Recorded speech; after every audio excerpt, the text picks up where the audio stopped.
they have named Integrity, and have been busy conducting meticulously timelined events. It was a beautiful ascent from Kennedy Space Center. One of those early events was the proximity operations demonstration, during which NASA astronaut Victor Glover, the Artemis II pilot, manually flew Orion after having just detached from the interim cryogenic propulsion stage as if they intended to dock.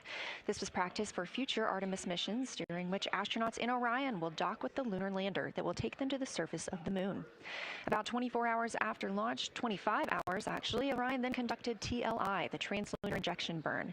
This 5-minute, 50-second burn committed Orion to departing high Earth orbit and set us up for today's flyby. That translunar injection burn also served as the spacecraft's deorbit burn. It slingshots Orion around the moon and sends the crew on a free return trajectory, with splashdown approximately 7:07 p.m. Central on Friday, April 10th. Last night on Flight Day 5, the crew entered the lunar sphere of influence, the point at which the pull of the moon's gravity will become stronger than the pull of Earth's. We've also been getting some great views inside the cabin of the crew members living daily life, from working out to eating, taking photos, and making memories together. But they've also been taking some beautiful views of our home planet and of the moon, and we expect many, many more of those following today's activities.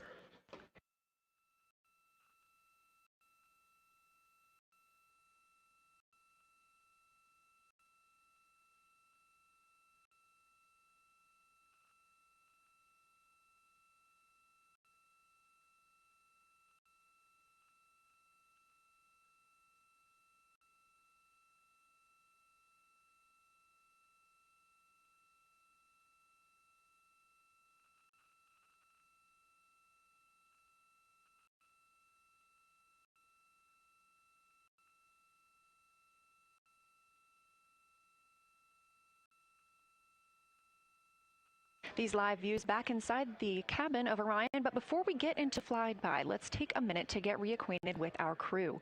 Reed Wiseman is the Artemis II commander and a Baltimore native. He's been in space once before. I think there was going to be some families heading into the viewing room today. If they end up showing up, could you just give us a heads up when they're there so we can just wait for them on the camera? Absolutely. And that was the voice of Reed Wiseman. He has been in space once before as a flyer. If they don't come, you can just lie to us. Tell us if they're there. That'd be great, thanks. We'll keep that in mind, too. And I'm sure they'll be here. Wiseman also has a great sense of humor. He was aboard the International Space Station from May through November 2014 as part of Expedition 41. This was a 165-day mission during which he and his crewmates completed more than 300 science experiments in areas like human physiology, medicine, science, earth science, and astrophysics. They set a milestone for station science by completing a record 82 research hours in a single week. He also served as chief of NASA's astronaut office from December 2020 to November 2022, and here on Earth he has 2 daughters. The Artemis II pilot is Victor Glover, selected as an astronaut in 2013, when at the time he was serving as a legislative fellow in the United States Senate. His first trip to space was in November 2020, when he launched as a pilot of NASA's SpaceX Crew 1 mission. That was the first operational mission of NASA's Commercial Crew Program, which resumed launching American rockets from American soil to the International Space Station since the end of the shuttle program. Victor is a U.S. Navy captain and naval aviator who served as a test pilot, racking up more than 3,500 flight hours in more than 40 different aircraft. He also became the first person to pilot Orion the other day when we saw the Prox Ops demonstration shortly after launch. He and his wife have 4 children. Mission Specialist Christina Cook is a native of Grand Rapids, Michigan. She was selected to the Astronaut Corps in 2013, the same class as Victor Glover. She served as flight engineer on the International Space Station from March 2019 to February 2020. During that time, Cook set a record for the longest single spaceflight by a woman with a total of 328 consecutive days in space. She also participated in the first ever all-female spacewalk with her friend and colleague, Jessica Meir, now living and working aboard the International Space Station yet again. Before becoming an astronaut, Christina helped build space science instruments and led scientific fieldwork in some of the most remote environments on the planet. Her hobbies include surfing, rock climbing, community service, yoga, travel, and photography, and she is certainly getting a chance to do that. First-time flyer, Canadian Space Agency astronaut Jeremy Hansen is flying to the moon as a mission specialist on the Artemis II mission. The London, Ontario native was selected as an astronaut in 2009. After that, he worked as Capcom at NASA's Mission Control Center here in Houston. Capcom stands for Capsule Communicator and is the single direct voice communicating with the astronauts in space. He also participated in training exercises like living on the ocean floor off the coast of Florida to simulate deep space exploration for 7 days. In 2017, he became the first Canadian to lead a NASA astronaut class, and he also enjoys getting out on a sailboat, rock climbing, and mountain biking. And he and his wife have 3 children.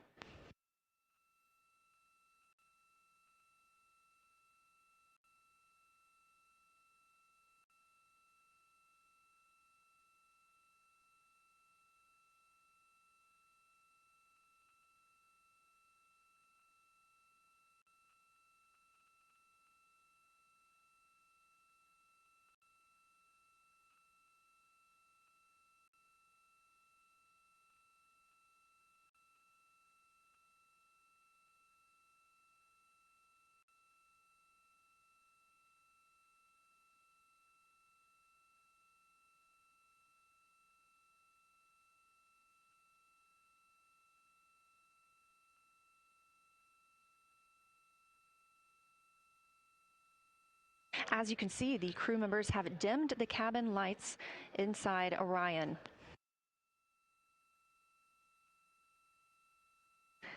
As they prepare for their lunar flyby, they'll be configuring the cabin as they'd like to have it to allow for proper positioning as they move about to and from the windows, taking photos of the moon. Dimming the lights also helps prevent reflections from inside Orion onto the windows. Ahead of this lunar flyby, let's dive in and explain what you can expect over the next several hours. The crew has about 6 hours allotted to make observations about the moon. Throughout the flyby, their activities have been precisely timelined. There are 5 blocks of time during which the crew will be observing the moon from Orion's windows. At any time, 2 members will be at the windows working in a pair. One crew member will be taking photos from window 2 with a blue shroud over the window. This can help prevent that glare or reflection from inside Orion. They have an 80 to 400 millimeter zoom lens to use. The other astronaut will be in window 3 using their portable computing device, you'll hear that referred to as PCD, to make annotations. Both of these crew members will make audio recordings of what they are seeing, and they'll wear headsets connected to those PCDs. Those audio recordings will be sent to the science team at a later date. We will not hear them live. The 2 crew members at the windows will swap roles and positions halfway through their timelined block. The other 2 crew members who won't be at the windows at that time will be serving in the background as support. One will be conducting the science sit reps, or situation reports. This is what we will hear live from the crew. They'll be calling down a few times each hour to discuss what they are observing. Those situation reports include how the crew is positioned, any missed targets, or anything unexpected they saw, lunar target descriptions, any hardware issues, and of course, their emotions and reactions as they fly by the moon. The other support crew member will take pictures of the astronauts at the windows and serve as camera support, providing new SD cards when needed. There's a 15-minute time frame between each observation block during which the 2 support members switch places with the crew making observations.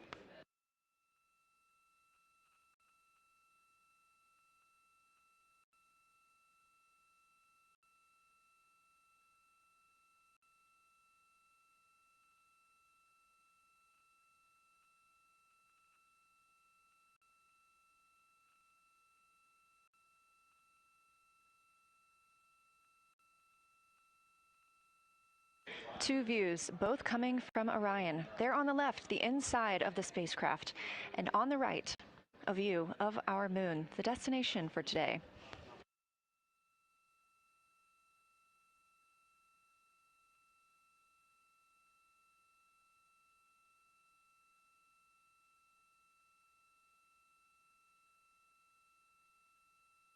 During the lunar flyby today, Orion will provide astronauts with a full disk view of the lunar surface. They'll have a higher vantage point, much farther than Apollo's lunar orbits on average. And these astronauts can observe both holes and large-scale geologic features in a single view.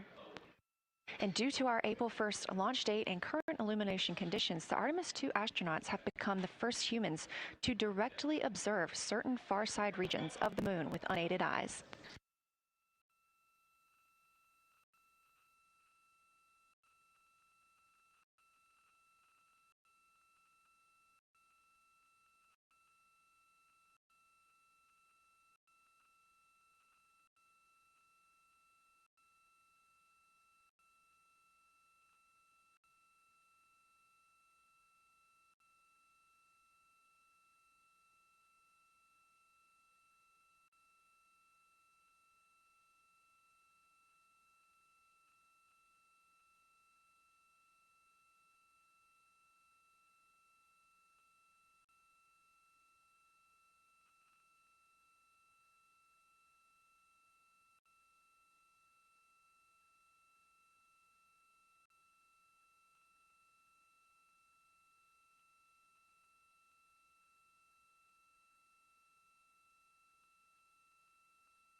Great, thank you.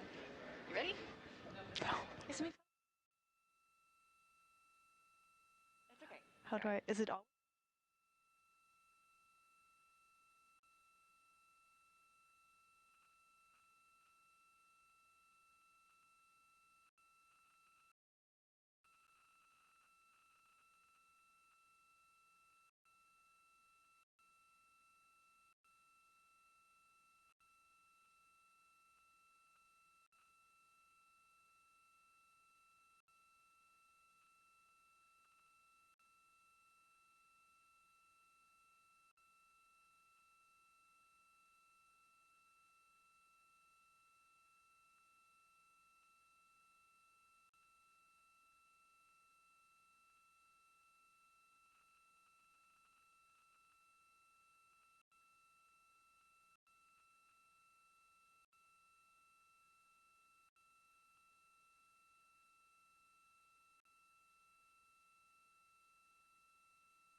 We are now 36 minutes until we see the Integrity crew pass the Apollo 13 distance record. And joining me on console, I have Julianne Gross, the Artemis curation lead. Thanks for joining me today. Thanks for having me. I'm very excited to be here. We're very excited to have you. So can you tell me about your role as Artemis curation lead and what that entails? Yeah, so for the overall Artemis campaign, I'm the Artemis lunar sample curation lead. That means I'm helping NASA to return the next set of lunar samples from the lunar surface. And for Artemis II specifically, I'm one of the science theme leads, and specifically I'm responsible, or the voice, for impacts, poles, and landing sites. Fascinating. So what helped us select the targets that the crew is going to be photographing today? So we had a plan coming in where we basically made a list of all the available targets during the April launch window, because before you launch, we wouldn't exactly be sure which targets would be visible. And so once we launched, we then were able to cut down on that list and prioritize our targets. And the 5 theme leads came together and really discussed and talked through which the long lens configured for lunar flyby. Which targets we could then see and prioritize. And so that made it into our plan. We worked out a timeline to make sure that all the targets are visible. Some targets are time dependent, like Earthset or Earthrise, and some targets will rotate out of view when integrity starts going around the moon. And so we put these in early so that the crew has a chance to describe those to us. Fascinating. I cannot wait to hear what they have to say. So we just heard them say that their long lens is configured. That's very exciting. And for us, when we look at the moon from Earth, what features are we seeing that the crew will also fly by today? Yeah, so I really hope that people on Earth who are in nighttime will look up into the moon tonight. The features that the crew will see that we can also currently see is Aristarchus Plateau. Grimaldi is another feature.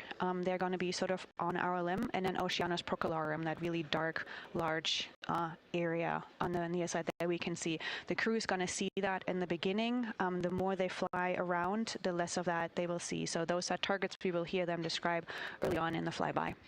Fascinating. Well, and the crew has been training for years for this day, and so we're going to hear them make a lot of calls about what they are seeing on the moon, and they're going to use a lot of interesting terms that I myself need some brushing up on. So could you walk us through a few of the things that we'll hear them use to describe the moon, like albedo, exosphere, ejecta, just some of those major terms we expect to hear from the crew? Yeah, of course. Albedo is basically a term of a reflectiveness of the surface. And so high albedo usually for the moon means bright areas, and low albedo means like darker areas. And so when you look into the night sky, you can see the high albedo areas are the white parts and the low albedo ones are the darker areas. Ejecta is when you have an impact and it ejects or throws out material that then ends up on the surface, and you can see that as sort of rays or ray systems. So you might hear them describe, oh, I can see Om, for example, with its rays. It has an asymmetric rays coming out, and so we are excited to hear them describe that. You might hopefully hear stuff about color or color hues, and so if they can see any changes in those color hues from like white to gray to maybe brownish, we're excited to hear about that. Exosphere is the almost no existing atmosphere of the moon. It's barely there. But there is dust on the lunar surface that can get lofted up through electrostatic forces. And when the sun goes behind the moon, it can scatter forward on those dust particles and sort of like create a little glow on the horizon. And so we're really excited to see if the crew can actually see that. This is so exciting. Thank you so much for walking through all of that with us. Julian Gross, Artemis Curation Lead, we really appreciate you joining us here today, and good luck to your team. Thank you. I'm really excited to be here. We are now MET 4 days, 18 hours, and 49 minutes into the flight of Orion. This view of the moon from the Orion spacecraft as we get closer and closer.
We're live here in Artemis Mission Control at Johnson Space Center in Houston, Texas, just about 32 minutes away until the crew surpasses the record set by Apollo 13 as the farthest astronauts to ever leave Earth.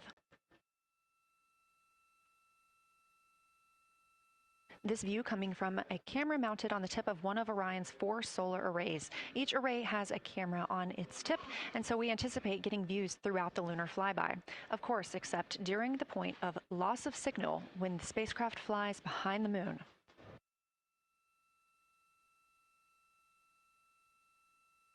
Inside the cabin, the crew are configuring the inside of Orion for today's flyby, making sure they have everything just where they want it to help them take the pictures that they are aiming for the science team here on the ground. Coming up in just a few minutes, we will have a pre-lunar flyby conference. During that Lunar Flyby Science Crew Conference, our science officer here on console, Kelsey Young, will be speaking directly with the crew members about their targets, about their goals for today, what they expect to see, and what we are hoping to hear from them.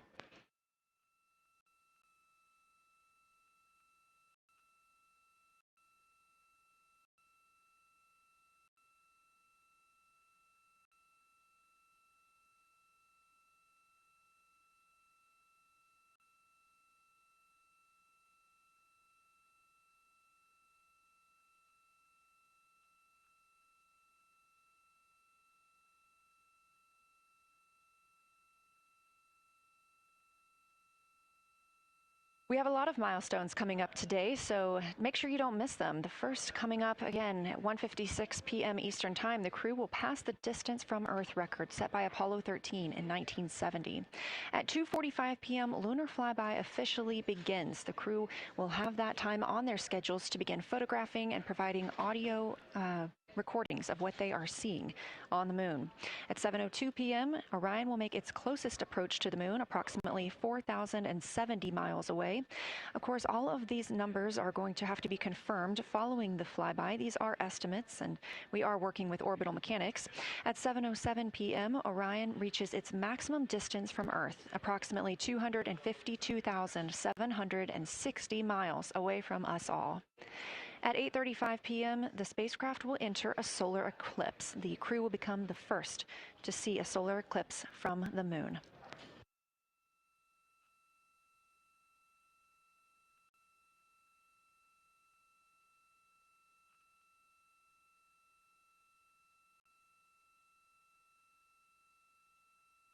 Ahead of the official beginning of flyby today, Kelsey Young, Artemis Science Flight Operations Lead, will be conducting a pre-lunar flyby crew conference.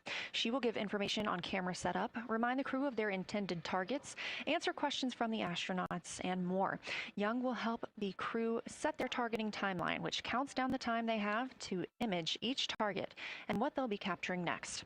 She'll also remind them that the ground team will be calling for science sit reps, also known as situation reports. Those are essentially call-downs to report what they've been observing. They'll continue to do this even through their LOS, their loss of signal, as those communications will come down later on after they reconnect with us on Earth.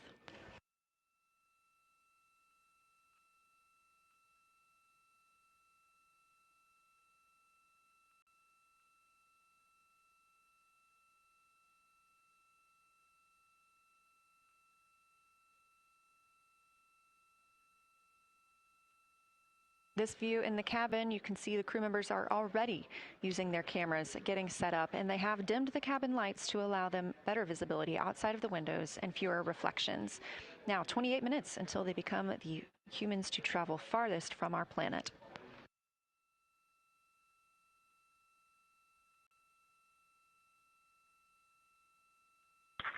Houston Integrity, we are ready for the conference on your call.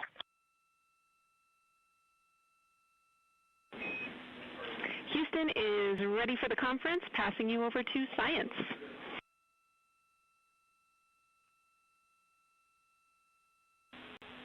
Good morning, crew. This is Science. We couldn't be more excited for a full day of lunar and planetary observations today, the first one in over 54 years. How do you hear me?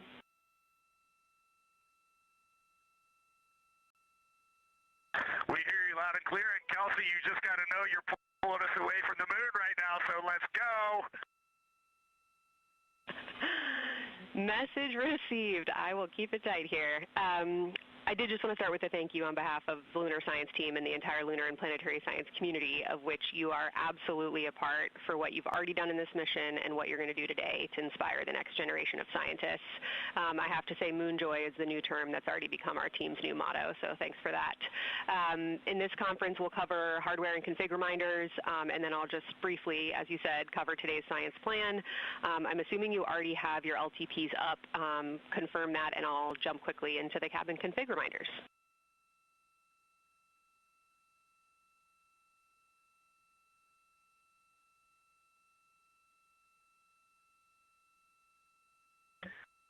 Okay, we have the LTP up just to give you a sit rep on board. You've got Reed and Christina on one PCD, and Ike has his own, and Jeremy has his own. Copy that. That was going to be one of my questions for you, and I'll ask a question back. Is that the config that you and Christina plan to carry throughout the day for PCD use?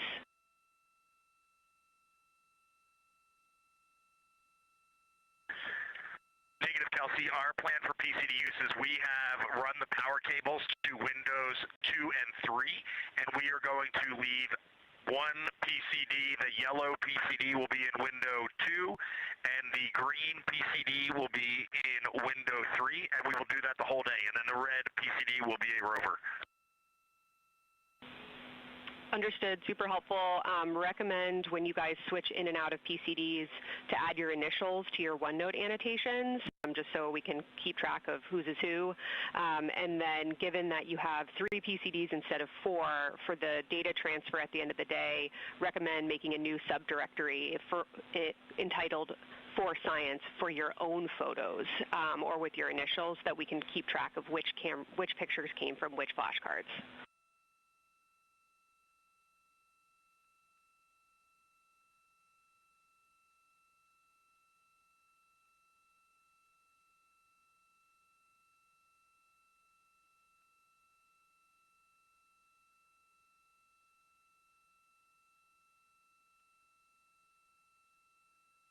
This view. So, Kelsey, I just want to here's what we're doing. We have community cards in all cameras on board, and then when each astronaut approaches their camera, the intent is they will put their card into that camera for photos and then put the community card back in at the end of the session. But just know it is harder to manage cards than we thought, and we don't want to miss science, so it might end up a bit more disorganized. Understood. Thanks for that essay. Just read the flashcard numbers down when you get a chance, and we'll follow your lead on the best thing to do operationally during the flyby. With that, I'll move on to Windows. So the window characterization DFTO you guys did a few days ago confirmed that window 2 is ideal for imaging, so no change to config of photographer in window 2, observer in window 3, and science sit reps in window 1.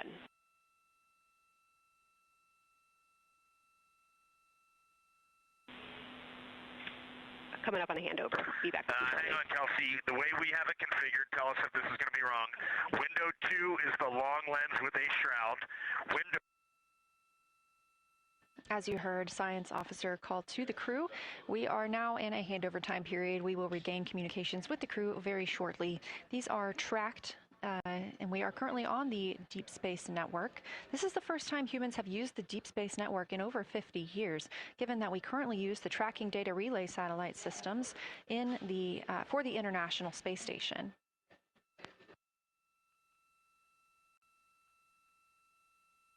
This view from Artemis Mission Control on the right is Kelsey Young. That's who you hear speaking with the crew. Young is the Artemis Science Flight Operations Lead, and we also look forward to speaking with her here today.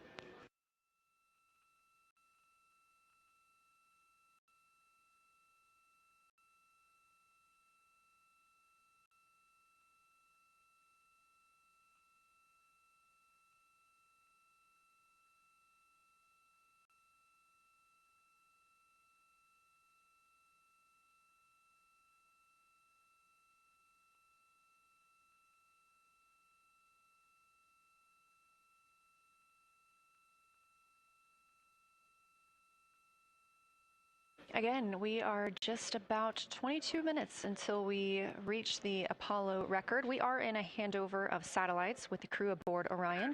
The T-shirt shroud for the Z9 and solar, and then window 3 will be for visual observations, and window 4 is for floater. And thanks, Integrity, for that. Reed, we had a handover during that time, so I'm going to have to ask you to give that read back on window orientation for the crew again.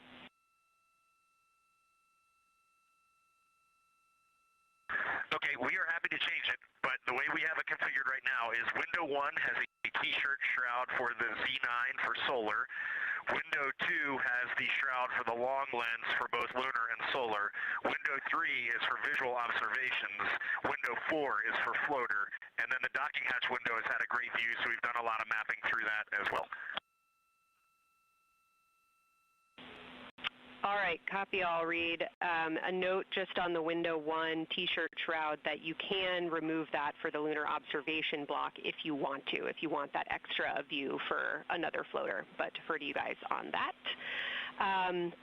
You are go to use the full 400 millimeter zoom on the long lens, but where possible, try to keep the end of the lens flush with the window to prevent imaging through the multiple window panes at an angle. And if you have to take an image at an angle, recommend you limit the max focal length to 200 millimeters or simply acquire the images at multiple focal lengths.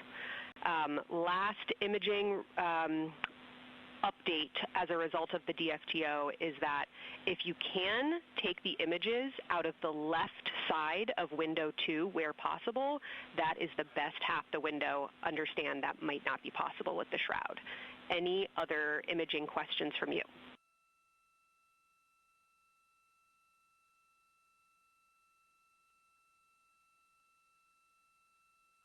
Okay, copy that. Okay, last couple reminders.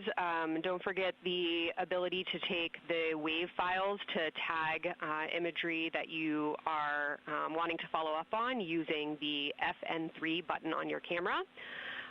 And then a couple quick notes on your LTP. We have refined your precise flyby timing since generating the LTP. Optimus has the correct timing for the LOS and AOS, but the LTP identifiers for LOS and AOS are roughly 2 minutes later than they will be in reality.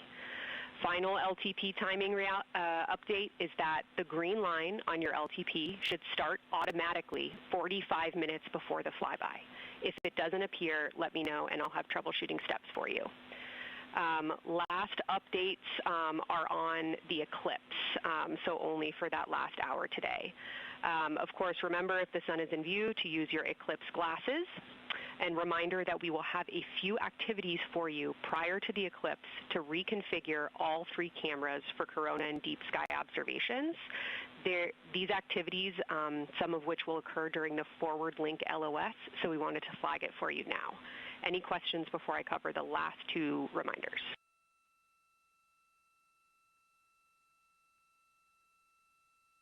No, we have no questions on that. Last couple eclipse reminders, the sunset period and the first roughly 23 minutes of the eclipse will fall during that forward link LOS, but we'll still have a return link, and we're still looking forward to your science sit reps and observations during that time. And I do have a reminder for you on your preferred starting config for the eclipse in terms of role responsibility. Let me know if you want me to read that up or if you guys have that in your minds already. And if no other questions on config, I'll give you a few science-focused reminders.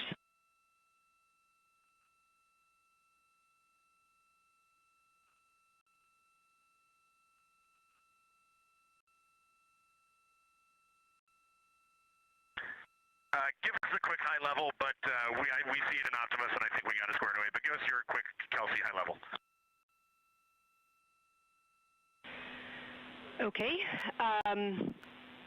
A couple changes from the first LTP you studied is that Glushko is the only feature that the same pair will view twice. That's Reed and Jeremy.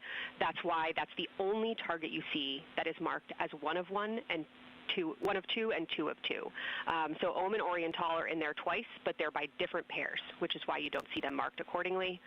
A note from feedback on your observations so far over the last couple days, a reminder that if you note structure and texture as well as color and albedo, please note any correlation between the two, and also a reminder that negative observations are still valuable science. So a lack of color or a lack of structure associated with color is also valuable. A reminder also that your observations so far indicate it will likely take some time for your eyes to adjust. We especially heard that around your terminator observations and your color observations. So reminder to know that your eye adaptation is going to kind of come in throughout your shift, and let us know when you start to see that nuance. Last reminder is around Earthset and Earthrise. When you're viewing us back here at home, you'll be looking directly at Asia, Africa, and Oceania. So I'm sure people watching from those places here on Earth will want to give you all a wave as you take their picture. Any other questions for me?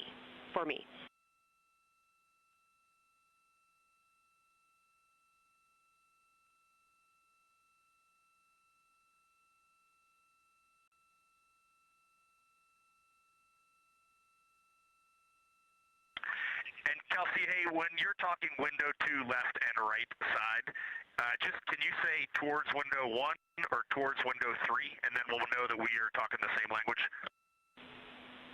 Absolutely. So I mean that the side of window 2 closest to window 3 is preferred for imaging.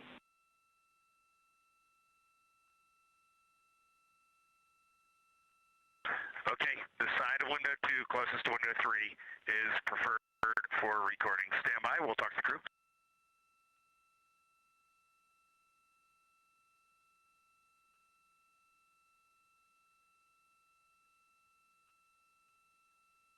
Again, we are in our pre-lunar flyby science conference with Kelsey Young. Kelsey Young is the Artemis Science Flight Operations Lead, speaking with the crew aboard Orion. They've been training for this moment for years, and this is their last opportunity to get some further pointers and information. Kelsey, for the T-shirt shroud, what window does the science team think will have the best view? Is it window 1 or window 4? The only time we're strongly recommending use of the window shroud. The T-shirt window shroud for the eclipse viewing. Which window is primary for Z9? Window 1.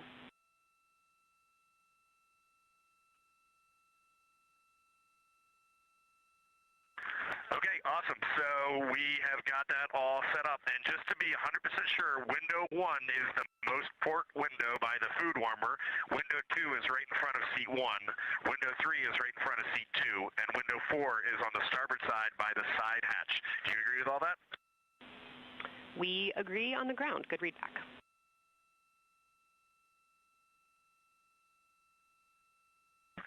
Okay, that's awesome. Kelsey, we're going to close with happy words. It's just incredible. I wish you were up here to see all the smiling faces, to hear all these terminologies being thrown around, and we are just fired up to get started on this day. Let me pass the mic around if anybody has anything to add. Kelsey, it's so great to hear your voice on the loops. I just want to channel everything that you guys are probably feeling right through my eyes and heart. It is awesome to see the side of the moon. You guys made us excited for this day, and we couldn't appreciate it anymore. And we are ready to hopefully deliver on all the awesome training you guys have provided. I'll just add, Kelsey, it is blowing my mind what you can see with the naked eye on the moon right now. It's just unbelievable. Kelsey, and to the whole lunar science team, all of you, all the work you put into this, we're just grateful. Can't wait to get going. And thank you for the tipper, for Carroll Crater, and for Integrity. We can see them, and we've imaged them, and can even see with the naked eye. Quite impressive. Thank you so much. Beautiful words, you guys. Thanks so much. And I got video of the science team right now, and they are all absolutely buzzing. Looking forward to today.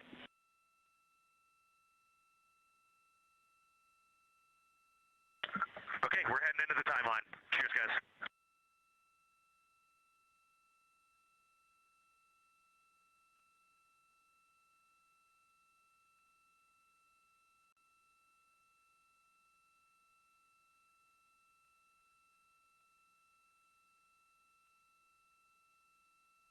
of the Pre-Lunar Flyby Science Conference with Dr. Kelsey Young.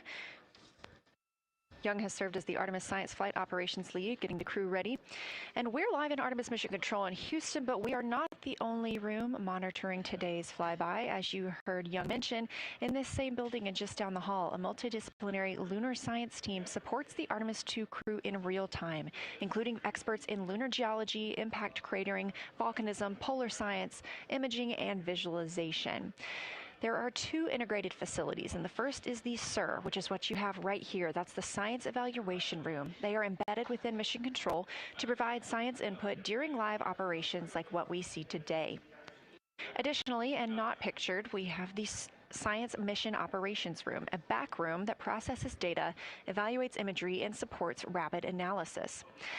Our science officer on console in Mission Control Houston serves as the primary interface between the science team and the flight controllers, ensuring science priorities are represented during mission execution.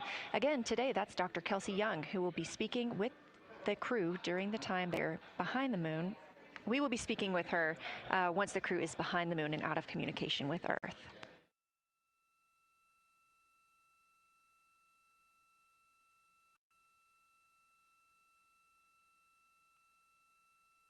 Back inside the Orion spacecraft on your left, closest to the camera, NASA astronaut Christina Cook.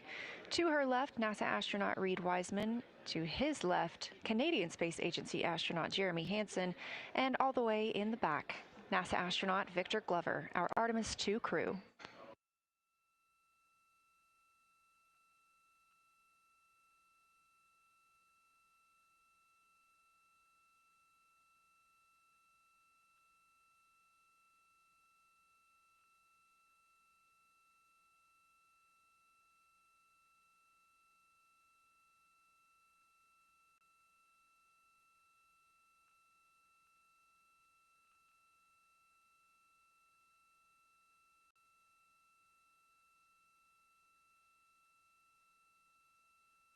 We are now approaching 8 minutes until the crew surpasses the Apollo 13 record. Currently 12,599 miles away from the moon, 248,507 miles away from Earth.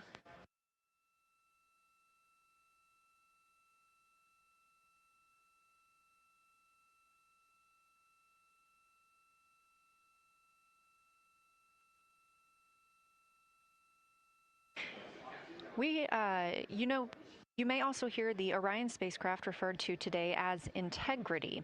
This was named by the Artemis II crew. It is Integrity crew, we have Reid's family in the viewing gallery. You're welcome to say hello.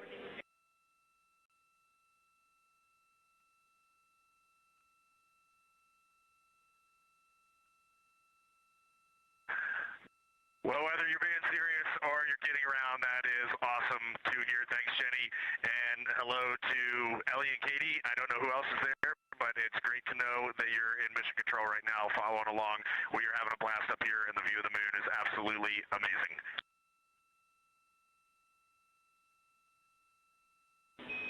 I'm seeing a lot of hearts come out of the viewing gallery and even more smiles. Thanks, Reid.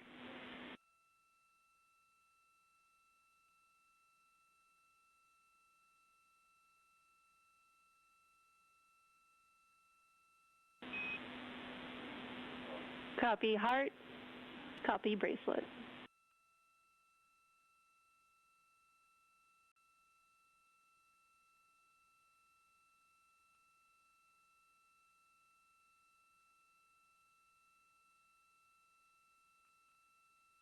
that call from Capcom Jenny Gibbons, Canadian Space Agency astronaut and Artemis II backup crew member, letting Reid Wiseman know that he has family here to support him today in the Artemis Mission Control viewing room.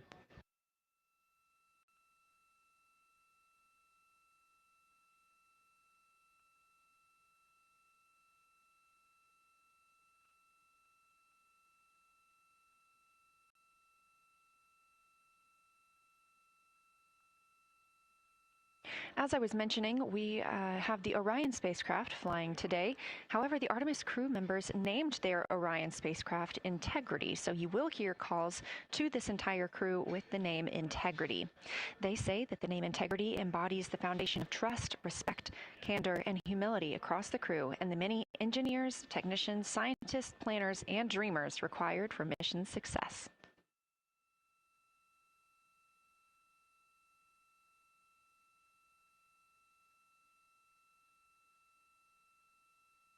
This view live from the outside of Orion as we continue. Preparing for our lunar flyby, now less than 5 minutes from surpassing the record set by Apollo 13 astronauts for the farthest humans to travel from Earth. This will not be the farthest that Integrity travels today. They will continue until they reach approximately a distance of 252,760 miles. That would be about 4,105 miles farther than Apollo 13. However, these numbers are our targets, and we will get confirmation on those numbers as soon as we possibly can and share them with you all.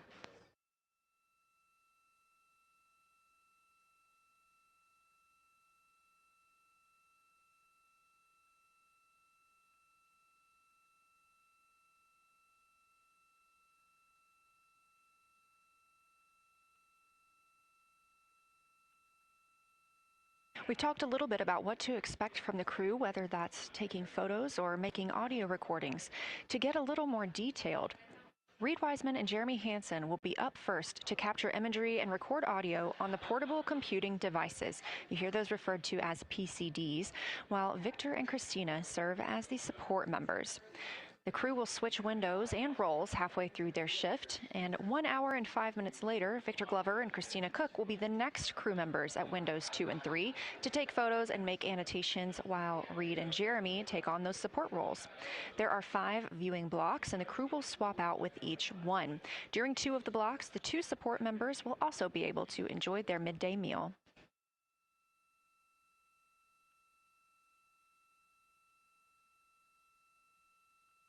At least 3 times per block is a science sit rep. Again, situational report. This is partially an operational status, reporting back if they missed any targets or gotten any specific ones, if they have issues with their camera or any other operational items. The other part is an actual description of the moon. This task is done by one of the support team astronauts, so that's not the crew currently taking photos or making annotations, but they do have windows 1 and 4 that they can float up and provide that information from. If you watch the entirety of the flyby, you'll also notice the crew will be photographing some targets multiple times to get observations in different lighting conditions. This is due to Orion changing their location throughout the flyby.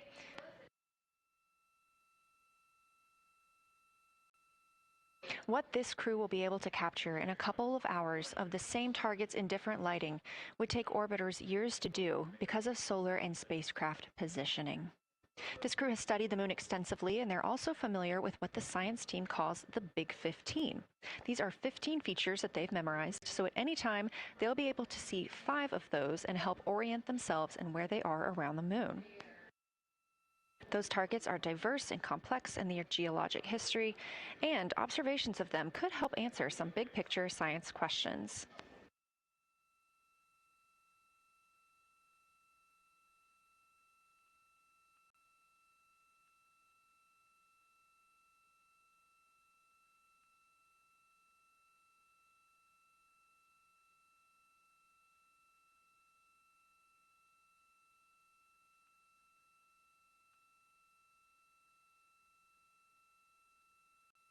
If you've been following the mission, you can see that the configuration of the cabin is a little bit different than what it looked like on launch day. After ascent, the crew were allowed to reconfigure their spacecraft, and you can see that they've taken down seats. They have also taken away footrests. This gives them more opportunity to move about the spacecraft.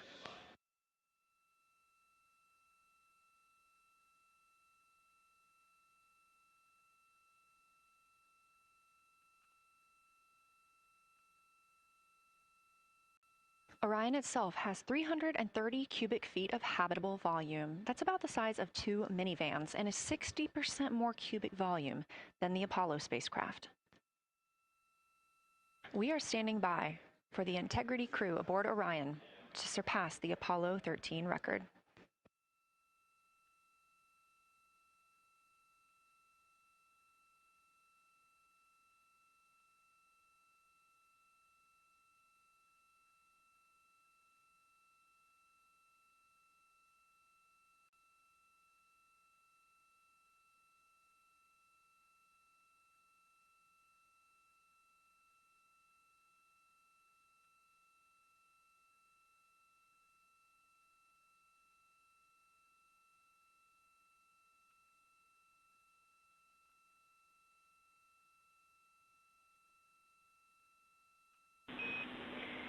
Integrity crew, on April 15, 1970, during the Apollo 13 mission, 3 explorers set the record for the farthest distance humans have ever traveled from our home planet. At that time, over 55 years ago, Lovell, Swigert, and Hayes flew 248,655 statute miles away from Earth. Today, for all humanity, you're pushing beyond that frontier.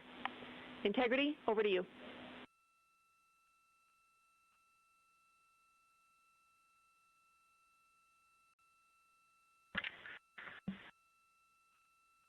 from the cabin of Integrity here as we surpass the furthest distance humans have ever traveled from planet Earth. We do so in honoring the extraordinary efforts and feats of our predecessors in human space exploration. We will continue our journey even further into space before Mother Earth succeeds in pulling us back to everything that we hold dear. But we, most importantly, choose this moment to challenge this generation and the next to make sure this record is not long-lived.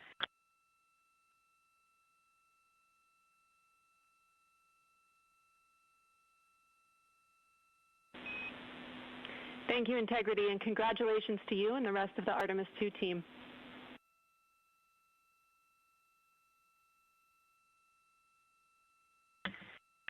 Thank you, Houston. We have a couple more things we'd like to take this moment for. Our science team helped us out with a couple of relatively fresh craters on the moon that have not been previously named, and our crew would like to propose a couple of potential names for those items or those areas. And we spent a bit of time this morning looking out the window, and we're able to see them now both with our naked eye and through the long lens, and so we feel this is a good time to send this down, and a special shout out to Kelsey for helping us with this. The first one we'd like to suggest is a named crater in honor of our great spacecraft, Integrity. And so if you were to look at Oriental on the far side and then draw a line straight up to Ohm on the far side, relatively in the middle is an unnamed crater, and we would like to suggest it be called Integrity in the future. And the second one, and especially meaningful for this crew, is a number of years ago we started this journey in our close-knit astronaut family, and we lost a loved one. And there's a feature in a really neat place on the moon, and it is on the near side, far side boundary.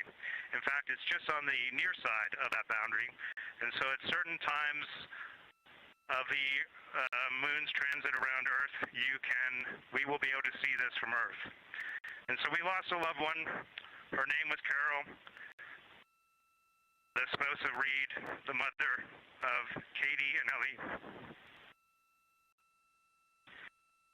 And if you want to find this one, you look at Glushko, and it's just to the northwest of that, at the same latitude as Ohm, and it's a bright spot on the moon. And we would like to call it Carol, and you spell that C-A-R-R-O-L-L.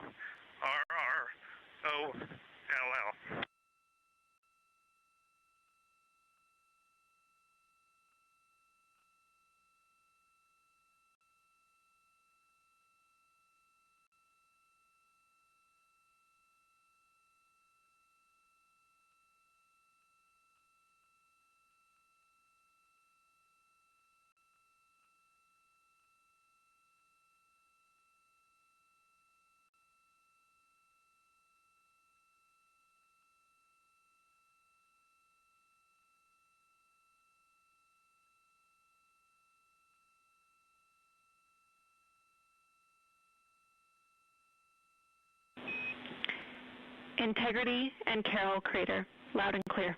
Thank you.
As the Artemis II crew passed the record set by Apollo 13 for the farthest humans to ever fly from Earth at 12:57 p.m. Central Time, 1:57 p.m. Eastern Time, Canadian Space Agency astronaut Jeremy Hansen shared. We're getting ourselves all put back together now, and we are going to dim the cabin lights and prepare for our science objectives ahead. Thank you. Sounds good. We're doing the same down here, and you are maneuvering to your observation attitude.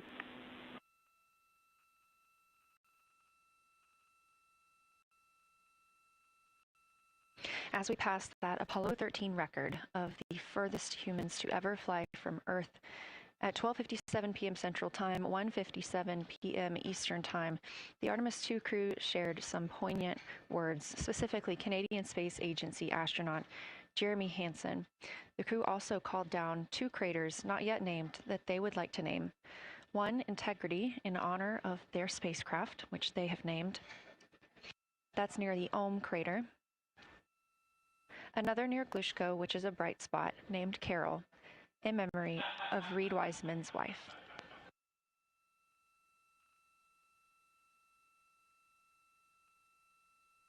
There was a moment of silence here in Mission Control Houston. And now the team and the Artemis II crew are ready to begin their lunar flyby.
We are 4 days, 19 hours, 31 minutes mission elapsed time of the flight of Artemis II, our 4 astronauts aboard Orion. Today is our lunar flyby day. The spacecraft is currently about 12,000 miles away from the moon, and you can keep up with the distance from Orion to the moon and Earth by visiting nasa.gov/track Artemis. Or you can just stay with us here because we're going to be telling you throughout the day. They are currently 248,834 miles away from planet Earth.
Coming up next on the crew's timeline today will be their cabin configuration portion. You heard some calls down to Science Officer Dr. Kelsey Young earlier about how they have configured the cabin so far. This is just a little bit more of timelined activity for them if they need to further do so. On flight day 3, the crew had time on their schedule allotted for configuring the spacecraft cabin for how they intended to arrange it today. Of course, they had to take down that configuration for another test yesterday of their Orion crew survival system suits. But configuring it on flight day 3 allows them the opportunity to get a chance to see what works for them now that they are in the microgravity environment.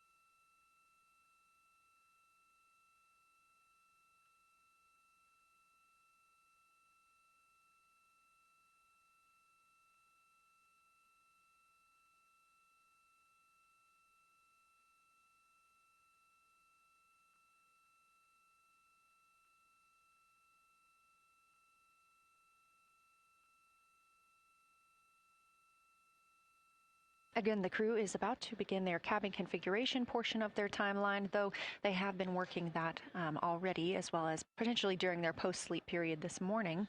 The official lunar flyby observations are slated to begin in just about 40 minutes. That's when we'll have the crew at the windows photographing the moon, as well as making calls down about what they are seeing.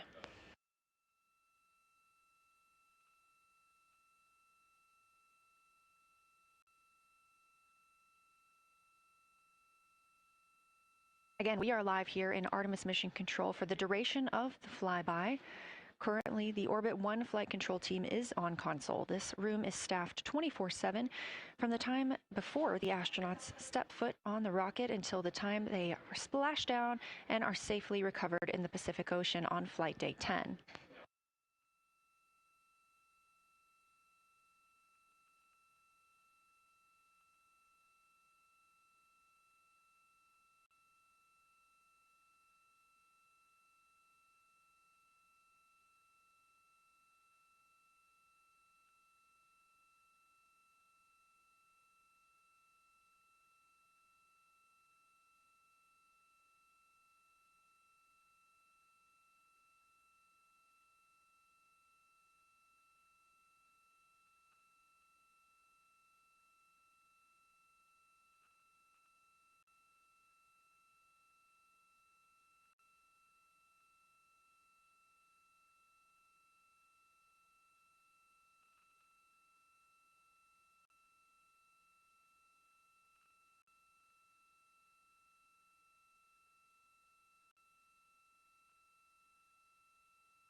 Again, this is Artemis Mission Control here in Houston.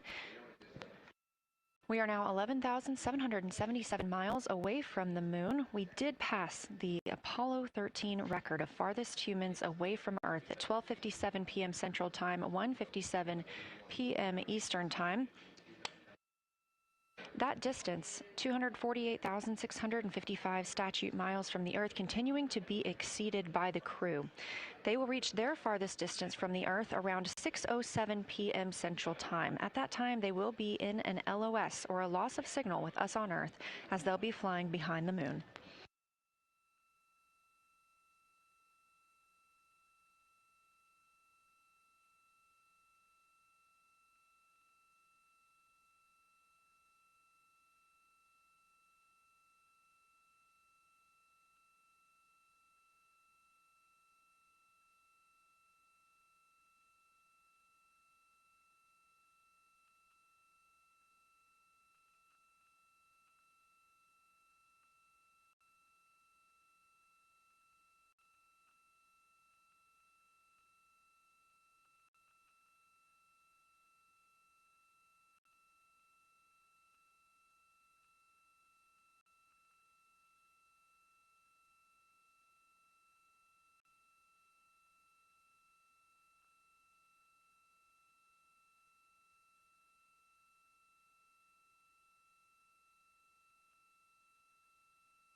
As the crew gets into their cabin configuration preparations, we are joined by Dr. Sarah Noble, the Artemis Lunar Science Lead. Thanks for joining us here today. Yeah, it's quite a day. Yeah, we are very excited. I can only imagine how you guys are doing over there. So tell me a little bit about yourself and what your role is for Artemis II. Sure. So I'm the Artemis Lunar Science Lead, so over the entire campaign, and my job is basically to make sure that as we have this big adventure back to the moon, we actually learn new things about the moon. Fascinating. So why is the moon such an important destination today?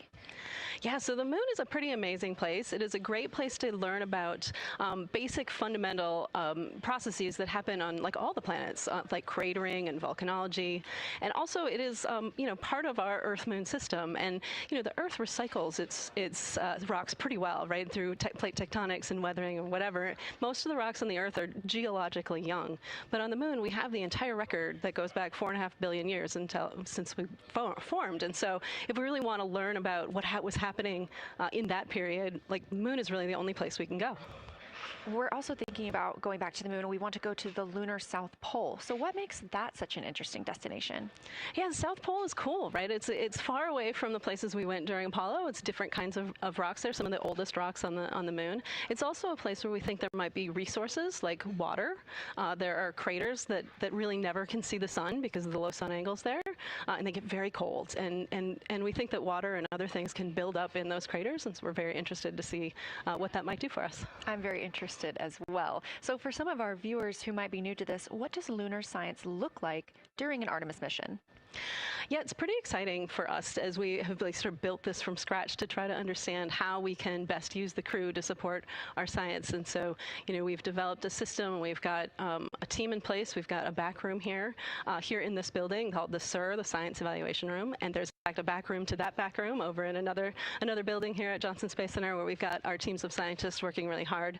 They're actually speaking to this room through our science officer. This is now the first time we've ever had a science officer in flight control room, so we're pretty excited about that. So we have a really voice out and up to the crew. I know, it's been so exciting to hear Dr. Kelsey Young speaking directly with the crew today, now so close to the moon, and we have a live view here of the science operation, or the science evaluation room. So this is where the majority of your team is today, is that right? Yeah, that's right. This is a big chunk of our scientists. You can see them in there now working hard, trying to get ready for the day. And then again, there's a second room where we have a lot of our data folks, where the data will first come down and they'll sort of sift through the data and get ready for this team to take. What's the mood like right now in the center? It is, I would say, giddy. I think we've worked very hard for this. They have done simulation after simulation. They have worked really hard over the last couple of years to get ready for this moment, and I think everybody's just really excited to see. Even already we've had some descriptions from the crew coming down, and it's so great to see their joy and our joy, our love for the moon come through. Yes, we are in for a real treat today, if it's been anything like their observations the past couple of days. So how are the lunar science teams using this test flight to prepare for future missions to the moon? Yeah, absolutely. This is the way that we are building our foundation for the future, from everything from, how do you train a crew to be a geologist, right? And so, working through that, getting them classroom training, field training, building the science team, building these physical rooms that we are in, designing the software that the teams are using, and then, figuring out what happens to that data. They're going to take this data and it's going to come down, and how do we get it out to not only our team, but out to the world and the rest of the science community? Yeah, that's a great point, because when you hear these crew members talk, you would never know that they're not geologists. Your team has trained them so well. They have been very good students. Who can blame them? It's a pretty great topic. One more question for you. How does the science that we're doing on Artemis help support long-term exploration, and including our sustained presence on the moon?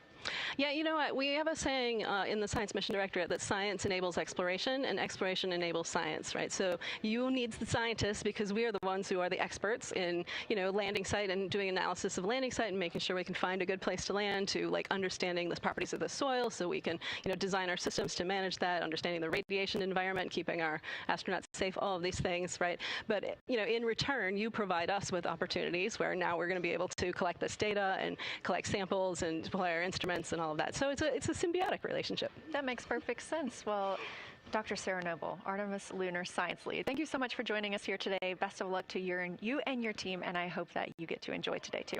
Thank you so much. We are now getting closer and closer to our lunar neighbor. This live view coming from the Orion spacecraft and a camera mounted on one of its solar array wings.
for camera serial numbers.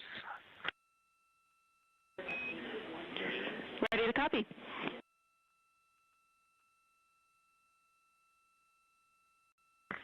Hey Jenny, these are card numbers for the various positions. For the long lens on the D5, we will have individual cards. Victor's 1008, Jeremy 1019, Reed 1012, myself 1015. For the Z9, we will have one card that is dedicated for today, serial number 1007. For the cabin camera D5, we will have one dedicated card for today, serial number 1022.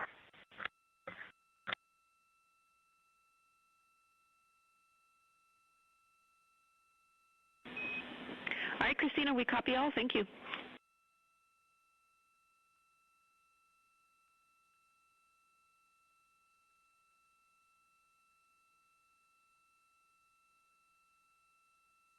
We just realized that we have Earth out window 1 and Moon out window 2, and Earth out window 4 and Moon out window 3, and it gives you the best idea of scale we have had yet. The Moon is about 3 to 4 times the size of the Earth, and it is almost full, and the Earth is just a small crescent out there. It's magnificent. I got a picture of it with the wide lens. Such a majestic view out here. Amaze, amaze, amaze. Thank you, Reed.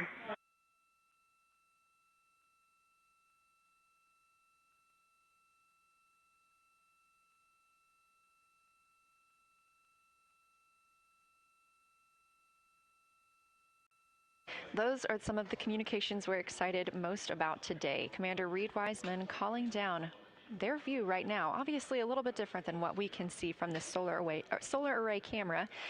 They are looking through the windows of the Orion spacecraft, able to see at the same time Earth and the Moon. You also heard NASA astronaut Christina Cook calling down some of the cameras that they will be using today. The crew is in that cabin configuration portion, and we expect the lunar flyby observation period to start just about 20 minutes.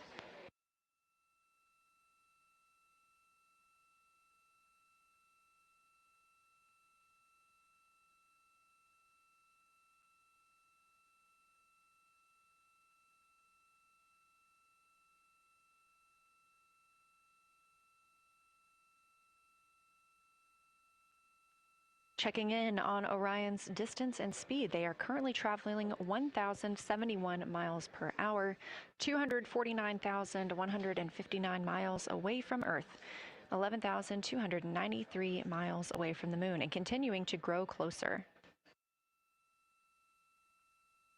At closest approach to the Moon today, the spacecraft will be just about 4,070 miles away from the lunar surface. This will be during our loss of signal with the crew as they travel behind the Moon, and we will await their return to get the official number for you for how close they come to our lunar neighbor.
Inside the cabin today, the lunar targeting package is the primary tool guiding the crew observations and consists of two key components.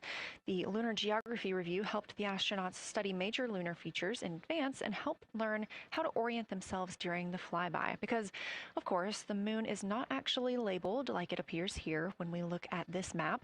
The lunar targeting plan provides a detailed timeline of observation targets, background science context, and specific instructions for the pictures the crew should take, as well as the verbal descriptions that will be helpful to the science team reviewing them later. This is a screenshot from their lunar targeting package, and a screenshot specifically of that lunar. Integrity for attitude.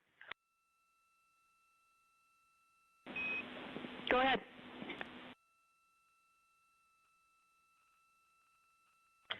Hey, Jenny. Understanding we are in final attitude now for the lunar flyby, would it be possible to pitch the vehicle down 5 degrees? That would allow us to get the D5 long lens flush and have the least amount of window distortion. We're checking. That call from Christina Cook, NASA astronaut and mission specialist on Artemis II. Copy. The Orion spacecraft is positioned in a specific attitude to allow the crew to best see the moon outside of their windows today for this imaging opportunity. That call was a request for a potential attitude shift just slightly, another 5 degrees, to give them a better view and to give them a better opportunity to use their long lens camera. They'll also be using that lunar targeting package we were discussing. I am following along with that real time, so I'll be able to share with you exactly what targets the crew is looking at and when. They also trained with a lunar science passport. It's a little reference guide used on Earth to reinforce recognition of key lunar features. It is not on the flight, but it was a significant study tool for the crew to get them ready for launch.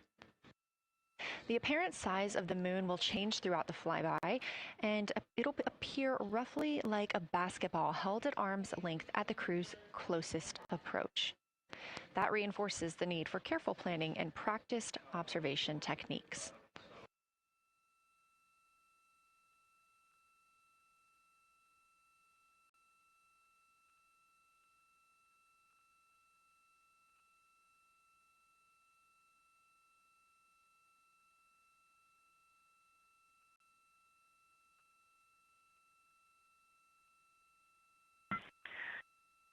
Houston, integrity for timeline. Go ahead.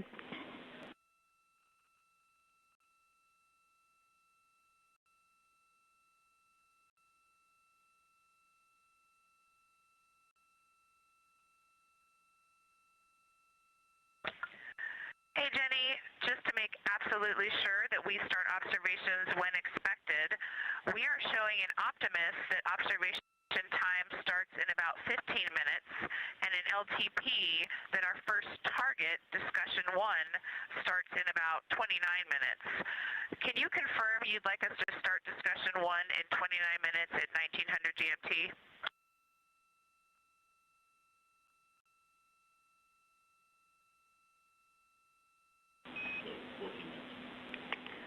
Christina, we are tracking that discussion 1 should start at 18:45. That's 15 minutes from now.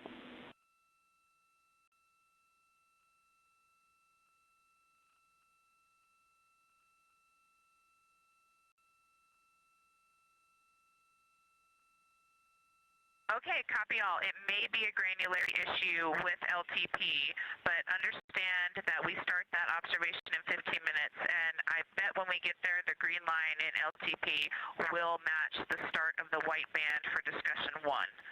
I think it's just a matter of the labeling and the granularity. Thanks for confirming. Copy, and we'll look into that a little bit more on our side as well.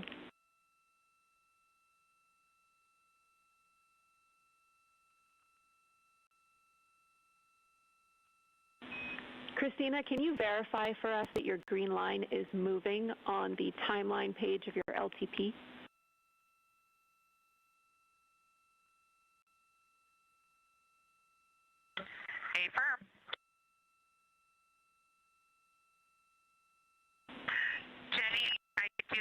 good. Looking closer, I see the labels are just not aligned with start or end times of the white visible bands.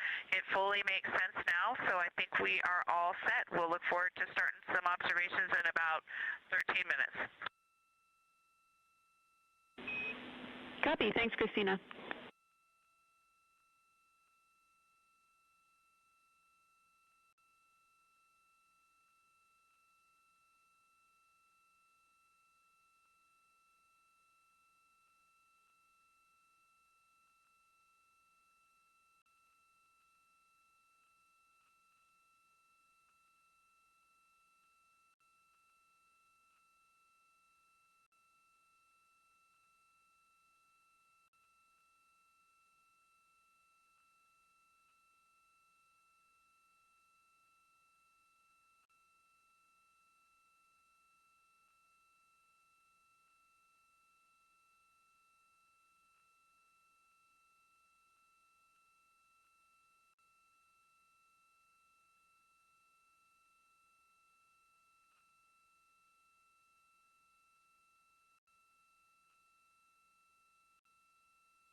7 degrees of the moon and just draw a ring around that.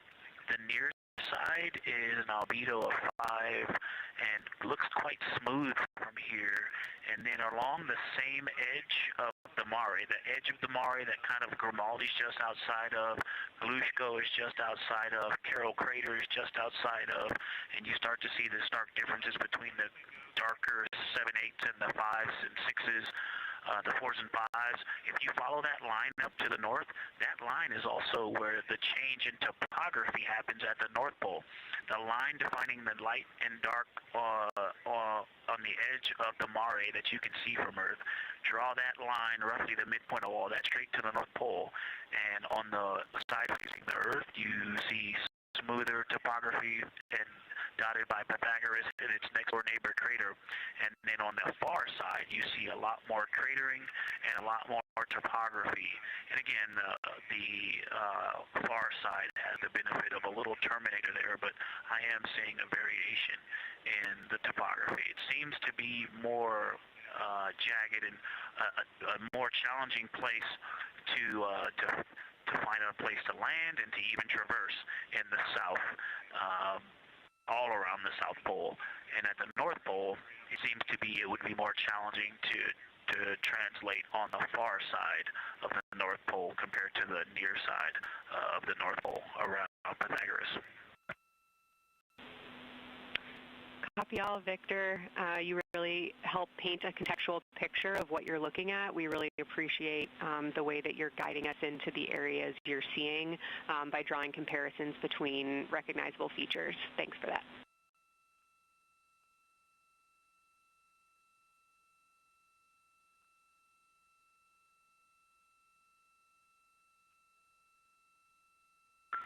And Kelsey, another little science sit rep moment, something I just heard from the window team is the more I look at the moon, the browner and browner it looks. I thought that was an interesting observation.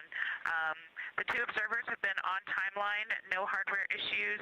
They did start to talk a little bit about another feature that you'll hear more about on the recordings that they call the handprint. That was at the end of their Glushko and before they moved into their current target. They thought that was worth chatting a little bit more about. And they're preparing to switch after this. Houston copies and concurs.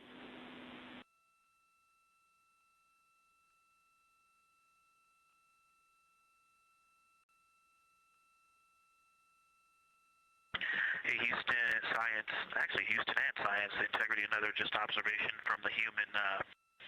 My eyes have shifted a little bit since I've been up here. I've been wearing my reading glasses to look at the PCD.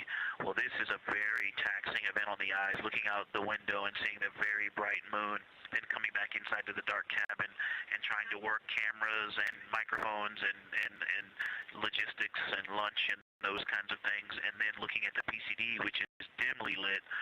It's just been an exercise. It is a difficult thing to manage it. I'm up and down on the glasses and then having to wait as my eyes adjust when I come back in. As soon as I look back into the cabin from looking out the window, I can feel my eyes adjusting, and I just have to work through it as they adjust. Appreciate that report, Victor, and know that we are prepared to read you up targets from the ground if that would give you the ability to keep your eyes focused on the moon and not having to swap between that and the PCD. Just let us know.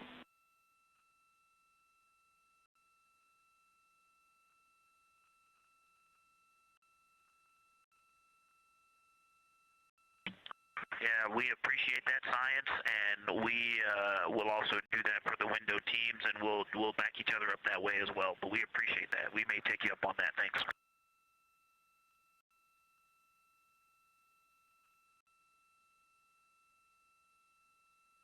Continued detailed descriptions from the Artemis II crew aboard Orion.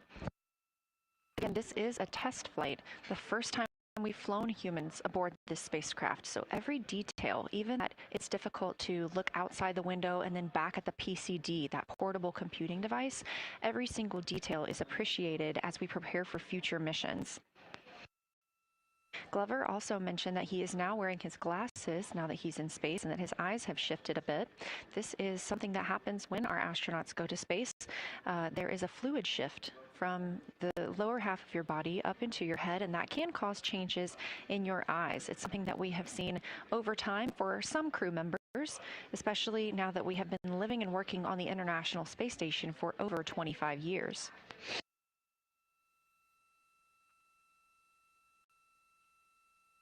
Again, it's clear that these Artemis II astronauts have undergone extensive lunar science training, including classroom instruction, fieldwork, and high-fidelity simulations. Training expeditions even took place in analog environments like the Icelandic Highlands and the Kemasassen impact crater in Labrador, where crews practiced identifying and describing geologic features under varying conditions.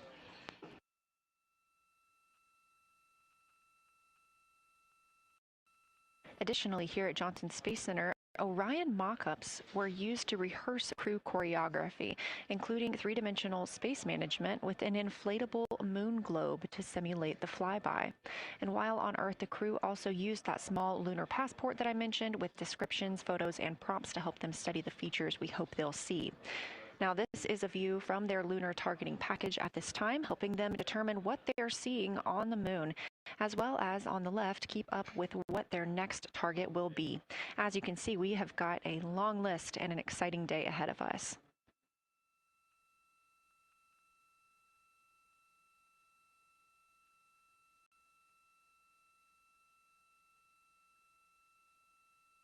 It's now been 4 days, 20 hours, and 53 minutes since Orion launched atop the Space Launch System rocket from Kennedy Space Center in Florida with our 4 crew members aboard: NASA astronauts Reed Wiseman, Victor Glover, and Christina Cook, and Canadian Space Agency astronaut Jeremy Hansen.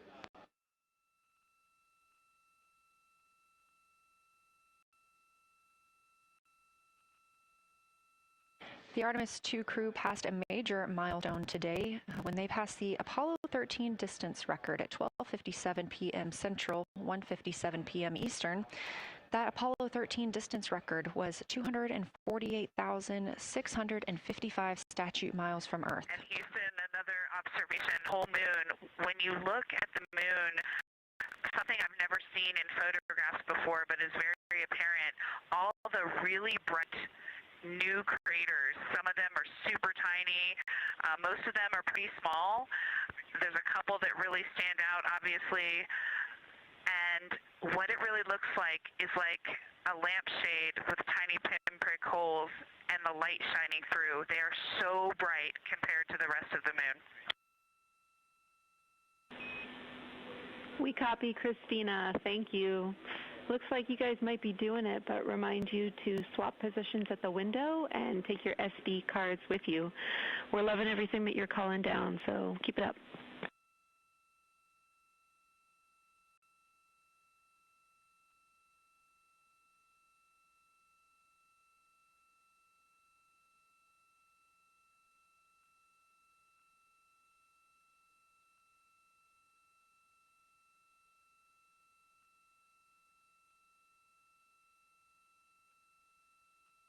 Again, Orion previously surpassed that the Apollo 13 greatest distance from Earth by humans. That was 248,655 statute miles from Earth, and Orion now 250,294 miles away from our home planet.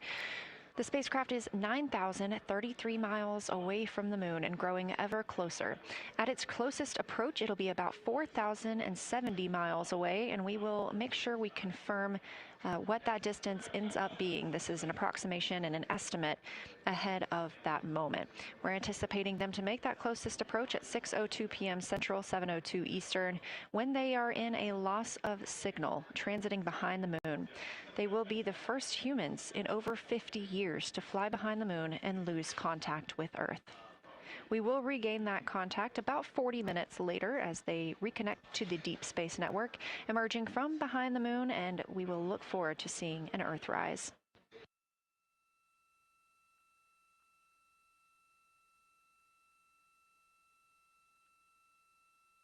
Again, the crew is currently in their position swap portion on their timeline.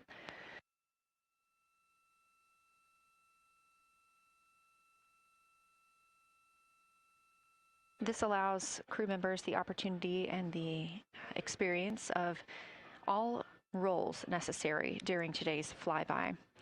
Right now, those two crew members at the window have swapped positions.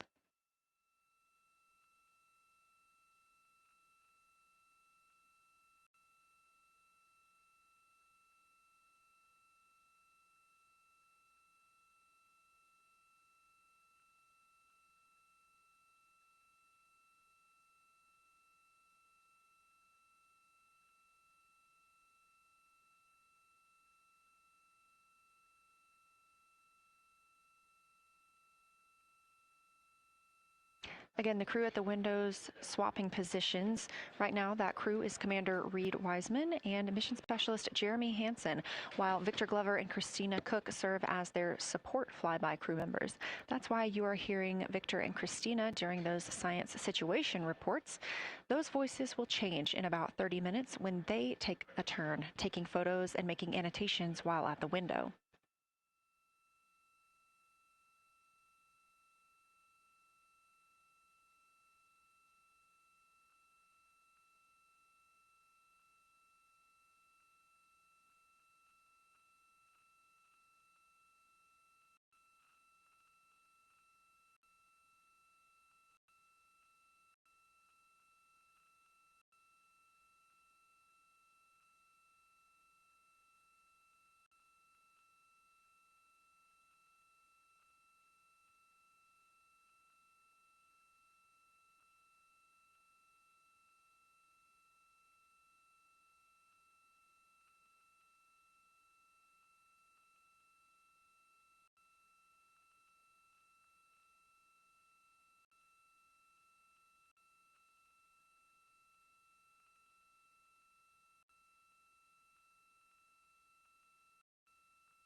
Houston, integrity.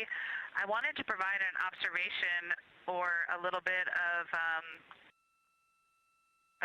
descriptive nature on something that we saw on the first day we had good moon views. This was when we saw more of the near side, and the ground helped me out with identifying Mare Imbrium. Mare Imbrium, when you have the western limb also in view, looks completely different than the normal view we have of the near side. It is the most striking feature of the western limb view that we had. And the mountain chains that form its eastern side are very prominent, but they actually stand out more than I'm used to seeing even on the western side, and the whole thing just feels like a big bump. It actually looks like a large healing wound with a high albedo forming the mountain chain around the impact basin. And I just don't think I had enough chance to describe how striking it was on that western limb view as we were coming in a couple days ago. Christina, science, absolutely love that, especially since that's a feature that all of us here on Earth can observe from home. So I'm sure tonight everyone's going to be going out and looking for evidence of that beautiful topography you just said. Thanks for those words.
The view on your screen coming from Orion, a camera mounted on the spacecraft's solar array wing. Toward the right of your screen, the near side is the hemisphere we see from Earth. That is identifiable by those dark splotches, which are ancient lava flows. Science integrity. A question and a comment. Question is it possible that we're seeing a Schrodinger basin from this vantage point in the Terminator at the South Pole? And the comment is the rays coming out of are less distinct. We are not seeing the bright rays coming out of it, but the sort of 9 o'clock wedge that is formed by the change in albedo from the interior portion that is to the northeast to the surrounding lighter mare that's 270 degrees to the west. That 90 is very distinct and interior. You got some great descriptions from the two at the window about the colors in there, but in that darker part, in that wedge, you've got some really interesting color, even though the rays, the distinct difference in the albedo almost look like rays, but it's not the rays coming out, it's the just change in that albedo.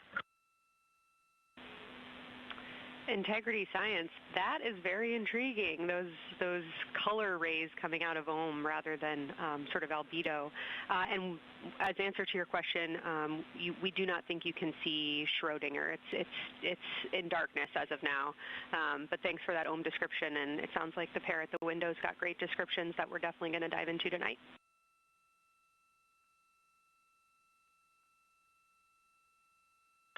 Okay. If you could help me, I would still love to know what it is. There's a very nice crater. You're going to likely have a lot of pictures of it. What would be right in the Terminator at the South Pole or close to the South Pole, where it's intersecting the Terminator right now? Yeah, Victor, we're assuming you're talking about, kind of if you're looking at the Terminator, it's basically like 70% down from the North Pole. Is that where you're looking?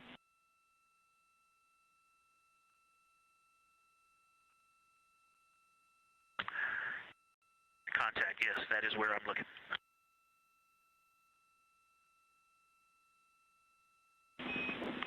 Integrity Houston, that is an enabled caution for wastewater dump required. We have hit our limit.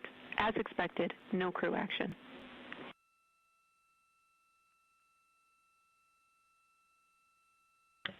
Copy, no crew action.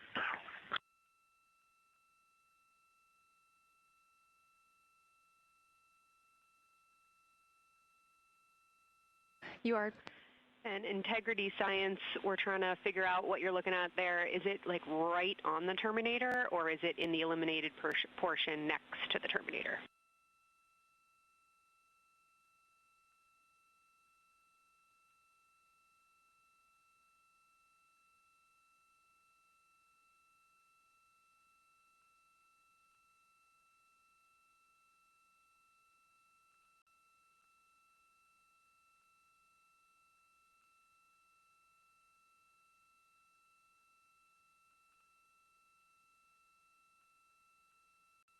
While we wait for a response from the crew, the Terminator is that difference between day and night, or brightness and darkness, that you see on the moon.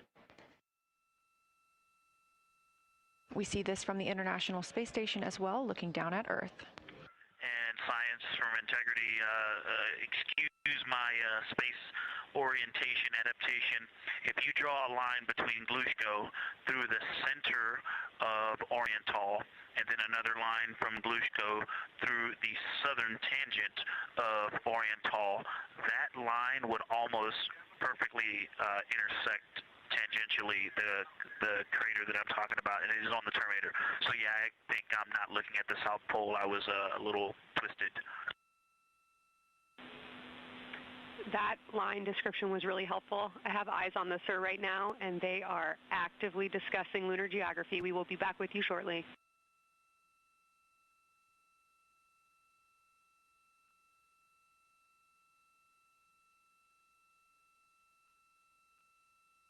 You're hearing a couple of voices today in Mission Control Houston. One of those is Dr. Kelsey Young. Integrity Science, we believe that's Zeeman Crater.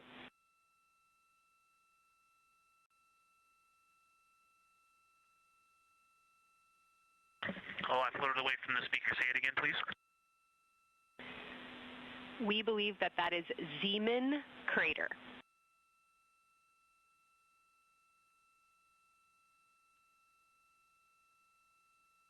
Zeeman. Okay, and can you say the first letter? I may be pronouncing that wrong. What's the first letter of that word?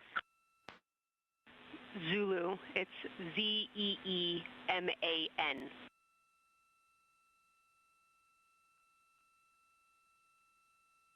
Copy. Thank you for that. Yes, we've got a great view of that. And when I went back to the window just now, the view has completely changed. Our trajectory is taking us to a new view, and I'm looking more into Vavilov. I've got a nice, great view into Vavilov. I'm actually away from the window right now, so I'm going to go try to give you some bounding words on the view that we're seeing, but I've got to get back to a window in a minute. Understood, Victor. You're defining new views of the moon in more ways than one.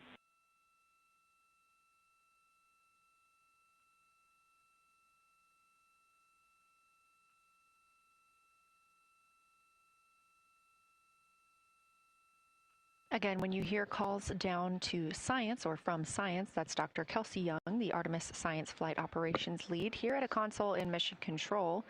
You also hear communications with the crew from Canadian Space Agency astronaut Jenny Gibbons. She is the Capcom for today. She is a backup Artemis II crew member. Those calls from pilot Victor Glover asking about a feature he was seeing, specifically a crater on the moon. Meanwhile, the team here in the science evaluation room was actively working together to determine which feature he was describing.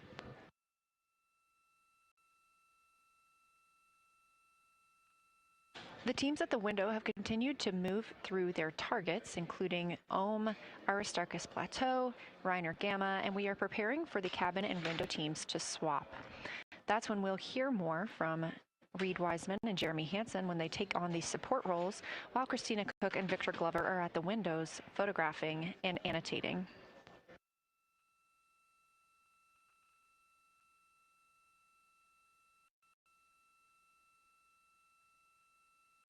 As we briefly mentioned, if you look towards the right side of the moon, essentially,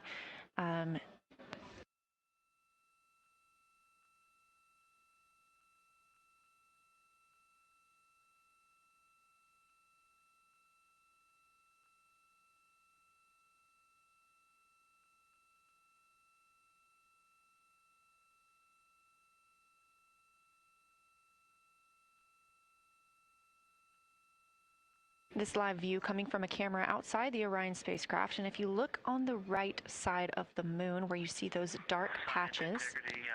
Wow, yeah, I wish I had some more time to just sit here and describe what I'm seeing, but the Terminator right now is just fantastic. It is the most rugged that I've seen it. From a lighting perspective, there are little islands. There are islands of terrain out there that are completely surrounded by darkness, which indicates some real variation in terrain.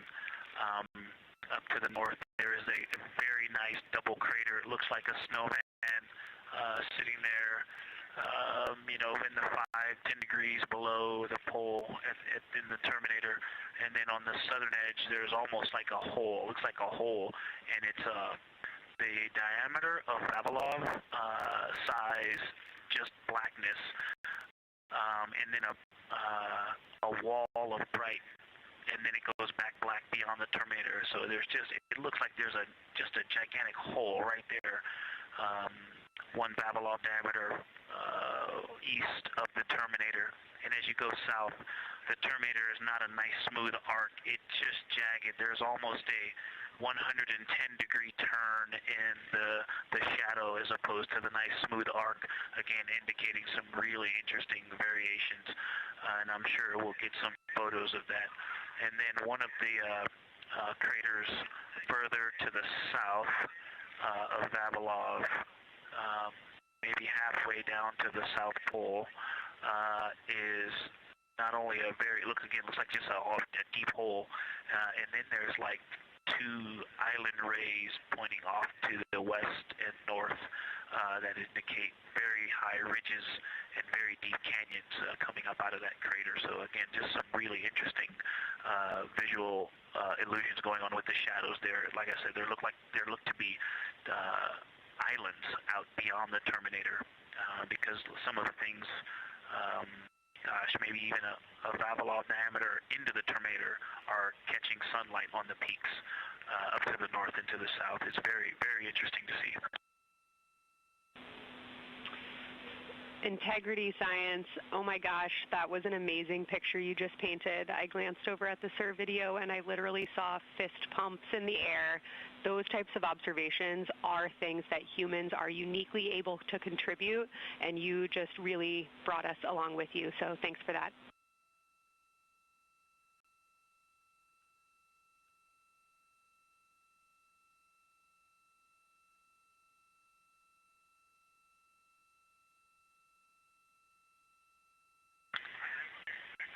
That's awesome, Kelsey.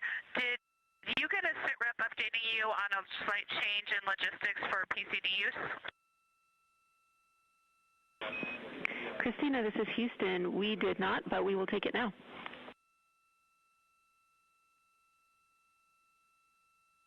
We slightly changed the PCD plan for the window observers. The two window observers kept their PCD. So in other words, the one that window 2 went to window 3 and the one at window 3 went to window 2 when they swapped rather than staying at the window. We'll plan on all observers keeping the same PCD for all observations. Copy, Christina. That makes sense to us, and good plan. We are coming up here on a cabin and window team swap. Let me know when you're ready for a quick vehicle status.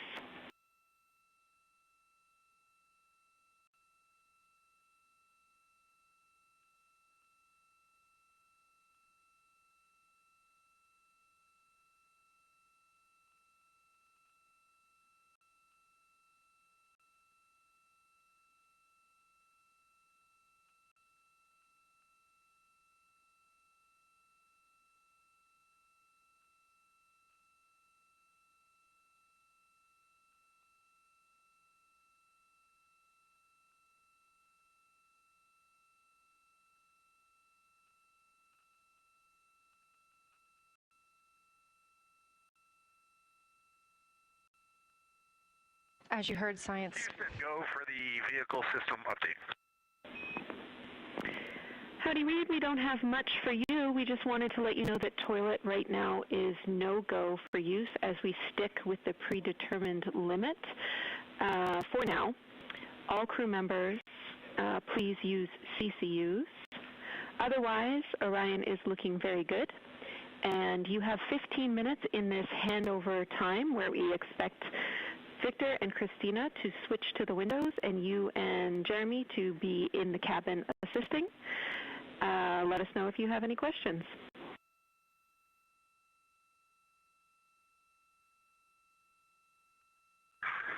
No questions at all, and they're in the swap right now. The first thing I'll tell you, I floated up to the docking hatch window and just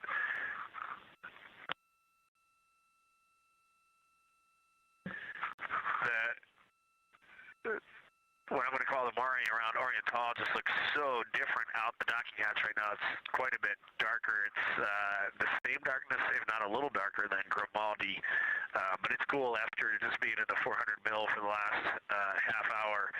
Looking up close, I got pictures of everything Ike was just describing on the Terminator. It really is a fascinating Terminator. And then Oriental just looks so dynamic right now. It's very three-dimensional out the docking hatch compared to what I was just looking at through the 400 mil. We love it.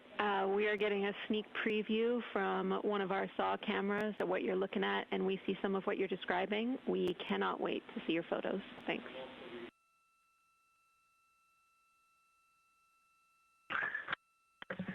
Yeah, Jenny, I wish you had some longer lenses on the solar array so you could see the whole moon, but man, it is, or the up-close moon, not the whole moon, but it is just fascinating here. It's so cool. All right, MPO and INCO, take notes. We want a zoom lens on those saws next time. Thanks, Reed.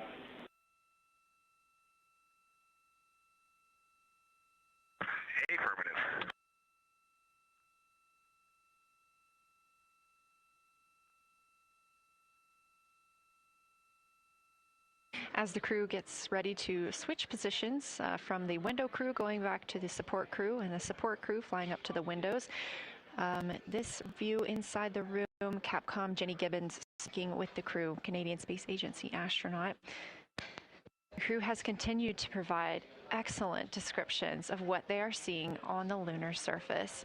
In this picture, or in this live view actually, from Orion and a camera mounted on its solar array wing, if you look at the dark portion on the right side of the screen, those are visible from Earth. That's considered the near side. Those are ancient lava flows from a time early in the moon's history when it was volcanically active. And if you look towards the left, there's that dark, large crater that appears to the left of those lava flows. That's Orion's Hall Basin. It's about 600 miles wide, and it straddles the moon's near and far side. And this mission is the first time that humans have ever been able to see this with their eyes in the daylight. Again, you hear conversation about that terminator. You have a great view of that as well. That's the difference between light and darkness on the moon. Victor Glover explaining that as a very jagged looking terminator due to the peaks that they're seeing and the craters that they're seeing as they prepare to cross over the far side.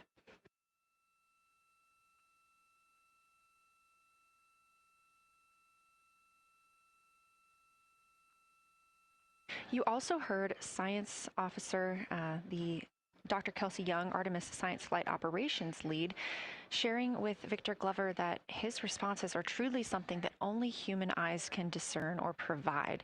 So we've previously discussed how having humans observing the moon on this mission is being combined with lunar robotic data to help us maximize what we know about the moon. So part of that data comes from the Lunar Reconnaissance Orbiter, or LRO. This orbiter provides the robotic foundation that makes Artemis II lunar science possible. LRO has been orbiting the moon for 17 years, which makes it the longest operated lunar orbiter in history. And it's also the only American spacecraft dedicated specifically to lunar science and exploration.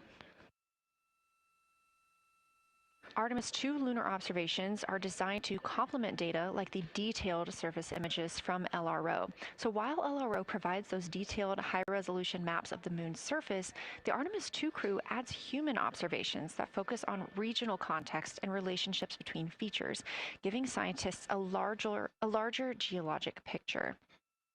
Now, this combination of robotic and human observations strengthens lunar science.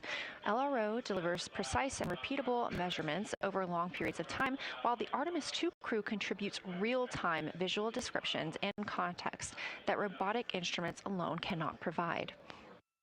The best description I've heard while preparing for this mission is to compare the difference in looking at the moon with your own eyes on Earth and trying to take a picture with a camera. The camera truly never does it justice, and it's much easier to describe and perceive what you're seeing with your own eyes than to take a photo. These Artemis II astronauts can rapidly scan wide areas and adjust their focus in real time, as well as describe relationships between features. The crew will also observe the same regions multiple times under changing lighting conditions during the flyby and provide perspectives that would take robotic missions years to accumulate. During the Artemis II mission, LRO is also attempting to observe some of the same lunar features that the astronauts are studying. Collecting this data simultaneously highlights how different instruments and human eyes provide complementary information about the moon. This LRO data plays a direct role in preparing for future Artemis missions. Its measurements of topography, surface temperature, composition, radiation, and lighting conditions are used to assess hazards, identify safe landing sites, and locate potential resources such as water ice near the lunar South Pole. This mission, Artemis II, represents the point where years of robotic preparation are paired with human exploration for the first time in the Artemis era. So together, LRO, the Lunar Reconnaissance Orbiter, and Artemis II are demonstrating how NASA moves from mapping the moon robotically to exploring it with humans. We are laying the groundwork for future Artemis missions and sustained lunar operations. A check-in with Orion. We are now 4 days, 21 hours, and 22 minutes into the flight of Artemis II. our crew aboard the Orion spacecraft. We are now 8,153 miles away from the moon, 250,742 miles away from Earth. The spacecraft is traveling at 1,030 miles per hour.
All right, Houston, the professional science update giver is now in seat 2. That is where Victor is, and Christina is nestling into seat 1 with the long lens, and we're just getting ourselves oriented here.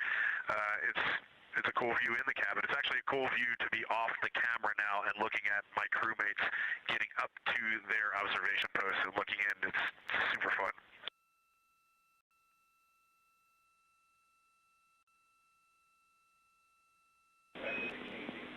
Copy all, Reed. We like it.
As we heard confirmation from NASA astronaut and commander of Artemis II, Reed Wiseman, they are now switching positions of the support teams and the observation teams.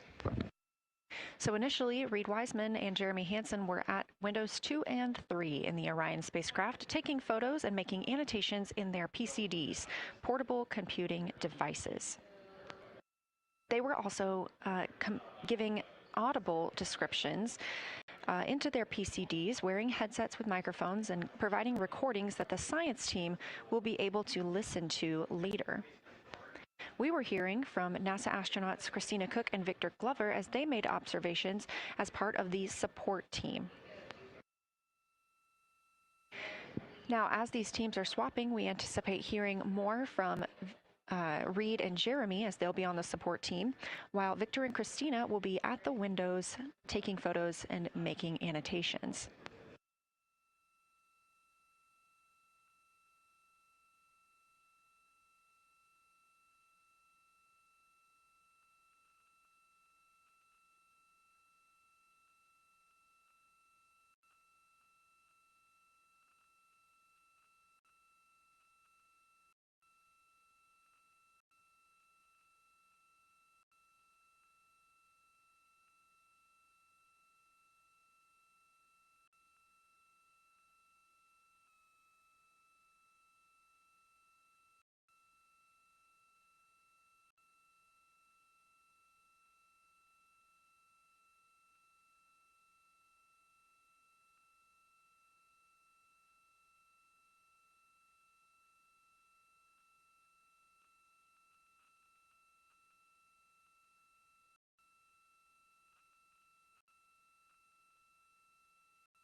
for the science team, if they can mark this time, I just covered up window 4 to block out the ambient light from a very bright planet Earth. And it'll be interesting to see if in the data Victor and Christina see any differences from me and Jeremy with that window blocked. It's a lot darker in the cabin now.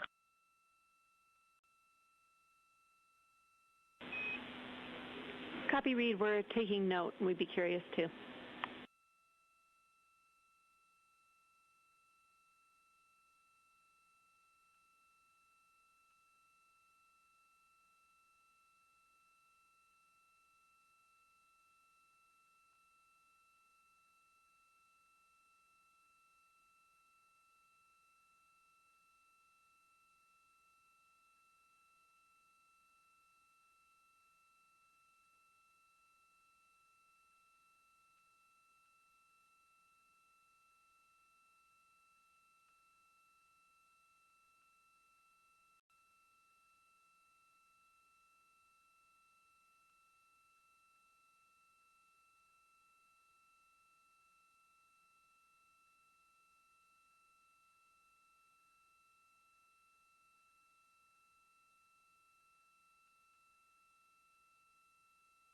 We are live in the Artemis mission control room during the lunar flyby of the Artemis II crew, the first humans to fly by the moon in over 50 years.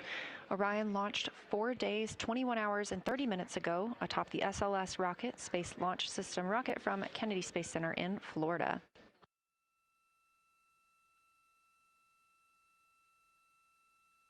Our 4 crew members inside the spacecraft are transitioning their positions. The cabin and window teams have swapped. Currently at the window, we have Victor Glover and Christina Cook, NASA astronauts, and serving as support, Reed Wiseman and Jeremy Hansen.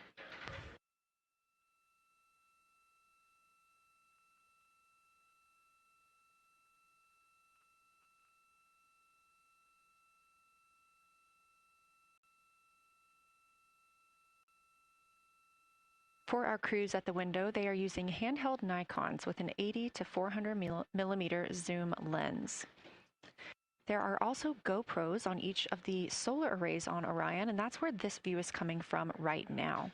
We have an interior camera of the crew as well, but they have dimmed the cabin lights. They've actually turned off the cabin lights to allow them to better see outside of the spacecraft.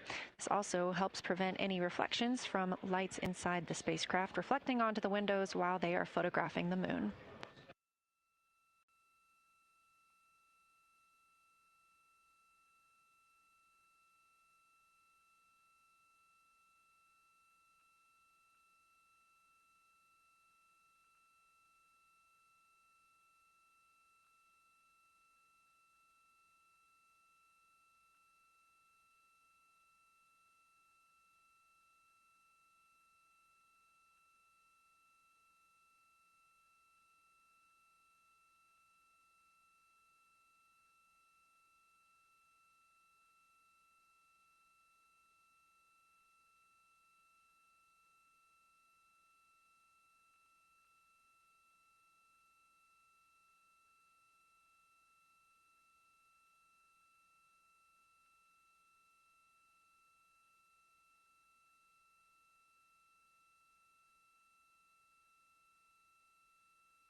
We talked a little bit about the views and the cameras being used on the Orion spacecraft. And again, we do have GoPros on the tip of each solar array wing. Now, the bandwidth is a little bit limited because having a crew on board, we do have to downlink a lot more data. That includes their environmental control and life support system. We are not the only data, this view that you see, coming down from the spacecraft, and so we do rely on sharing some of that with the other flight controllers in mission control. This helps the team monitor all systems aboard the spacecraft and ensure the safety of our astronauts.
We are standing by for a situation report from the crew aboard the spacecraft. They've been imaging the whole moon. There is now a new crew at the window. That would be Victor Glover and Christina Cook. And so being it's their first time since they have moved up to the window positions, they have a chance to orient themselves and describe and take pictures of any color or albedo variations across the surface. Reminder, albedo is the brightness or reflectiveness. Integrity science for a science sit rep when you're ready.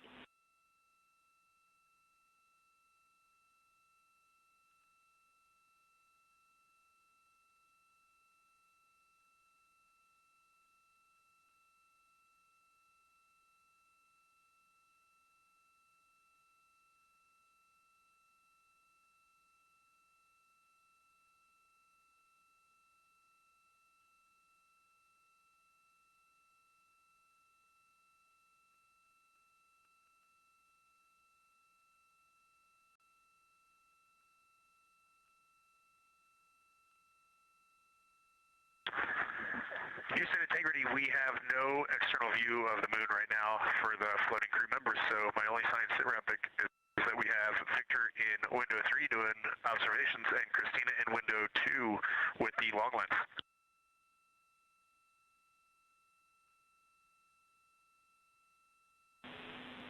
Integrity, we copy. Are the shrouds still on windows 1 and 4? And if so, would you consider trying to get a view through one of those windows?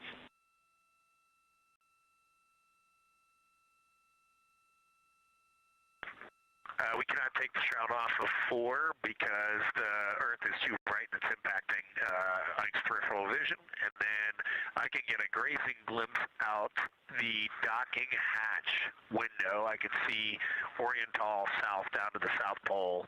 And the primary thing that I see from Oriental right now is just the long trenches that come out. And, you know, when you come out the north side of Oriental, the ejecta kind of boulders across the northern half of the far side. But coming out the southern half of Oriental, I just see those large, here they look like gorges. They're almost like rain when it comes down the Grand Canyon and fingers off into the desert, kind of what it looks like. Also, Burgess Alpha is extremely bright. It's the brightest thing that I can see. Even brighter now than Aristarchus, which is heading off to the Terminator. It's almost impossible now to see Aristarchus, the thing that Jeremy and I looked so much at. I can just barely see the crater rays from Ohm, and I would say for albedo right now, I would go back to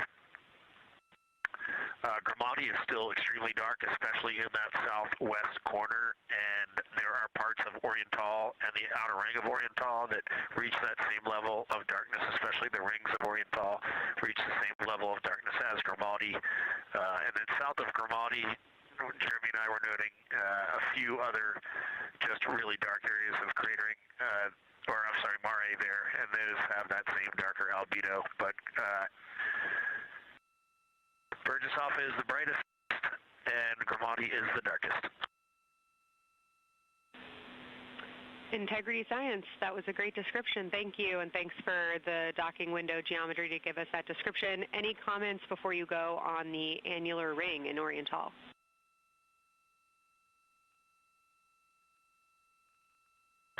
The annular ring, which I think everybody kind of describes as like a pair of lips or a kiss on the far side of the moon from here, is very circular in nature. The northern part of it is wider, darker. The southern part is much lighter. It is very neat looking, and but it is far more circular than I remember it looking in our training. The darkness of the northern side of the annular ring is the same darkness from here out this docking hatch window as the center mare in Oriental. Not quite as dark as Grimaldi, but it is probably only because dust and lunar regolith has kind of impacted over time. Reed, that's exactly what we were looking for. Thanks so much. You have heart hands coming out of the SIR.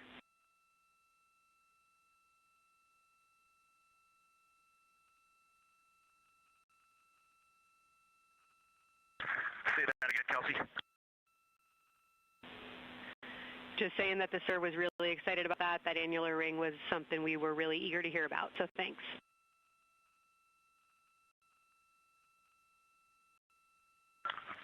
Yep, you bet. And now Victor and Christina are moving on to Oriental. I got them situated over there a little bit late.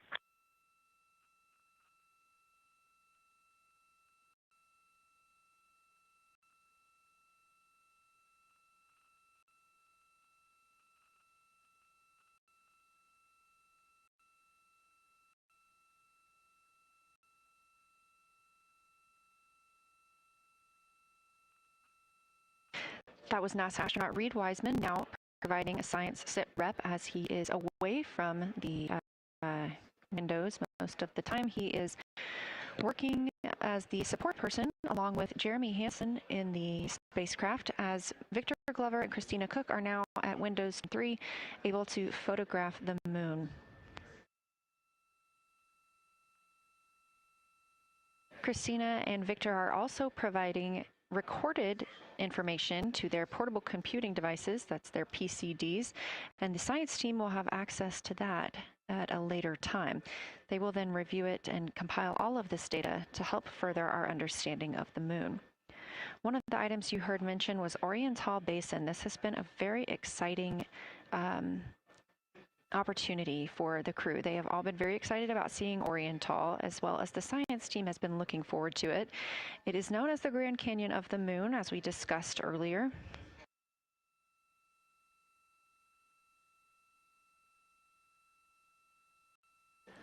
From the pictures, the science team is hoping that the crew will take centered images of the entire basin and surrounding craters in a single frame, but also use those 80 to 400 millimeter zoom lenses to create a mosaic entire basin.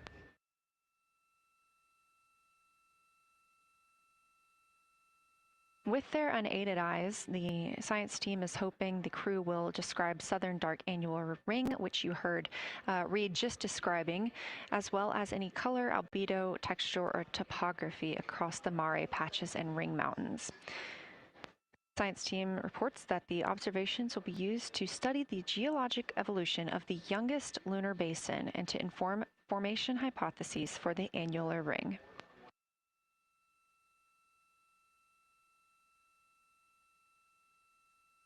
And again, another fun fact about Oriental is the diameter is the same distance between Johnson Space Center, where we are today, and Kennedy Space Center, where the crew launched on April 1st.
This live view from the Orion spacecraft on the Artemis II mission, now 7,373 miles away from the moon, 251,130 miles from Earth.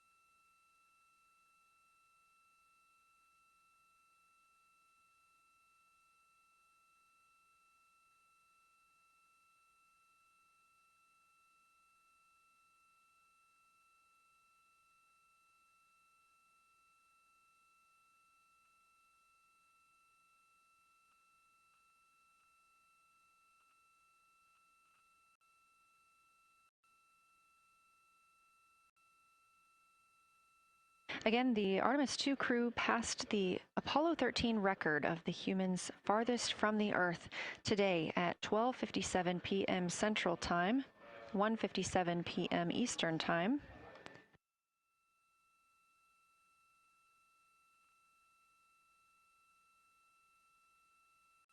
That distance set by Apollo 13 was 248,655 statute miles.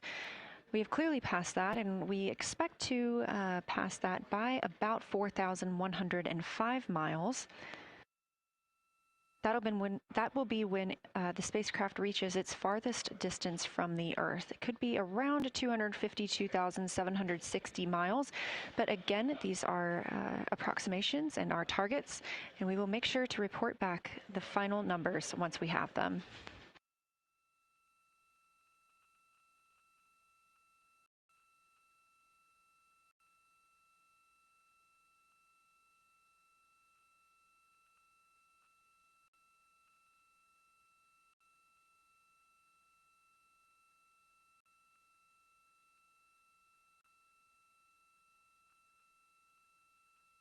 We have some refined times of when we expect to have Earth set of Earth behind the moon while Orion flies behind the moon. That would be about 5:41 p.m. Central, 6:41 Eastern.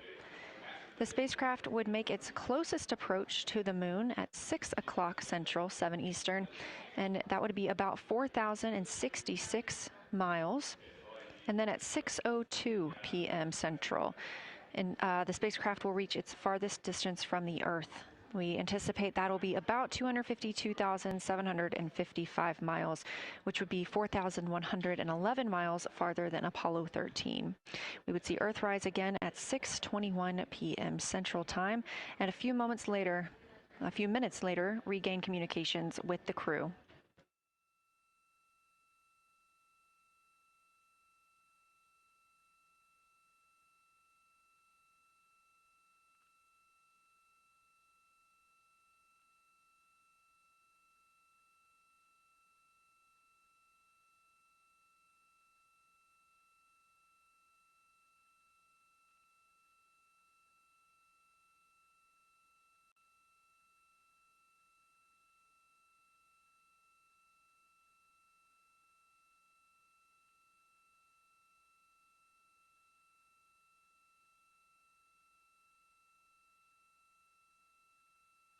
Currently aboard Orion, Victor Glover and Christina Cook are the two team members conducting lunar flyby observations, meaning they are using the Nikon cameras to photograph the moon, and their PCD, or the portable computing device, to conduct annotations. They are both recording information that will be downlinked to the science crew, and tomorrow morning the science team will have a conference with the team while the information is so fresh. They'll be speaking with the crew about their observations and their data collection.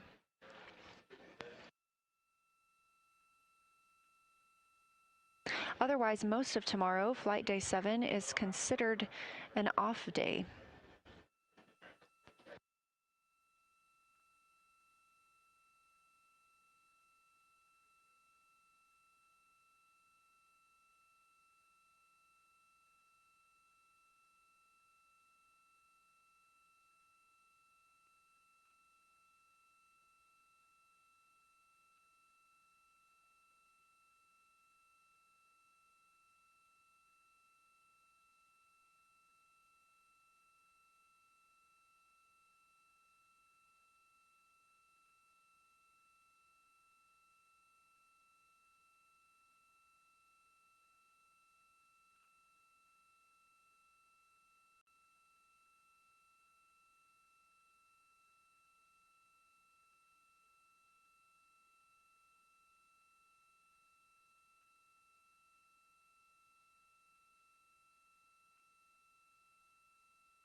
We are on flight day 6 of the Artemis II mission, the first time in more than 50 years that humans will observe the moon directly, providing a critical opportunity to practice how lunar science will be conducted during future Artemis missions. If you're just joining us, the crew is well into their lunar flyby observations, and we anticipate that we will hear from them soon. A few times every hour, they are slated to call down with science sit reps or situation reports. We most recently had one from Commander Reed Wiseman. He and Jeremy Hansen, mission specialist, were first at the windows today to photograph and make annotations of what they were seeing. Therefore, we heard more from Victor Glover and Christina Cook earlier in the day during those first blocks. But now that Reed Wiseman and Jeremy Hansen are on the support side, they are the ones calling down what they are seeing from windows 1 and 4. Earlier, we heard that the Earth is so bright in window 4, they have had to temporarily cover it with a t-shirt.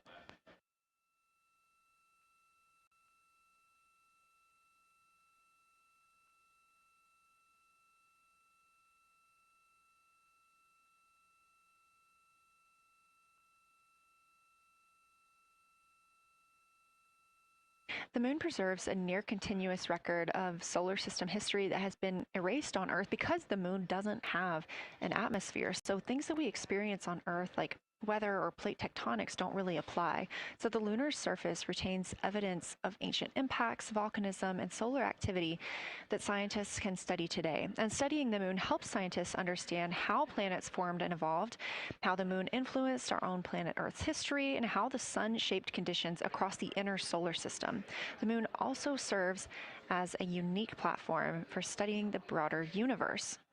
Artemis science is designed around questions best answered by humans, working alongside robotic systems, combining decades of robotic lunar data with real-time judgment, context, and adaptability that only humans can provide. This mission, Artemis II, is serving as a proving ground for lunar science operations, which allows NASA to test how science is planned, executed, and supported during a crewed deep space mission ahead of our future Artemis flights.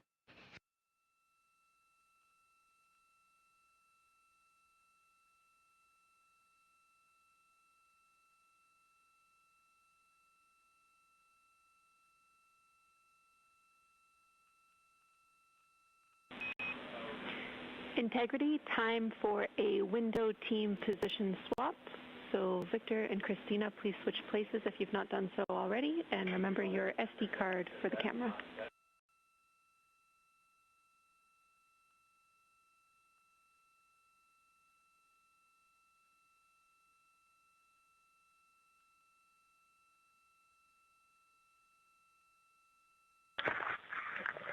We're in the swap right now. They're wrapping up their last comments, and they'll switch over and change guards in the long lens. Copy.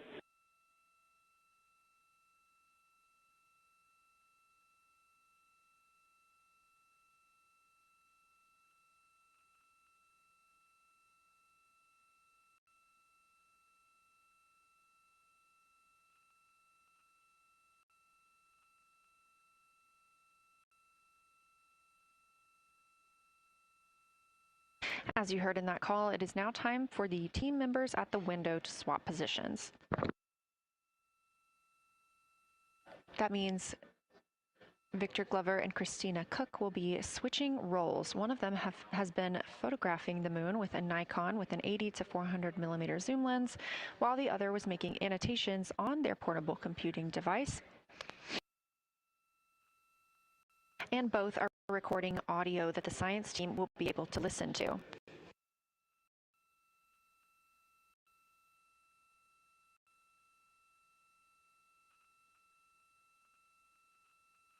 We are now 2 hours and 10 minutes until we expect to lose signal with the spacecraft as they fly behind the moon.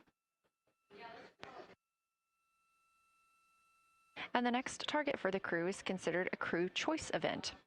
They have the option to focus on any regions or patterns or features that interest them.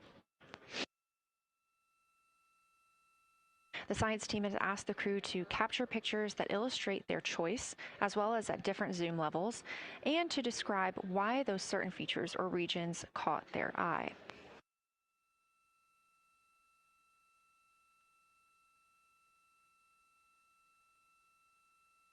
Those recordings are part of what are being saved on their PCDs, portable computing device, that will be sent to the science team for analysis.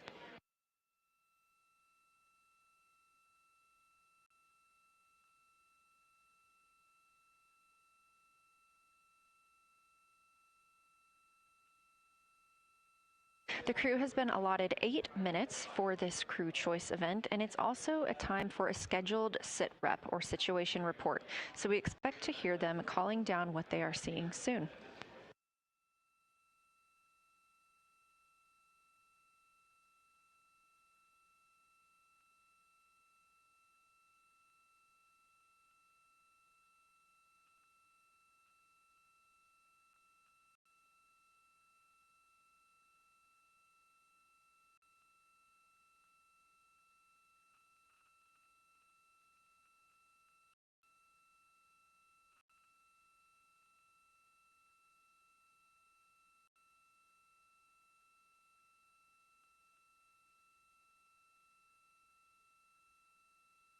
Something that the crew or that the science team has used to help prepare the crew is a cue card. These ask for a feature ID if they happen to know the type or name, and if it is a target. Of course, in this situation, when they have a crew choice, they do not need to, it may or may not be a target. They want to know the location and the observation style. They've also asked for the geometry of what's being captured, the size, shape, boundary, and preservation, as well as the color and shadow. So the color tone, the albedo, that reflection or brightness, and any shadows or illumination. Next, they're interested in structure and texture. That includes slopes, structures, and textures, of course, and geologic relations, like association to other features, any contact to those features, and of course, their thoughts, impressions, or interpretations. They are interested even in emotions and excitement that the crew may be having.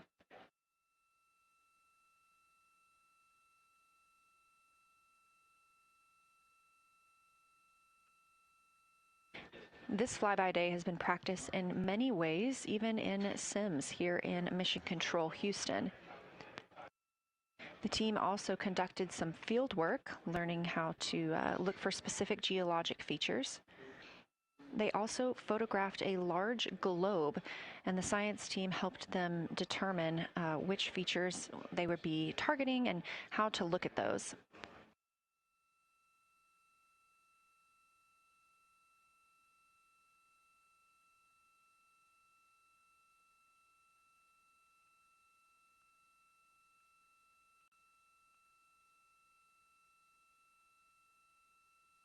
We have a few more minutes that the crew would be photographing their crew choice. Again, this is NASA astronauts Victor Glover and Christina Cook at the windows. They will then move on to another discussion portion. This is for the far side albedo, that reflectiveness, and color that they are seeing. We heard earlier about some browns seen on the moon, which is very interesting, especially here from Earth, where we are just seeing whites, grays, and maybe even black at some points. When they get into that discussion for far side albedo in a few minutes, the theme is looking to know how that color and albedo is, what those variations look like across the far side.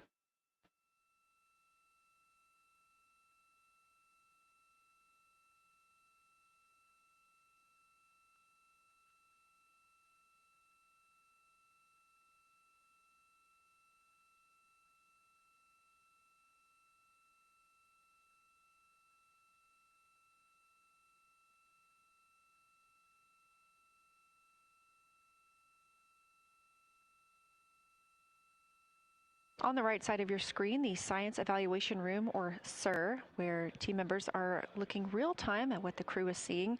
And even earlier, we're... Houston Integrity, you ready for science zero? We'll take it.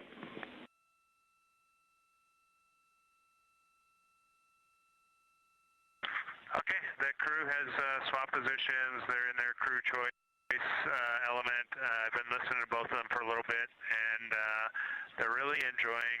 They both decided to pick the Terminator, and they're spending a lot of time looking at the Terminator, just talking about the resolution that they can see, the depth of the craters, and the various interesting and unique excavations that they can see. So Victor is on the long lens, and Christina is just looking out the window, and I'm sneaking a peek in T-shirt window. It looks like, I don't have the best angle here, but it looks like Aristarchus is on the limb of the moon now. It's amazing how quickly it changes as we speed around the far side of the moon, stuff that's leaving our field of view, and now we have a lot of the dark side of the moon that, you know, it's missing for us right now, but it would be in view if it was lit at all. Jeremy, Science, thanks for that sit rep. Do have a question. A few times we've heard you and the other crew describe change during the course of your flyby. Would be interested in future descriptions of more verbosity about how it's changing. Thanks for the great sit rep.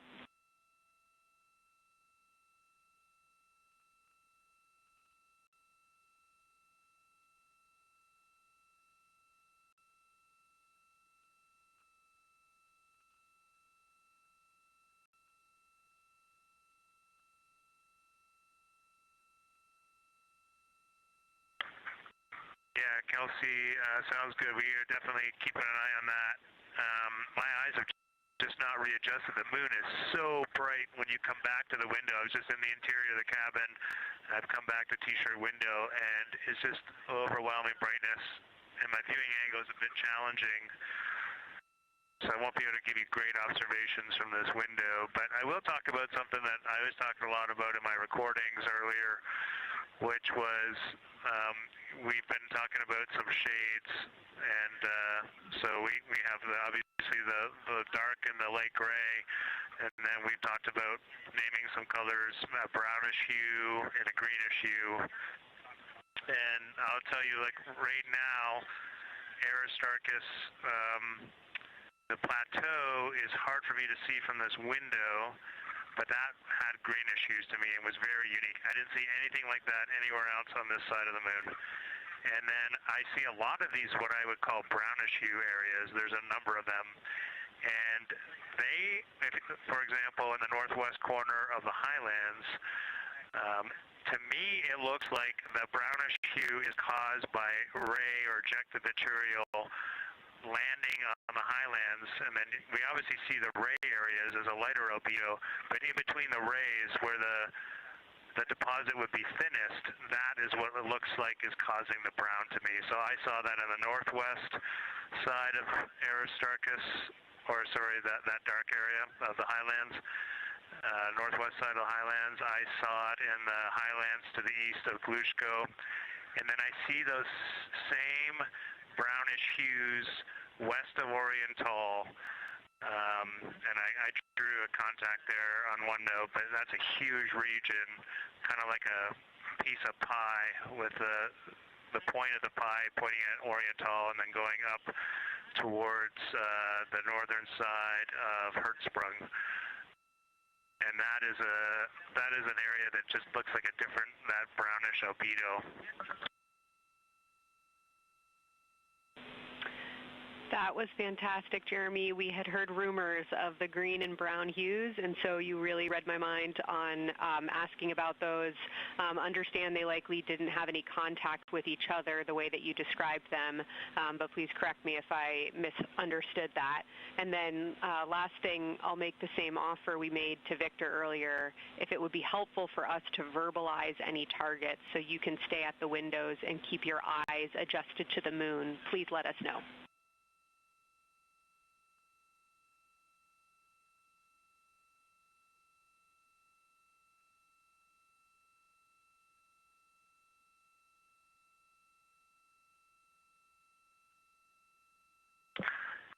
If you got something you want us to look at, Kelsey, you can send it on up.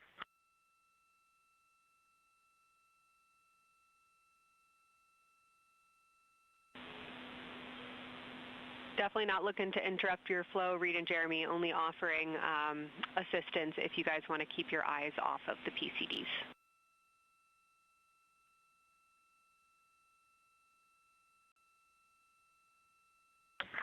Oh, I see what you're saying, okay.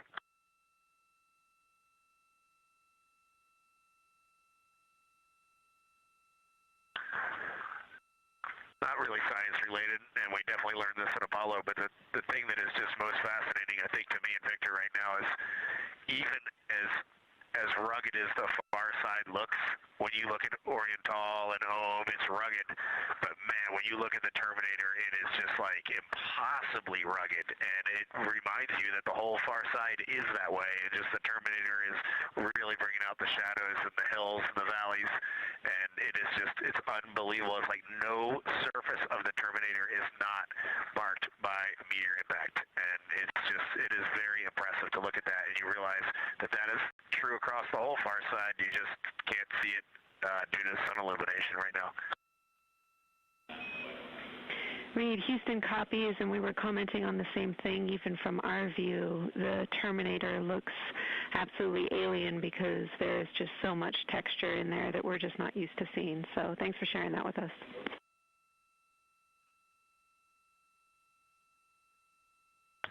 There's also, I don't know the name of it, coming out the south-southwest of Oriental, right on the southern Terminator, is just a massive crater. I don't know the name of it. Maybe you can look on the solar array wing video and tell me it's right. It's the southernmost crater you see on the Terminator right now. We're looking for you.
We're loving that picture. Thanks for showing us. And Reed, as an answer to your last question, we believe that that is Chebyshev crater. And the sir agrees with that.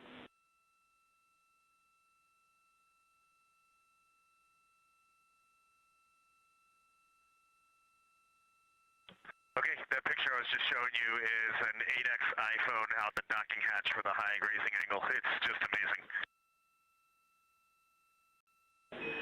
We love it. Thank you.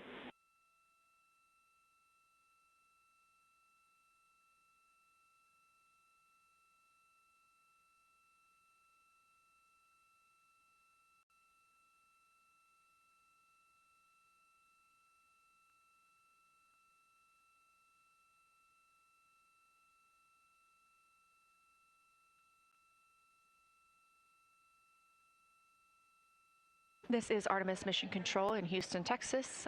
Mission elapsed time, 4 days, 22 hours, 12 minutes into the flight of Orion.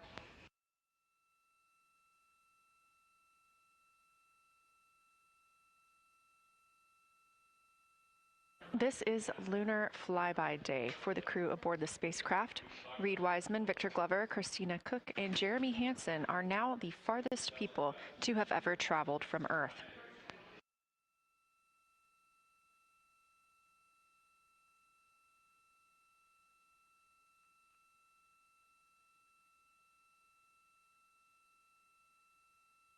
This a live view from inside the spacecraft. They have turned off the lights so they're able to see outside and photograph the moon better with no reflections from inside.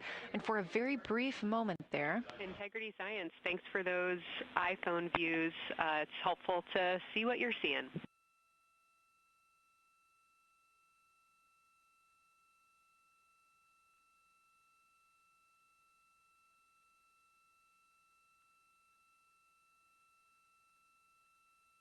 We very briefly saw NASA astronaut Reed Wiseman showing a picture he took on his phone of the moon. We do expect to get all of the photos that the crew is taking today, and we cannot wait to share some of those with you. But pretty cool in the meantime, just to see one quick shot from what the crew is seeing.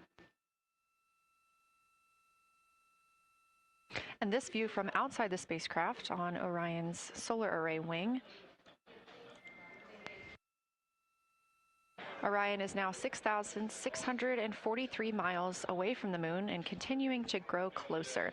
Again, their closest approach will be about 4,066 miles. The best comparison is if you held a basketball at arm's length. That's about what it would look like to the Artemis II crew at their closest approach.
This view showing at the very top, a camera coming from Orion, continuing their flyby of the moon.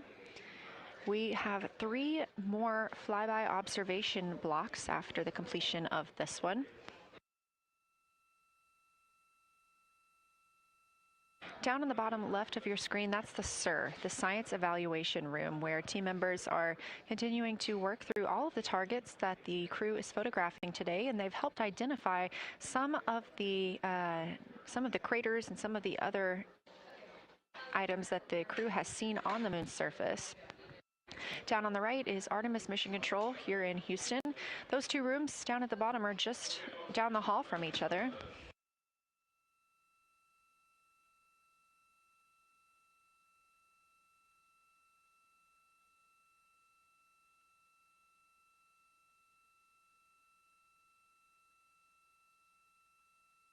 And we are just a few minutes away from the next cabin and window team swap. That means Victor and Christina, who have been at the windows, will fly to the cabin, the background essentially, and be their support crew for Reed and Jeremy. Reed and Jeremy will move back up to the windows.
The crew is continuing their discussion portion of the flyby in the lunar targeting package, where it says far side albedo/color. They are looking. The science team is looking to get a good understanding of what the crew can see on the far side at this point, and its brightness as well as any colors. We did hear earlier Canadian Space Agency astronaut Jeremy Hansen reporting that they could even see browns and even greens on the moon. I'm really looking forward to seeing those photos. And in just a couple of minutes, the teams will swap from the cabin to the window.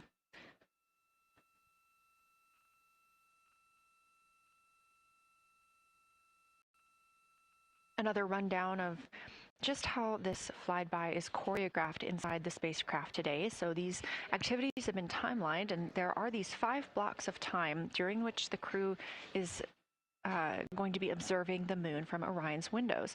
Now we are just coming up on the end of the 2nd block, and we'll start the 3rd soon. So at any time during those blocks, 2 members are at the windows working in a pair. One is taking photos from window 2 and has a blue shroud over the window to help prevent any reflections from inside the spacecraft. They are also using an 80 to 400 millimeter zoom lens. And the other astronaut on the window team will be in window 3 using their portable computing device to make annotations. Now, again, both of those crew members are making audio recordings of what they are seeing, and we are not hearing that right now. Those are going to be downlinked later to the science team, who will evaluate them and use that data to inform our understanding of the moon. Those 2 crew members at the windows swap roles. Integrity Houston, it is time for another swap between the cabin and the window teams.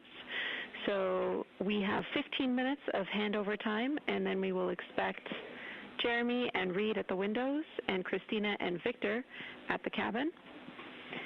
I have no new vehicle updates for you, but I do have a photo location for some photos on Ike's PCD, and I want to let you know that Jeremy's family have arrived in the viewing gallery.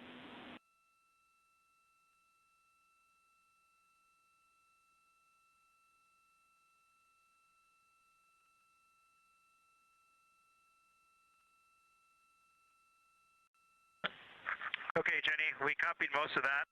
The only thing we're missing is what you meant about the photo location on Victor's PCD. And hello to my family. I think that must be Catherine and Devin that are there. And I'm glad they made it into the viewing room. And we copy it's time for crew swap. The A team's coming out of the windows and the B team's going in. Okay, copy. All I meant to pass for Victor's PCD is that there are some late load photos that were requested that are now in his favorite photos folder. And you're exactly right. We have Catherine and Devin here. They give you a big wave, and they're super excited and happy to see part of what you're seeing.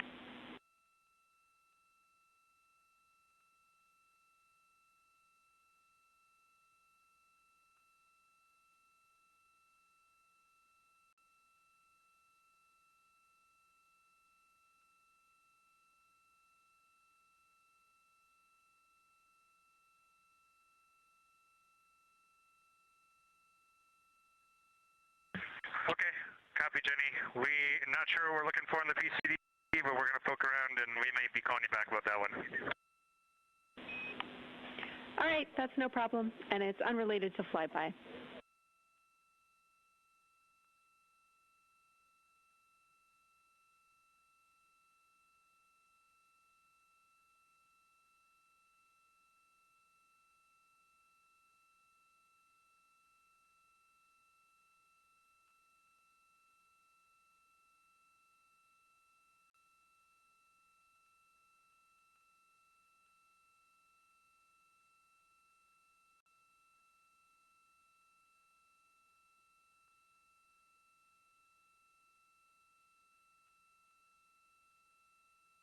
This is Artemis Mission Control here at Johnson Space Center in Houston, Texas. And as you just heard, Capcom, or capsule communicator Jenny Gibbons, Canadian Space Agency astronaut and Artemis II crew backup, relaying to the teams in Orion that it is time for a swap from the cabin to the window teams.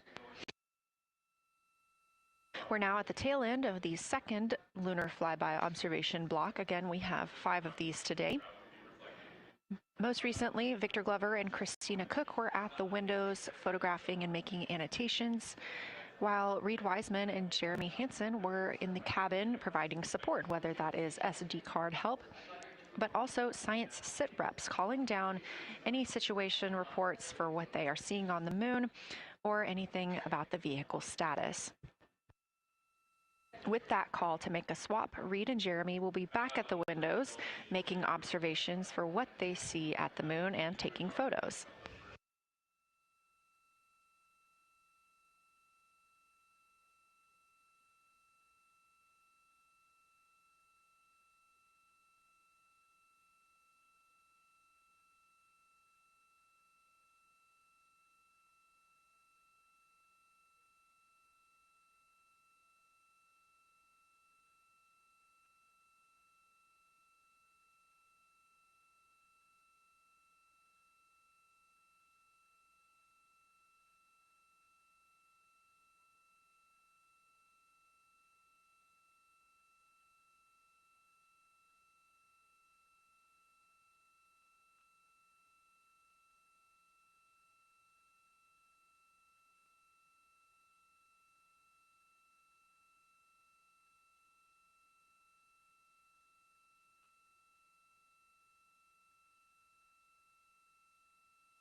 Again, you're watching live coverage of NASA's Artemis II.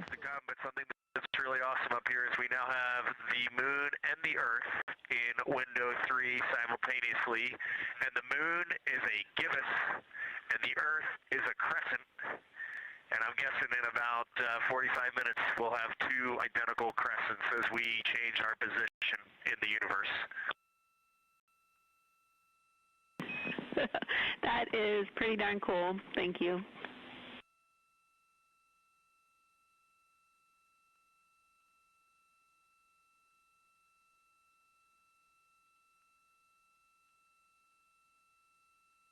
That's the Artemis II crew, the first astronauts to fly by the moon in more than 50 years, reporting that when they look out of window 3, one window, they're able to see both the Earth and the moon at the same time now. Now, obviously, our view is from a camera on the solar array wing pointed at the moon. We hope to see that view of both the Earth and the moon soon.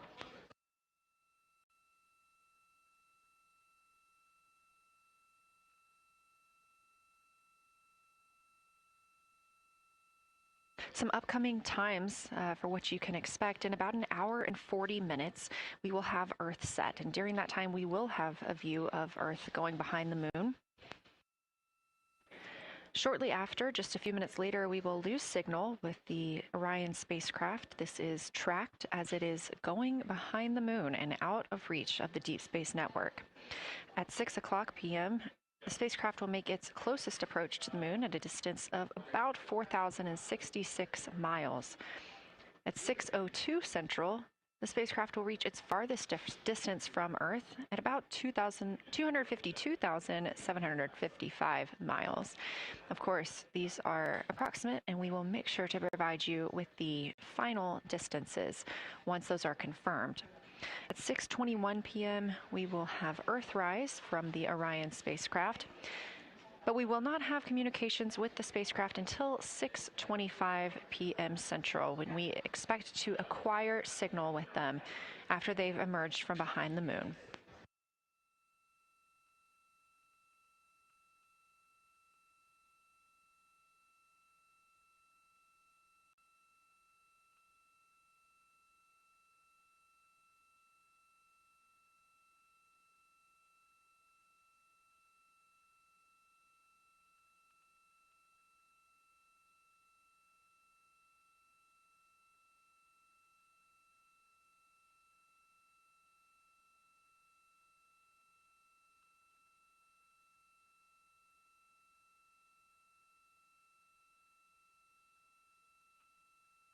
Again, you're watching live coverage of NASA's lunar flyby for the Artemis II mission, first crew to fly beyond the moon in over 50 years.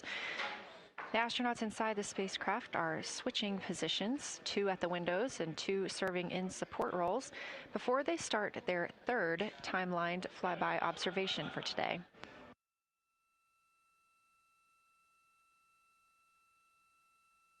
We've heard great calls from the crew so far describing what they're seeing, all well trained by the science team here on the ground.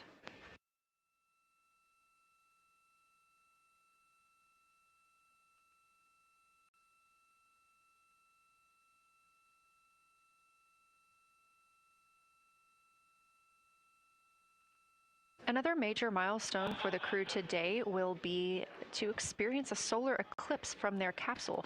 No one on Earth will experience this solar eclipse. To the astronauts, this will look a lot like a total solar eclipse on Earth, except the moon will be huge compared to the sun. Whereas if you're standing on Earth and looking at a solar eclipse, the moon and the sun appear to be about the same size in the sky. As the moon begins to cover and then uncover the sun, the astronauts will see a partial solar eclipse, so that's before and after totality, and during that time frame they will have to wear eclipse glasses so they can safely view this phase. They also intend to capture images of the sun's corona during the eclipse. This is a rare glimpse at the innermost corona that will only be captured by the astronauts' cameras. During the eclipse, we also look forward to the crew members describing what they will see, which includes unique light features like the shape and size of the corona and potentially even lunar dust. At the same time, Venus, Saturn, Mars, and Mercury will be near the sun, so they may be able to identify what part of the sky they're looking at. This can help train future Artemis astronauts on what part of the sky they're seeing, which is useful knowledge in challenging situations when they may need to rely on that information instead of instruments for navigation and orientation. That eclipse window will last about an hour, and it'll happen near the end of the day today, closer to 7:35 p.m. Central, 8:35 Eastern.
As you can see in this live view from Orion, the spacecraft is maneuvering around the moon, and the views of the moon have changed since we started our broadcast.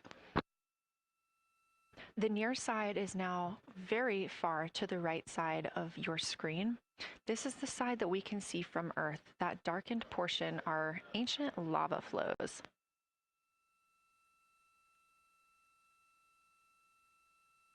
The crater down towards the bottom of the moon is Orión, and this is a crater that was previously never seen before by human eyes until this mission.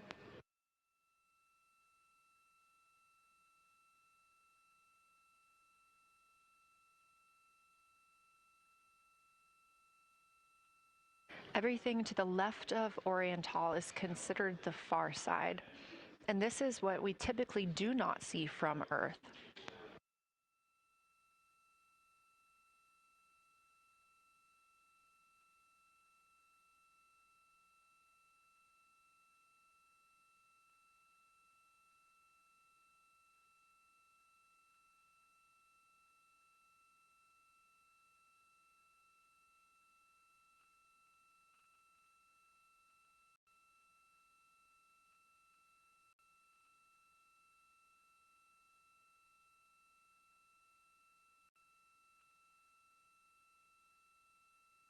And just a reminder about this view, this is coming from a GoPro camera mounted on the tip of one of Orion's 4 solar arrays.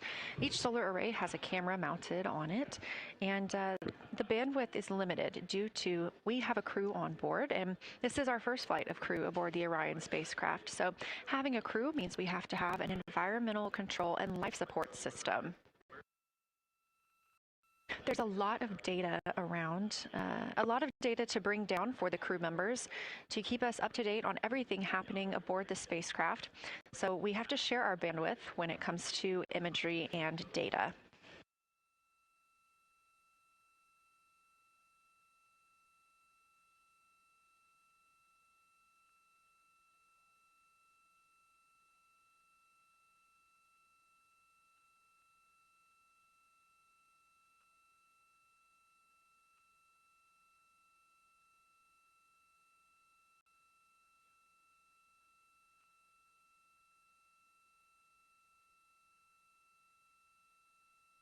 Inside the Orion spacecraft, the astronauts have completed their cabin and window team swap, meaning we have moved into the next block of lunar flyby observations.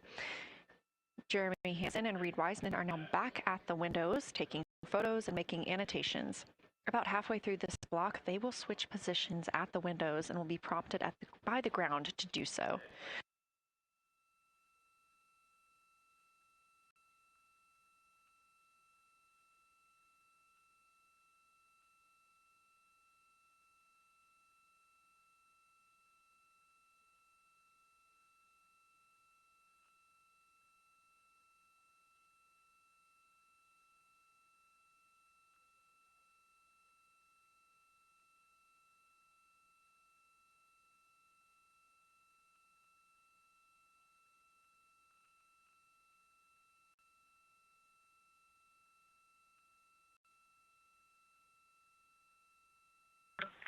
Houston Integrity for SITREP. First of all, I'll just talk about the experience that I had during Victor and my observation time. It was an incredible experience. We definitely noted how much more you can see with the zoom lens. Even though we have a great visible eye image, there's just a lot of texture that just pops right out at you when you can zoom in. So almost just using it like a telescope, the camera lens. We really enjoyed our discussion time. That was a great innovation on the lunar targeting plan. We were both able to describe a lot more kind of with flow, I would say, when we were talking to each other. And it was also, we sort of were able to bounce ideas off of each other and come to new conclusions. We had, I think, a very successful talking through of some contacts between different color areas, both in the mare and in the highlands, and we identified some really unique texture areas as well. At one point, towards the end of the images of my time in window 3, I just had an overwhelming sense of being moved by looking at the moon. It lasted just a second or two, and I actually couldn't even make it happen again. But something just drew me in suddenly to the lunar landscape, and it became real. And the truth is its own body in the universe. It's not just a poster in the sky that goes by. It is a real place. And when we have that perspective and we compare it to our home of the Earth, it just reminds us how much we have in common. Everything we need, the Earth provides, and that in and of itself is somewhat of a miracle, and one that you can't truly know until you've had the perspective of the other. I'll switch into some logistics stuff. The Peltors, both their batteries stopped providing the active listening, but we have verified they are still recording, and so we are able to have discussion time and hear outside our recordings by just moving the ear cup off of the ear. Other than that, everything's working well technically, and we've been able to find all our targets, and we're having a really great time. Thanks, Christina. We copy those logistics for the Peltors, and also thanks for bringing us into the cabin with you with that description.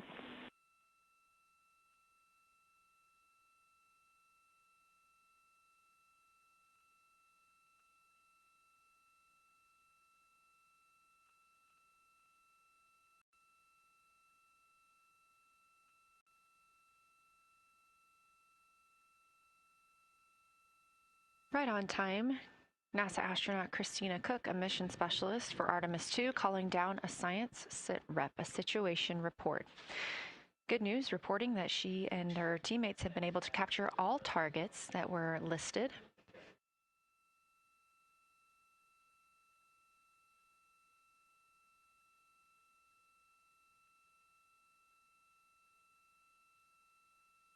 Christina also gave a vibrant description of just how it feels to be there and to see the moon up close and not just something passing in our night sky. Currently, the team members at the window are Reed Wiseman and Jeremy Hansen. Meanwhile, Integrity cabin team for window shroud.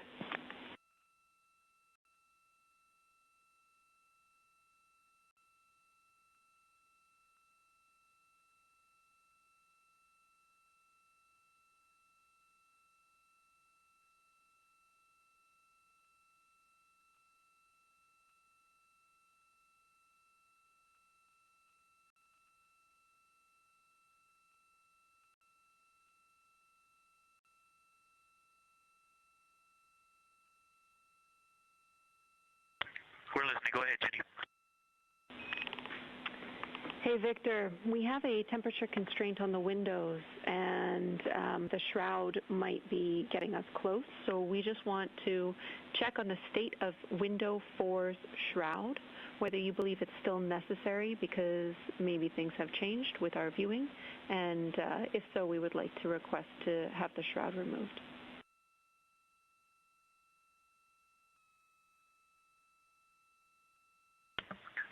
Houston, we believe it is necessary. We pulled it off just as a corner. It is very bright.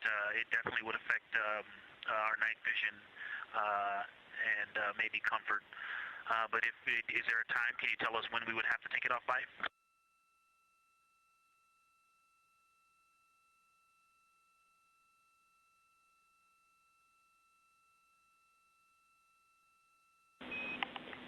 Unfortunately, since it's been on for a while, we are going to have to request that the shroud is removed, and we can recommend something that could block the light but just create a bit of distance between the window and whatever is covering it. Something like a t-shirt would do the trick and help.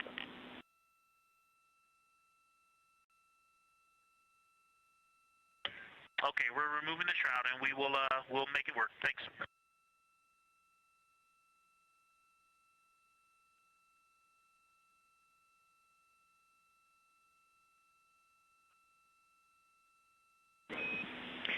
Thank you, Victor. We know it's pretty bright in there now with that window uncovered. We will also offer that airflow on the window would be helpful. So if you want, you can also retrieve the condensation hose, which should be friction fit onto one of the diffusers. And that on the window would also help.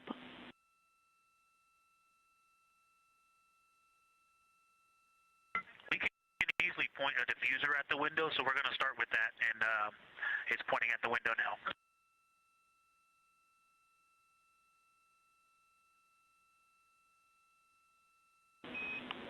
Okay, we'll take that, Victor. Thank you. Please keep us updated.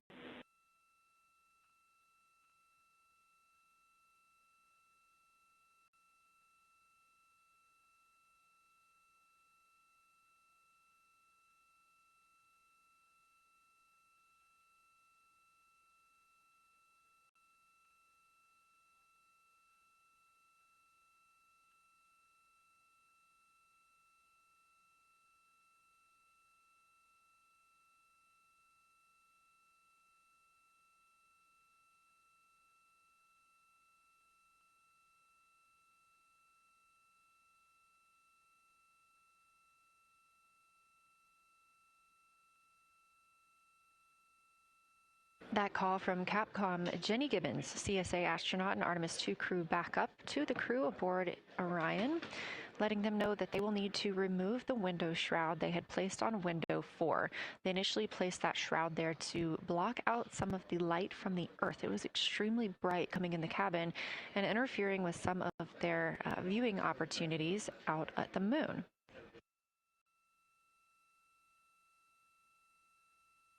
This was a request from ground teams to ensure that they are protecting other systems, and the crew has been offered the opportunity to use something else to cover the window.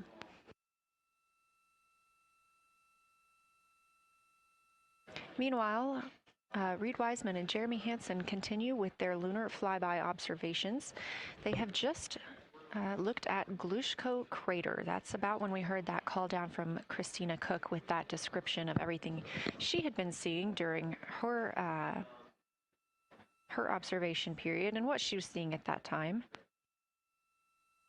The science team asked this crew to take centered images of the entire crater and their ray system in one frame.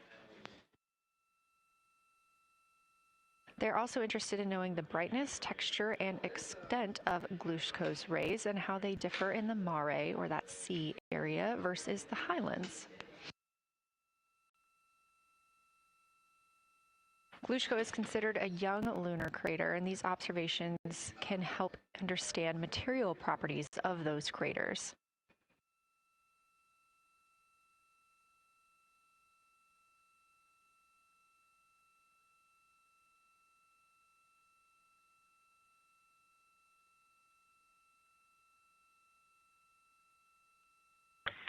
Science, integrity. First, I wanted to start off with connecting with what Christina said, that it was very moving to look out the window. I had the unfortunate sequence to start looking out the window and then moved to the long lens, and it was hard to speak looking through the zoom. Because I went straight where Christina went, and I was walking around down there on the surface, climbing and off-roading on that amazing terrain. I also want to underscore something that she said. As we continue to explore, when we actually do go down there to the surface, I know for safety reasons that we would never send someone alone, but I just want to really emphasize how important the discussion time was. When we started to talk, we not only got better science discussion, we got better human connection, and so doing this as a pair, we just learn and grow together, and that's just super important, so thank you for adding that to this plan. Reed just passed me a note that the Oriental Basin annular ring has a similar albedo to the center, but a different color. It has more brownish tones in it, and it's very distinct now that he's been staring at it. Victor, thank you. You got a cheer from science there, and we all just went on that moonwalk with you, so highlighting how important it is to talk about these things. I also want to let you know that we have Deanna Glover with us in the viewing gallery. She's all smiles.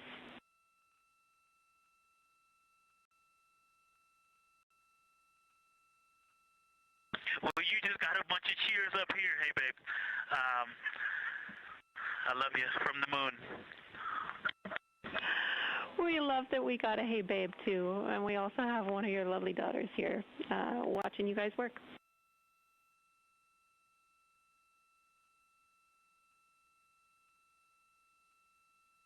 Thank you guys for doing that and for supporting them through this.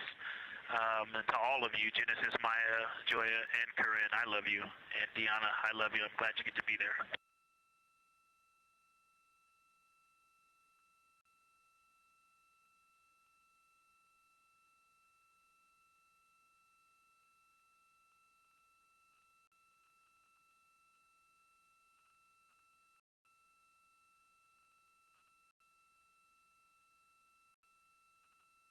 We've had some really sweet words from the crew members aboard Orion today, as their families have been able to filter in and out of the viewing room here at Artemis Mission Control at Johnson Space Center in Houston.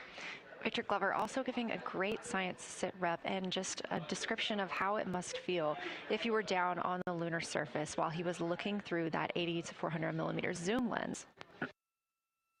He also expressed how important it was to be able to talk through that real time with Christina Koch and stress the importance of that on future missions, that it not only made their discussions better, but also more human. Glover and Cook are in the support roles right now, not taking photos or making annotations at the windows, but they are also encouraged to have their midday meal at this time. For lunch today, those two crew members have options of beef ravioli, salmon, butternut squash, sweet and savory kale, pickled beets, cherry blueberry cobbler, tuna noodle casserole, tomatoes and artichokes, broccoli, and chocolate peanut butter bar.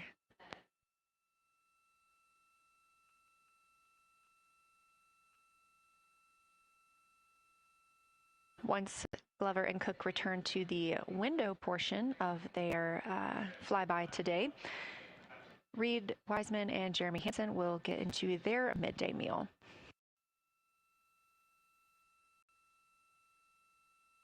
Again, this is the third of 5 scheduled blocks for our lunar viewing today, and if you were watching at the start of the broadcast, you can definitely tell the difference in the distance from the moon. We are now 5,518 miles away from the lunar surface, and again, expecting the crew to get about 4,066 miles away. They are currently 252,050 miles away from Earth, and every mile is a new record, having surpassed the Apollo 13 milestone for furthest distance earlier today.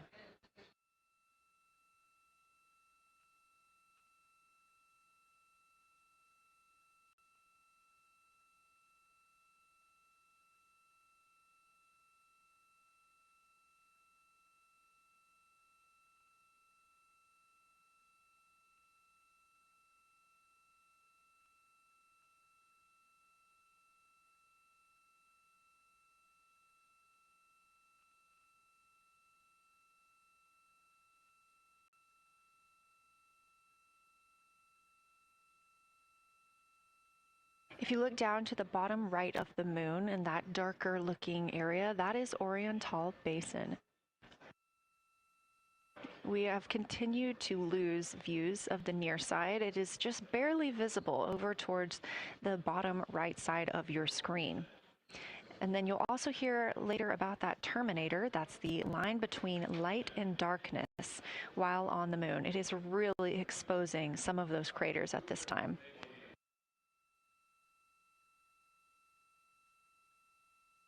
A couple of the other features in view right now are Hertzsprung Basin and Vavilov Crater. Hertzsprung Basin is nearer to the center of the moon, closer to that terminator line right now, and Vavilov Crater is just on the outskirts of it, closer again to the terminator.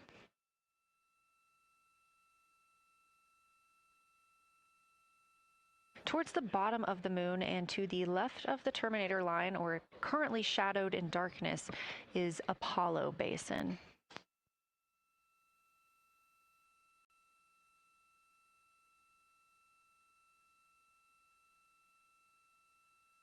Science from integrity. Let me find out how far we are from the moon right now. But our view is about a third of the moon is in eclipse. That beautiful terminator is out there calling to me. We're 4,691 miles from the moon. And what looked like in the terminator about a third of the way up from the southernmost part of the terminator looked like a dinosaur print if one was running to the northwest. Now is clearly a crater with a bunch of craters around it. And that terminator, I can only see about half of it. I'm looking through the docking hatch window right now because we have the Z9 in window 1. But that terminator has moved. I guess I've been using Vavilov the whole time, so it's gone 2 more Vavilov craters to the west, and so a few more features are starting to peek out into the sunlight there with that low sun angle, and so you still have ridges and valleys showing up very clearly, a very jagged terminator, and a few islands of light out there with some high elevation shining in the sunlight in that darkness. And on the eastern side of the moon, let's see, Grimaldi appears to be one of the farthest east features, and that is maybe 5 degrees from being right on the limb and going off over the horizon. It is interesting, just looking at Oriental, that my first impression of it is all of the dark areas appear lighter, which I think makes sense because it is now facing, well, it's still relatively the same to the sun, but my angle to it is different. So I'm looking at it from a little more, even further to the side as we pass it.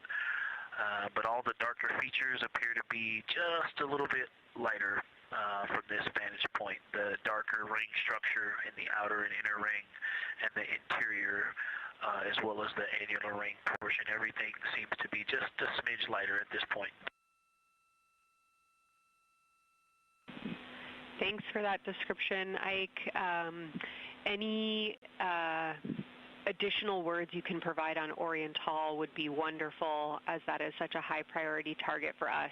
And while I have you, as we get closer to target 15, which is the Terminator target, if you can find Zeeman crater again that you were looking at earlier, everything to your left of Zeeman would be getting into the South Pole Aiken area to help you orient yourself.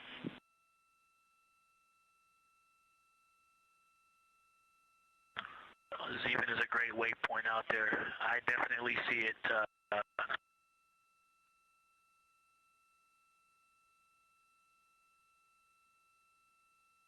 Yeah, Zeeman is very easy to find, and that is awesome. Thank you for pointing that out. Feel free to do that as often as you think of things.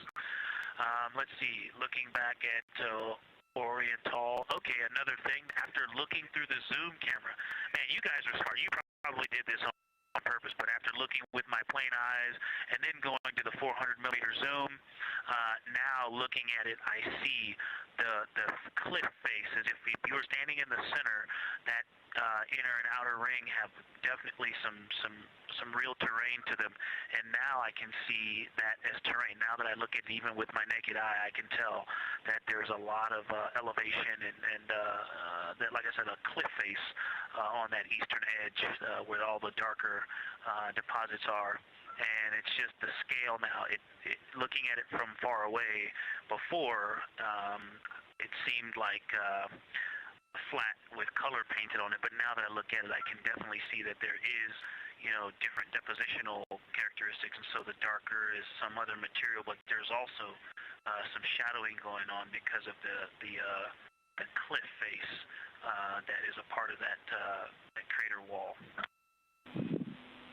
Great description, Victor. Thanks, and really interesting to hear now the distinction between shadow and color.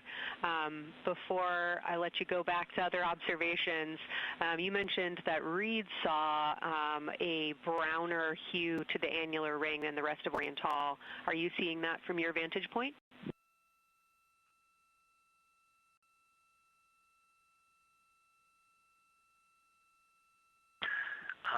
The way that I'm looking at Oriental, again, I'm still in the docking hatch window. There's like a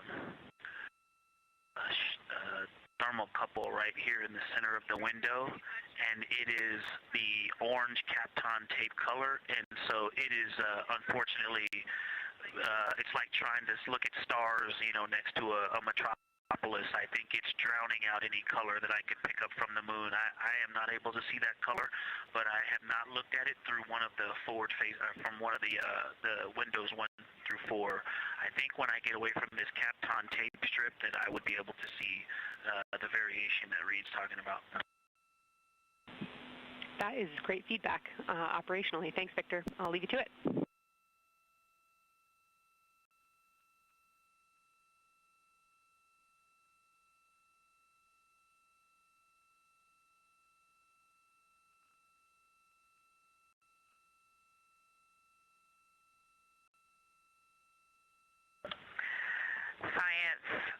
Integrity with a question from the window team.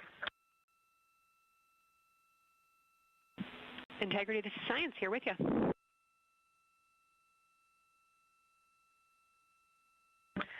Yes, they have a question to help inform a theory that they're sort of tossing back and forth. What is older, the Mare seas of the near side or Oriental?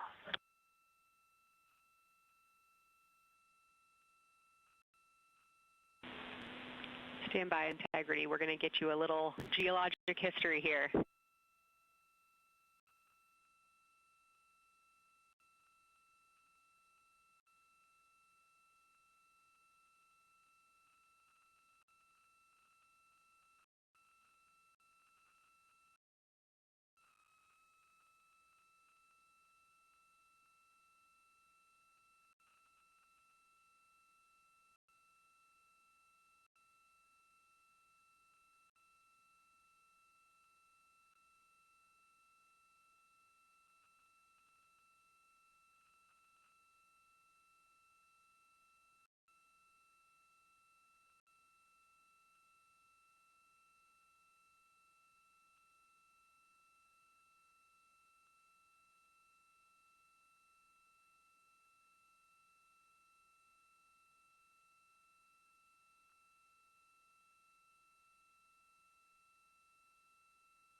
Integrity Science back with you for some lunar volcanism when you're ready.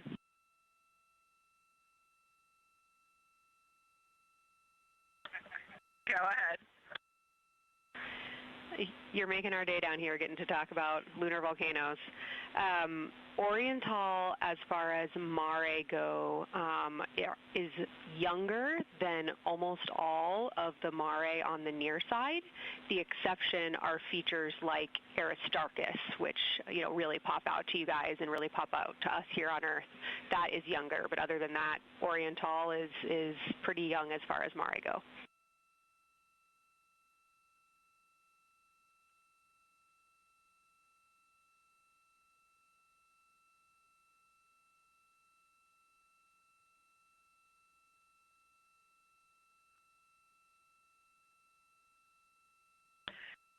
And Kelsey, thanks for that. We love lunar volcanism too.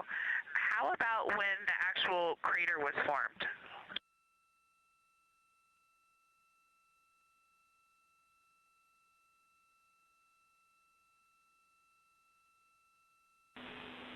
Yeah, we're going to get you an age for Oriental, and while we're getting that, Christina, can you, maybe you've heard the window team talk about the sort of contacts around Oriental, but because that material is so much younger, if anything pops out to you about physical relationship between that and surrounding terrain, we'd love to hear it.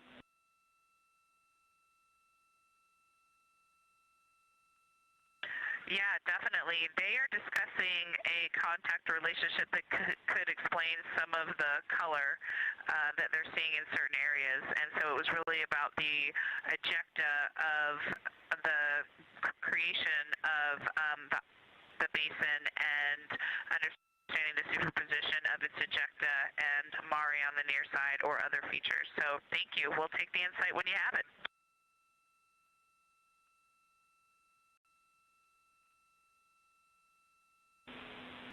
Thank you, Integrity. And I know Jenny wants to get to you with some topics, so I'll leave you with Oriental is 3.8 billion years old.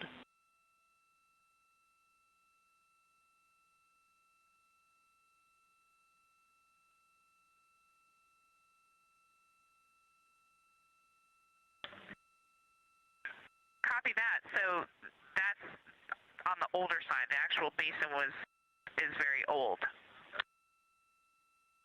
Correct, as is the case with a lot of mare. Typically the big basin formed and then the, volcanic eruption was able to punch through the crust where it was weakened by that basin formation.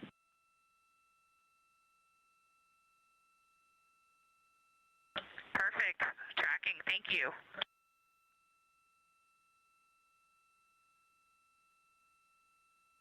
NASA astronaut Christina Cook calling down some questions to the science team on console. The voice you're hearing with those answers is Dr. Kelsey Young. She is joined by Trevor Graff on console today. Christina asking about the age of Oriental and specifically the mare regions. Those are those dark regions that you see. They are paved or filled by volcanic deposits.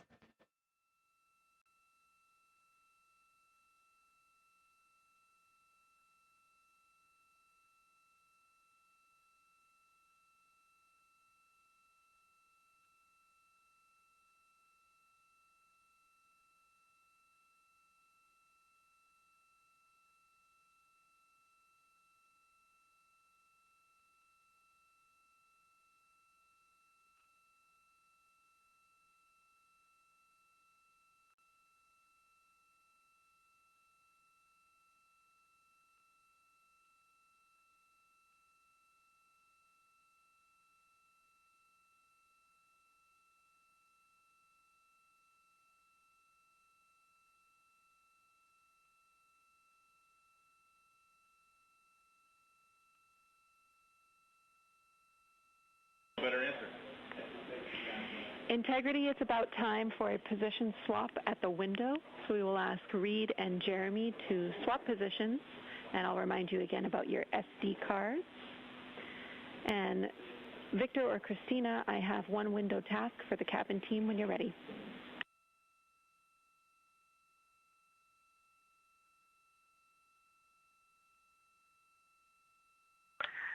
They are swapping, and I'm ready. All right, Tina, we found a way that we can reinstall the shroud on the window. We understand it's pretty darn bright compared to everything that you're looking at. So in order to reinstall it, we will ask that you retrieve the condensation hose and you install it on a friction fit on the cabin air outlet port. That's right by one of your diffusers. You're going to point that little condensation hose such that the air is flowing over the window pane. Let me know when you're ready for the stowage location.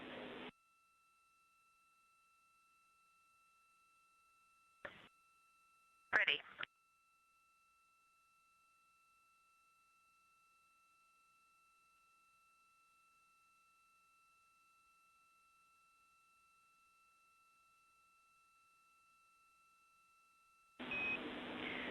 Christina, the hose is in locker A1.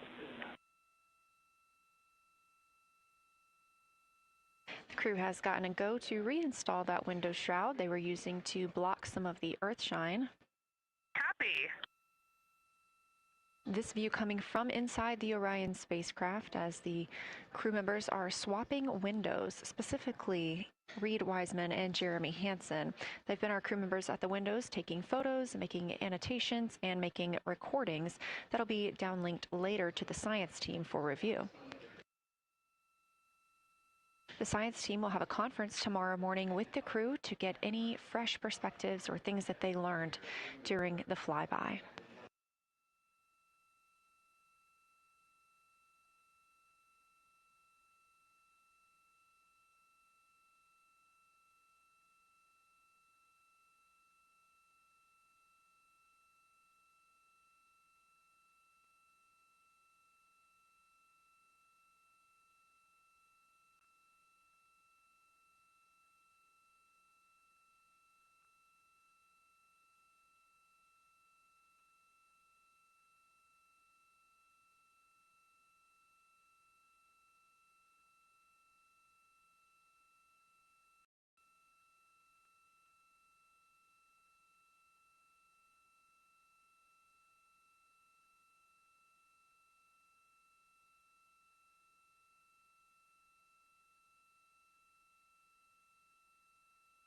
Again, we are now in the third of 5 observation blocks for the crew scheduled for today. During this flyby, Orion is passing around between 4,000 and 6,000 miles from the moon and providing the crew with a full view of the lunar surface. It's a higher vantage point and much farther than Apollo's lunar orbits on average. So from this view, astronauts can observe both the North and South Pole and large-scale geologic features in one single view.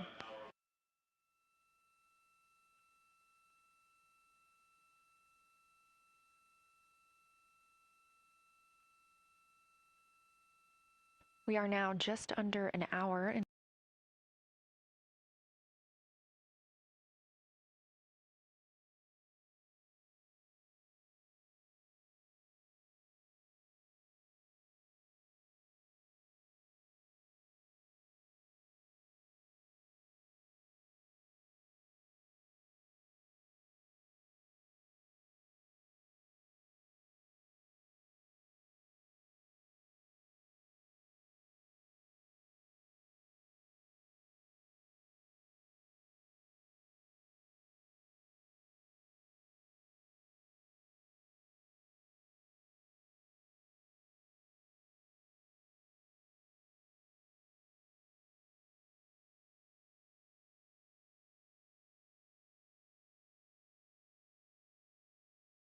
everything that they are seeing, the first humans to do so in over 50 years. They'll be sending those pictures down for all of us to enjoy, and of course, especially the science team, who are very excited for what they are learning today.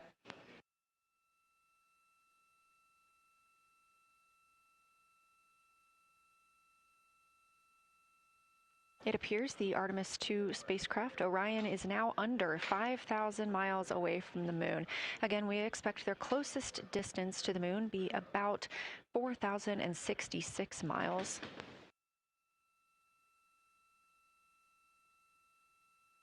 That is an estimate at this point, and we will make sure to share that closest approach distance once we receive it.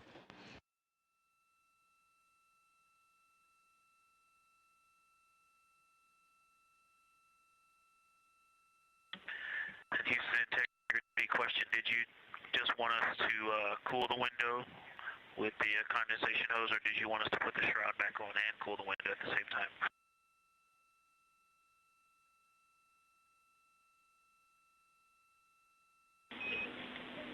Victor, we definitely want you to cool down the window with the condensation hose. It's crew preference whether you put the shroud back on. The hose will allow you to do that if it helps with your lunar flyby.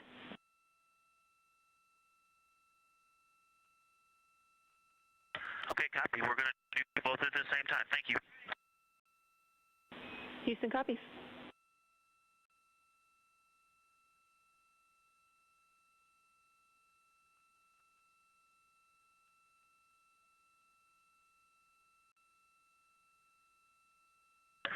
Houston, thank you for that suggestion. The cabin is darkened again, and that makes a big difference for the imagery.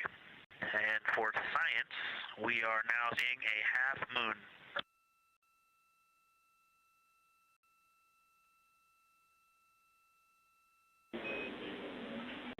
Thank you, Victor. We're happy to hear it, and we see half moon, full moon joy still.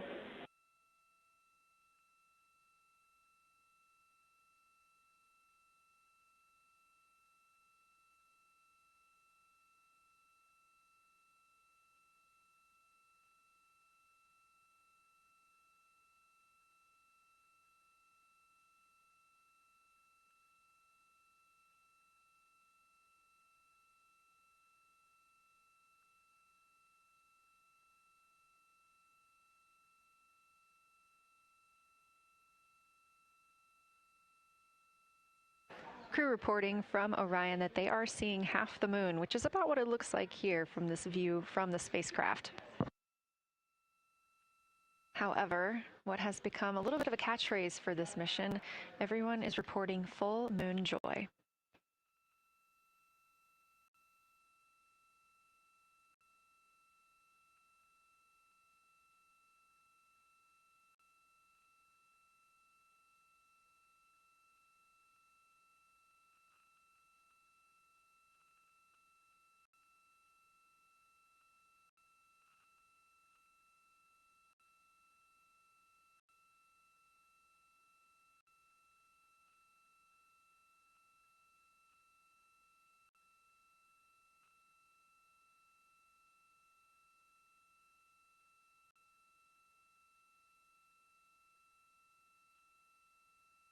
We are keeping up with which targets the crew is tracking through their lunar targeting package. They are just wrapping up their second. Science integrity, another observation the window team commented on and Christine and I discussed a bit is in Hertzsprung.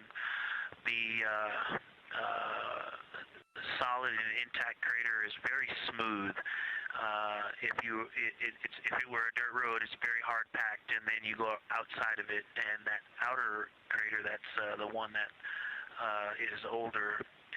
It is a little rougher and more jagged, and starts to get into more loose-looking terrain. And the smooth interior also causes the craters that are inside of the larger crater, the smaller craters, to have really sharp edges, sharp, distinct edges. And just a general comment on that area, Hertzsprung, that whole area, the average albedo there is darker. That is, I would say, 3. And the average albedo around Oriental and between Oriental and Ohm, excluding the wedge, the darker wedge, is more on the 6, 7. And that they also seem to be different texturally. Christina described it earlier around Hertzsprung, and then from Hertzsprung toward toward Oriental, there appears to be a frozen, a rippling pond, but frozen, or like choppy waves when it's windy out, choppy water, and then it freezes instantly.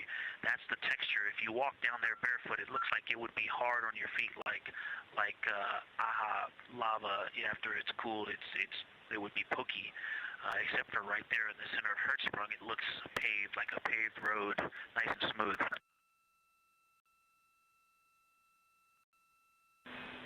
Victor, that's a wonderful description. Going from a paved road to lava reminds us of the Icelandic highlands. Thanks for that.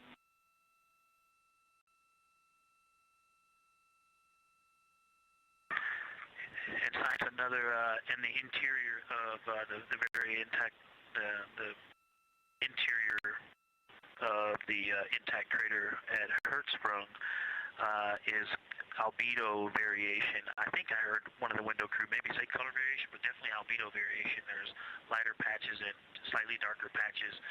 It's not swirling, it's just patchy. It just has spots that are lighter, and I would say a predominantly darker average area. Great descriptions, Victor. Thanks. Not swirly, just patchy is really helpful for us.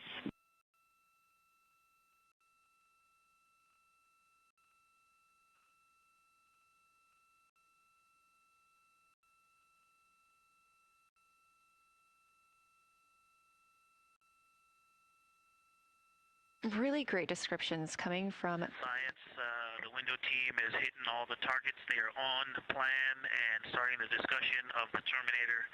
And boy, I'm loving the Terminator. I think I know it's not purely a moon feature, but what it does to the features of the moon, to the terrain, I've probably spent the most time describing into my recordings and thinking about and looking at the Terminator.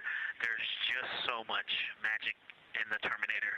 The islands of light, the valleys, what look like black holes. You'd fall straight to the center of the moon if you stepped in some of those. It's just so visually captivating that the Terminator is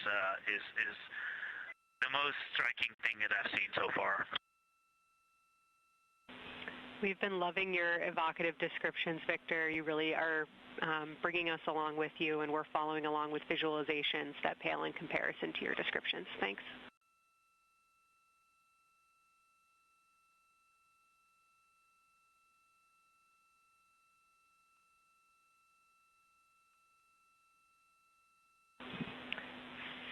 Integrity Science, one more question on a status of what the window team chose to observe for crew choice.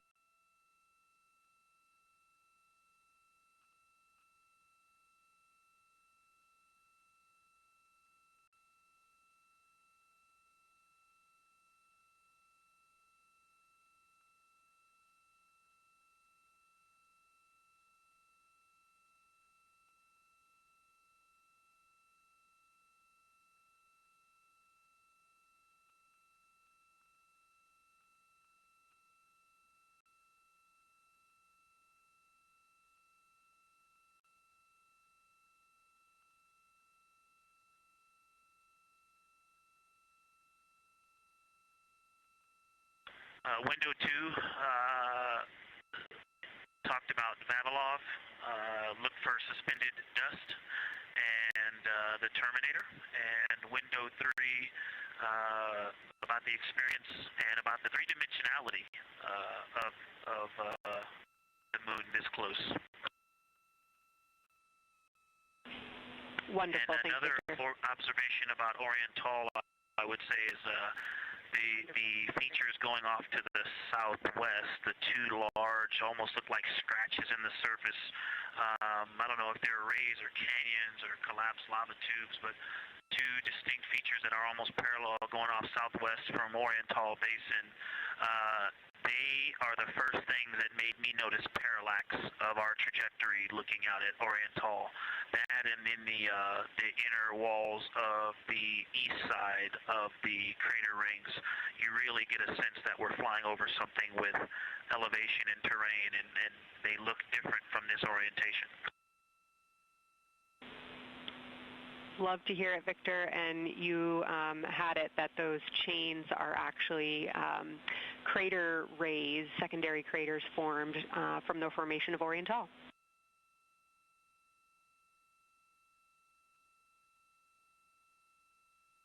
Yeah, speaking of crater rays, the crater rays that are going off to the northwest,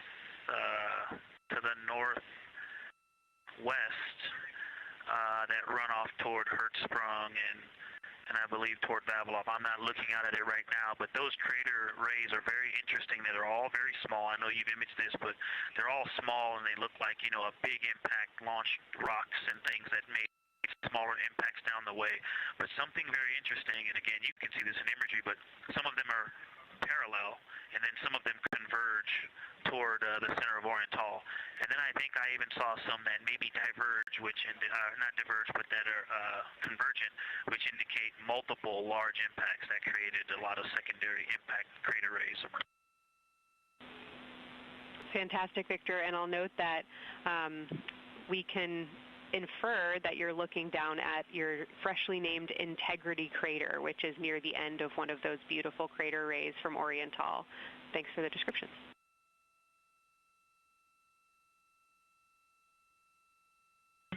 Yeah, you're welcome. And Integrity is easily identifiable with the naked eye from this point.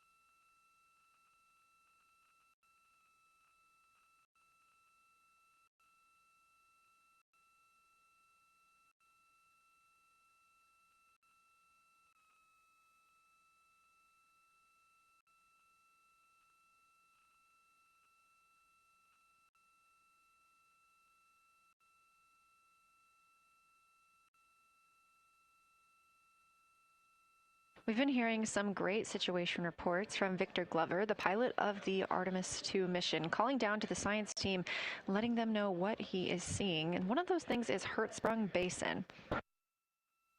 If you look just to the right of the Terminator, that is the difference between light and darkness on the moon. You can see what he's describing when he says Hertzsprung Basin and how it looks a little bit paved in the middle there. It's almost in the very center of the moon in this view, coming from the Orion spacecraft and a camera mounted on its solar array.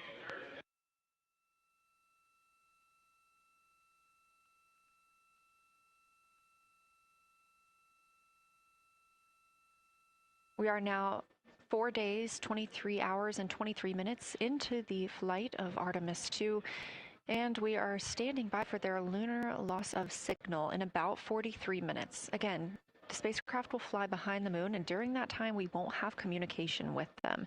They will be out of reach of our deep space network. However, we will regain communication with them approximately 40 minutes later when they come around the other side of the moon.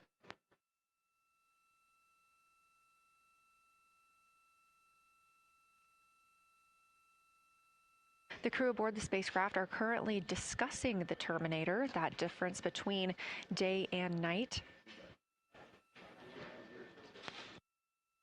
The science team is interested in learning about the topography and the color of the lunar surface, and it's already been very interesting to hear that they have seen colors like greens and browns while looking at the moon.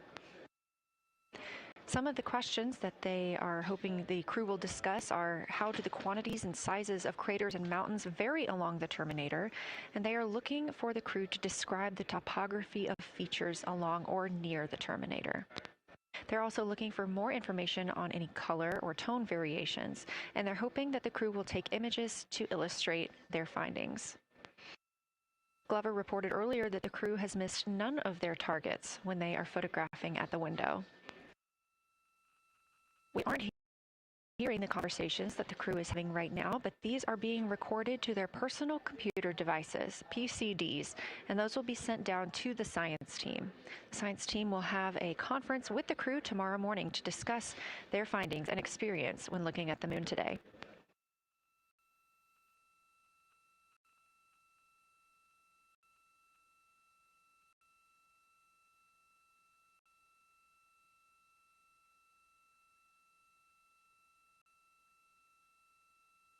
We have a few minutes left while the crew is discussing the terminator, and if you're just joining us, you're looking at a live view of the moon, our moon, from the Orion spacecraft and a camera on its solar array. Inside that spacecraft, 4 astronauts, Reed Wiseman, Victor Glover, Christina Cook, and Jeremy Hansen, the first 4 people to fly around the moon in over 50 years.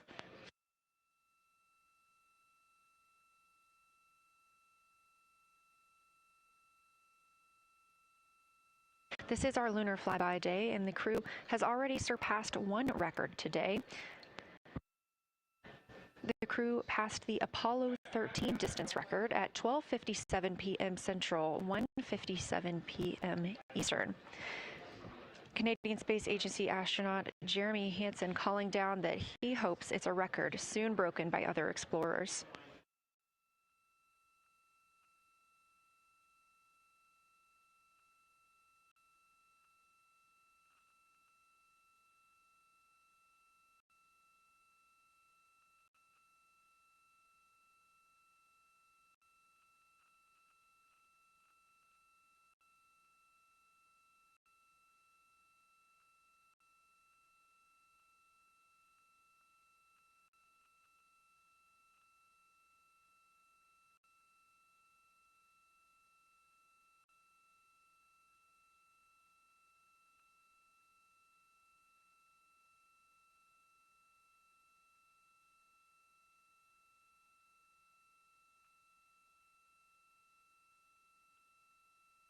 We are live in Artemis Mission Control in Houston, Texas, monitoring the flight of Artemis II.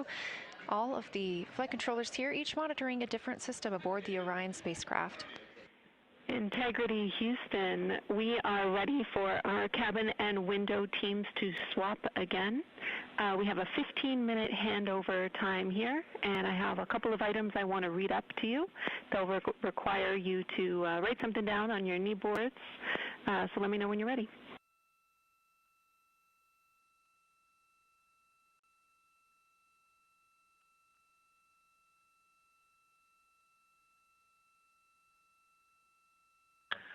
Okay, Houston, we are ready. Copy, Integrity. First of all, once you start this next shift here, during this lunar observation shift, we will begin our lunar LOS, so you can expect a call from me a few minutes prior reminding you. And second of all, FIDO just sent us updated altitudes and METs for lunar closest approach and max Earth altitude. Let me know when you are ready to write those down. They differ slightly from Optimus.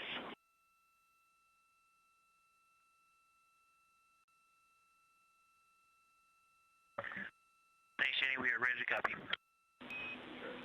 Lunar closest approach will be at MET 5 days, 0 hours, 25 minutes, 34 seconds, and the altitude will be 4,067 statute miles. Maximum Earth altitude will be at MET 5 days, 0 hours, 27 minutes, 39 seconds, with an altitude of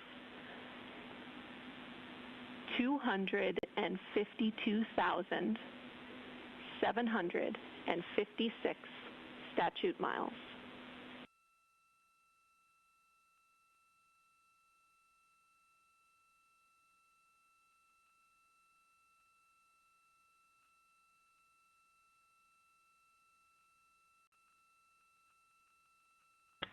The crew really wants to ask for that in kilometers and in parsecs, but thank you for those. That is great. Thanks for that update. I'll send Fido to work, and I appreciate the metric. Other than that, I have no new vehicle statuses to pass to you. Enjoy your handover time, and we're looking forward to picking back up with you shortly.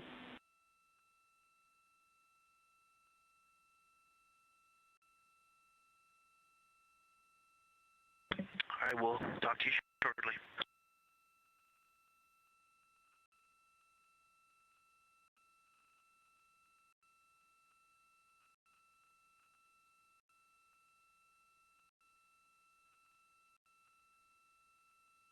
Those words called from Capcom Jenny Gibbons, CSA astronaut and Artemis II backup crew member to the crew working aboard the Orion spacecraft.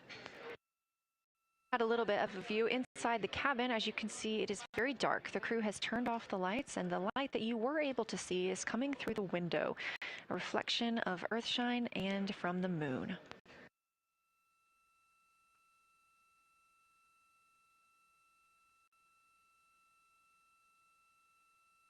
The crew is moving into their next observation block, meaning they are taking time to switch cabin and window teams.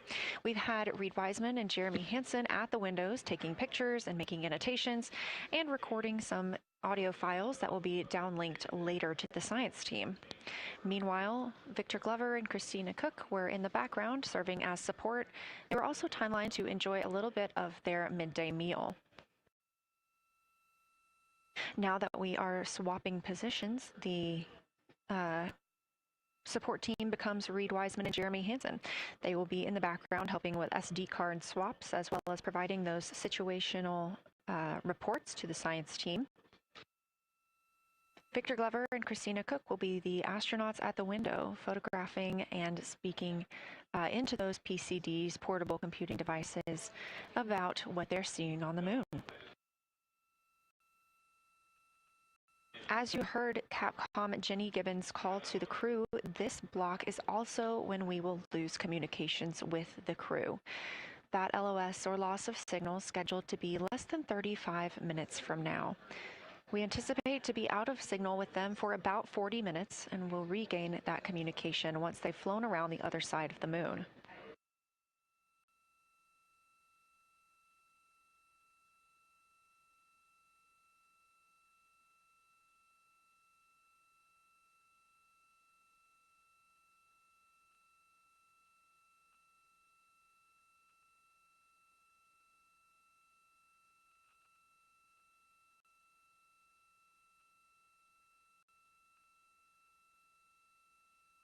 Now, even though the crew will be flying behind the moon, their observation period does not stop. They will still be taking pictures and making annotations of what they are seeing. They'll be looking for the limb of the moon, Earth set, and then Vavilov crater, which we have previously seen. They'll swap positions at the window before moving into a crew choice option. They will get to pick things that are interesting to them on the surface, take pictures, and explain why they find them that way. They'll also be looking for any impact flashes. These are short-lived flashes on the lunar surface caused by impact bombardment.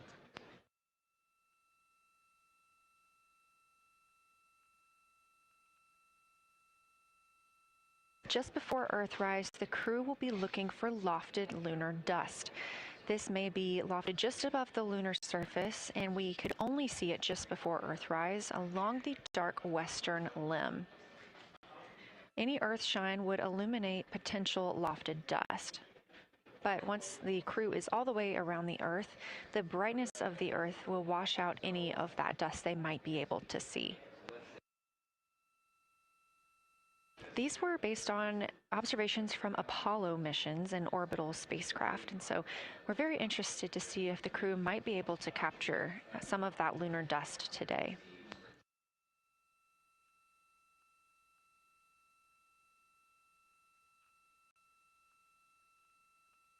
Following that lofted lunar dust target, the next will be Earthrise. We will regain communications with the crew shortly after Earthrise.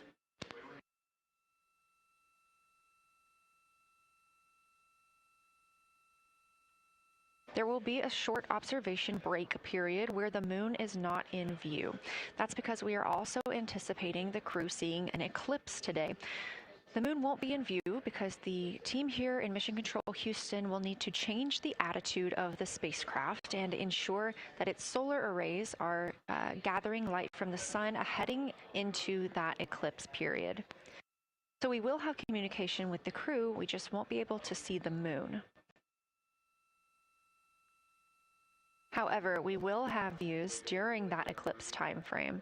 During that time, the science team is looking to know it will only be illuminated by Earthshine at that point, so they want to know what the whole moon looks like overall, but they also want the crew to look into deep space and potentially see if they can spot any planets.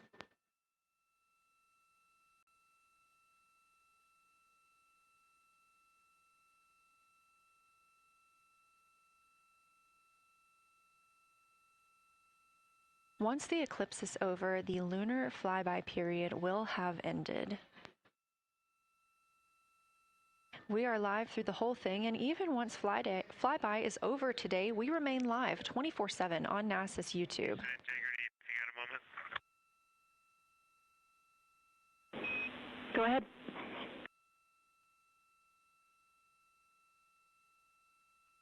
I don't know if Catherine and Devin are still there, but if they are, just wanted to just let them know how much fun we're having out here. It's extraordinary to be on the far side of the moon right now, just seeing hanging out there and looking back at the Earth. And Ashley and Kaylin, I know you're back in Canada, but if you happen to be watching too, just wanted to say hi to all you guys. Love you guys, and we'll be heading back your way shortly.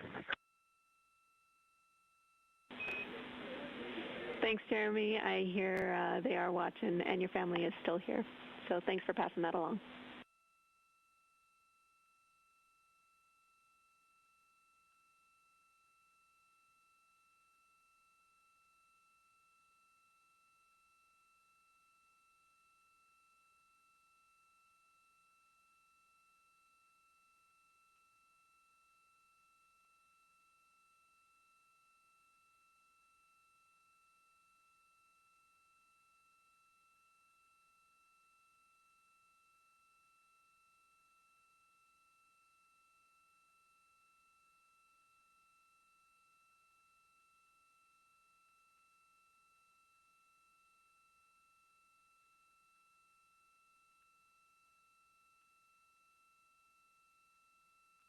This view inside the Orion spacecraft, and it's a little hard to make out, but on the left there, that is Jeremy Hansen just calling down some well wishes to his family, joining us in the viewing room and watching online. Currently in the window are Victor Glover and Christina Cook. They are taking pictures outside of the window as they are now in their flyby observation block. At this time, Reed Wiseman and Jeremy Hansen are serving as support crew members, and they are also going to have an opportunity to enjoy their midday meal at this time.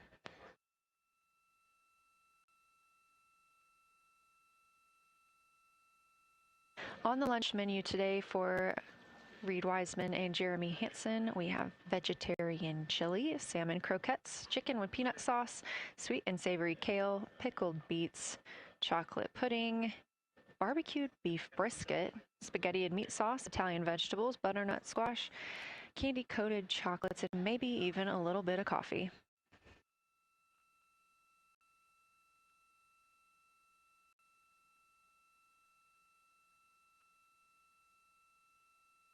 And if you look closely, you can see it looks like they are getting into some of their food for the midday meal. All of the food on the spacecraft is rehydratable. We don't have an option for fresh food as there's not a refrigerated section of the Orion spacecraft. So all of this food can either be rehydrated or eaten straight from the package, just depends on what the food actually is. And for food that needs to be rehydrated, there is information on each package of how much water needs to fill that bag and what temperature it needs to be.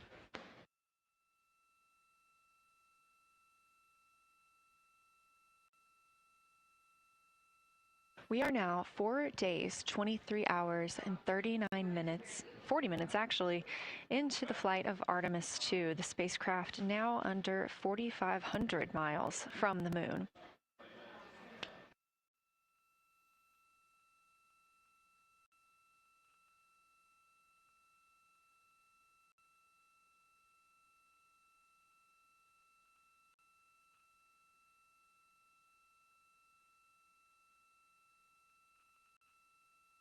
We are now also under 30 minutes away from loss of signal with the astronauts. We will regain that communication about 40 minutes later.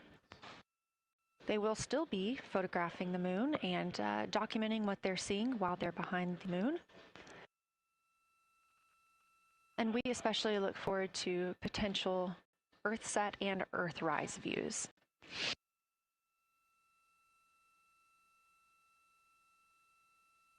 As you can see on the left side of your screen, we are streaming this solar array camera view throughout the flyby. And the science team also plans to capture an occasional still photo with the solar array intermittently, perhaps one every 8 to 10 minutes. Still photos represent the highest resolution imagery from those GoPro cameras.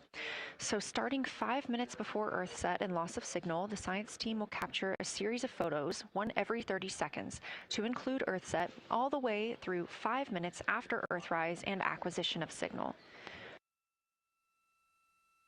In order to capture these frequent photos, the solar array camera that we were streaming will need to switch to time-lapse photo mode. So during this time, the streaming video quality won't be as sharp as you have it right now, but we want to ensure that the science team captures the data that they need during these time frames. And we really look forward to seeing those higher resolution images once they're available. But with the view you are seeing right now, we are sharing bandwidth on the Orion spacecraft with every system that is keeping the spacecraft powered and the crew alive, especially the environmental control and life support system. As this is the first flight with crew, this is also the first flight of a life support system, keeping the crew healthy and safe on the way to the moon and the way home.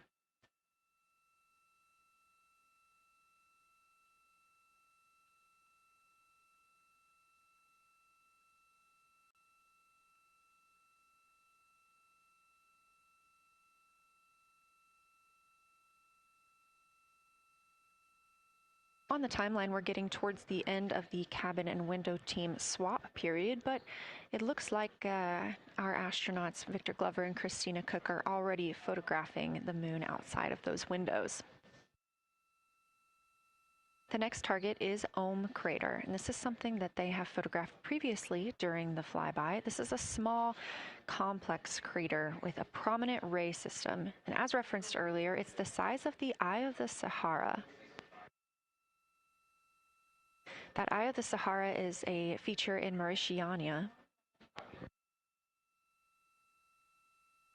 Seeing this crater more than once throughout the flyby allows the crew to photograph it at different lighting conditions.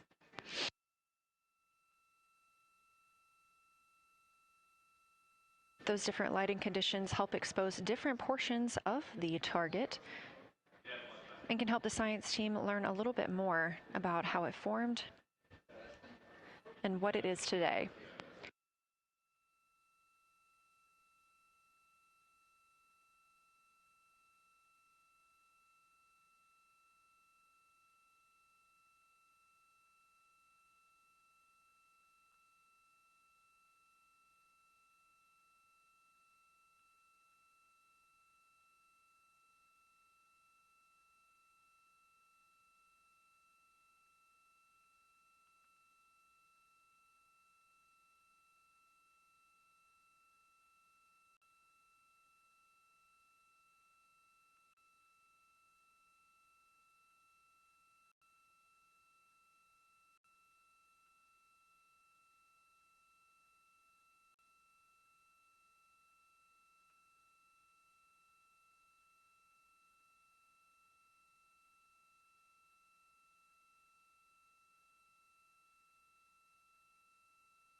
Again, this view inside the spacecraft as the crew continues photographing the moon outside their windows.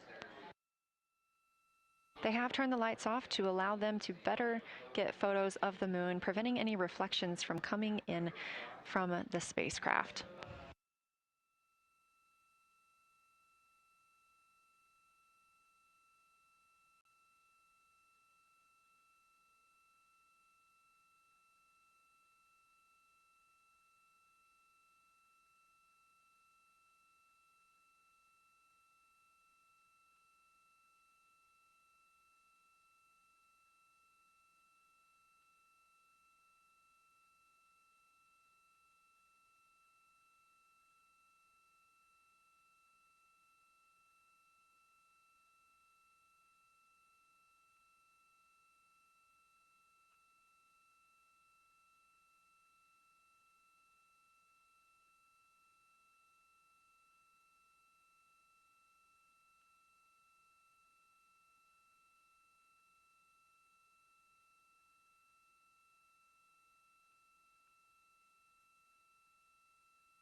We expect the crew to be targeting Ohm crater for another 6 minutes or so before they move into a discussion of the limb.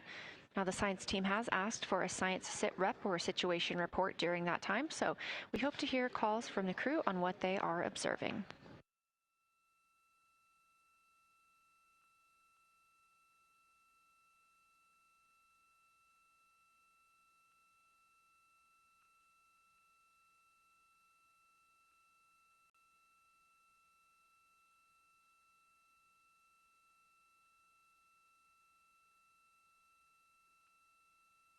If you've been following along, at the start of the day, we did have much more of the moon visible. And even just an hour or so ago, we could see about half of the moon. We are now continuing to see more of the far side and that darkness where the moon is not reflecting light from the sun.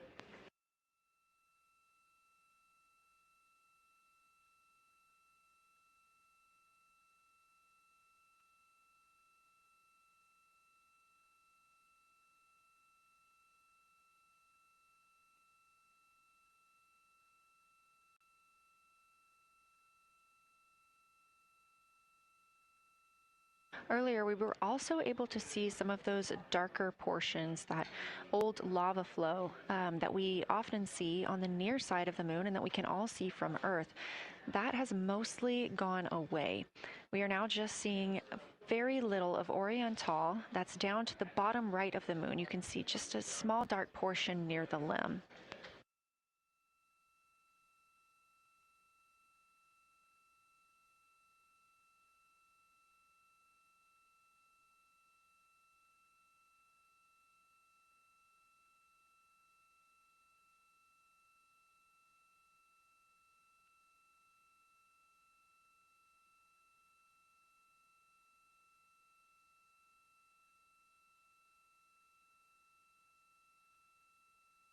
We are now about 18 minutes away from loss of signal with the Orion crew.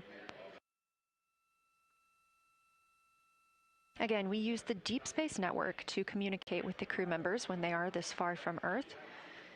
This is the first mission since Apollo when we have had humans on the Deep Space Network.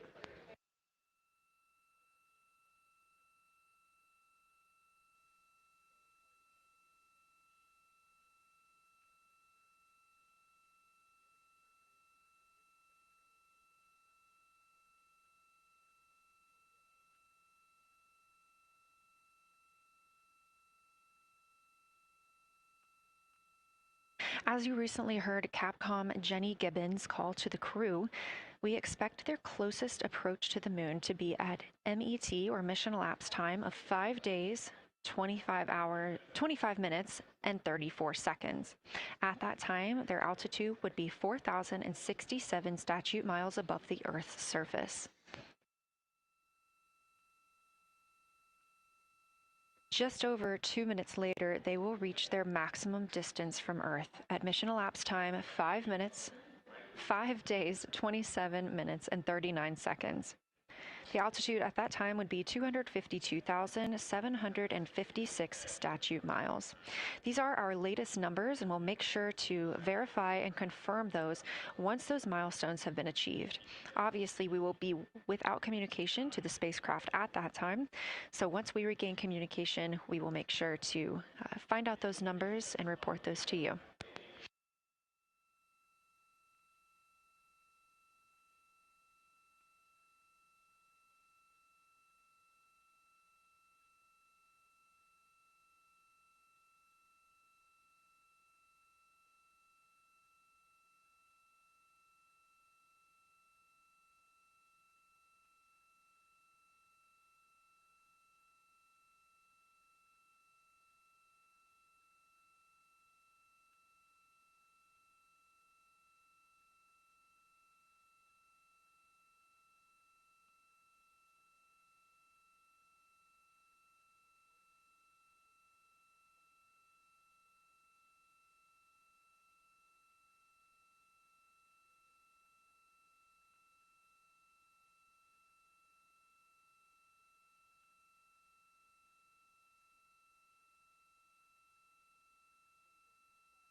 Checking in on the lunar targeting package, the crew is now in their discussion of the limb, seeing the limb of the moon, that illuminated part. Currently at the windows taking photos and making annotations are Victor Glover and Christina Cook. And we are expecting loss of signal in about 13 minutes. We will regain that signal with the crew about 40 minutes later.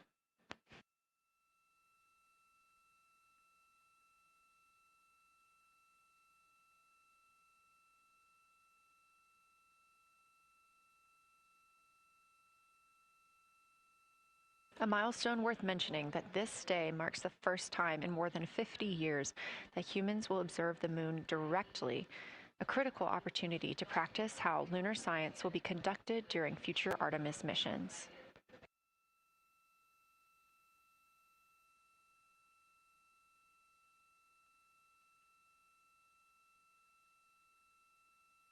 I've continued to reference the lunar targeting package throughout this broadcast, which is the primary tool guiding the crew observations, and that consists of two key components. The first of those is the Lunar Geography Review, which helped the astronauts study major lunar features in advance. That also helped them learn to orient themselves during the flyby. The Lunar Targeting Plan provides a detailed timeline of observation targets, background science context, and specific instructions for the picture the crew should take, and verbal descriptions of what will be helpful to the science team reviewing those pictures later. That's what we've been tracking real time and what the crew is using right now to keep up with their next milestones.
Integrity Houston, 10 minutes till the LOS. We'll take a snappy sit rep from the cabin if you have one.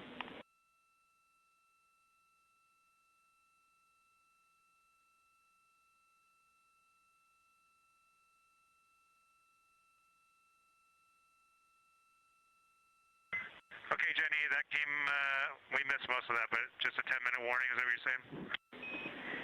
10-minute warning for the LOS, and I'll take a quick sit rep from the cabin, please.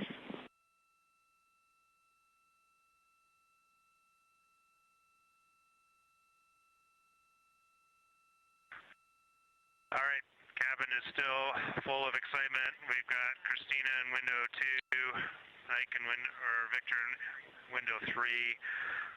Reed's actually been trying to get some images out of the docking tunnel. We can see the Earth and the Moon and part of the Moon out of the docking tunnel, which is pretty good. And I'm just grabbing some footage right now with our interior cameras.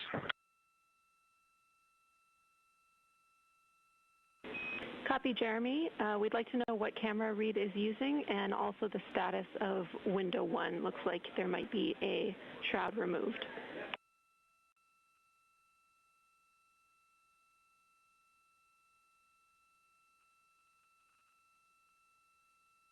Okay. Reed was using the Z9, and the church route is still in window 1, but we took the camera out of it, so maybe that's what you're noticing. But when I looked in there, I saw a lot of sunlight reflecting around. Copy. That makes a lot of sense to us, Jeremy. I want to remind you, coming up on this LOS, that we'll take sit reps in the blind, and as more and more of the moon is in darkness, we will take any report you have on impact flashes.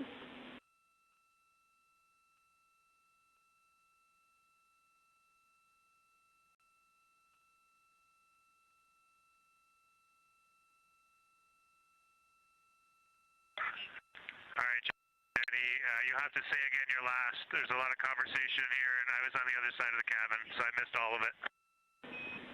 Look out for impact flashes, and we'll take sit reps in the blind.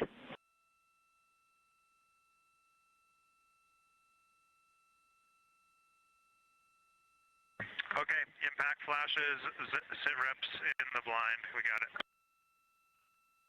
And yeah, just so you understand what's going on with window 1, there is light coming through the outer hall from window 2 into the inside of window one, if that makes sense. Like I can see the inside of the vehicle when I look between the two panes of glass.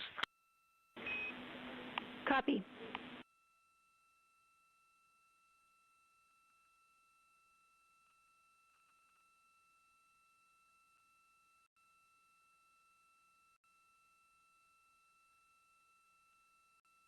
You're getting your first live look at Orion, the moon, and the Earth. Everyone in this picture.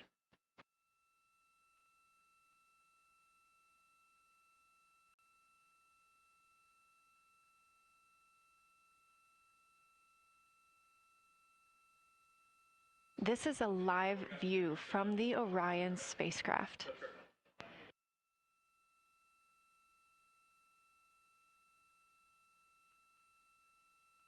Currently aboard Orion, 4 crew members, Reed Wiseman, Victor Glover, Christina Cook, and Jeremy Hansen. And on the Earth, all of us, all of humanity. You can see the moon is starting to get a little bit dimmer as the astronauts are going to pass behind it. Now 6 minutes and 26 seconds away from that loss of signal. Again, we will be out of communication with them for about 40 minutes until they come around the other side of the moon and we can re-establish contact.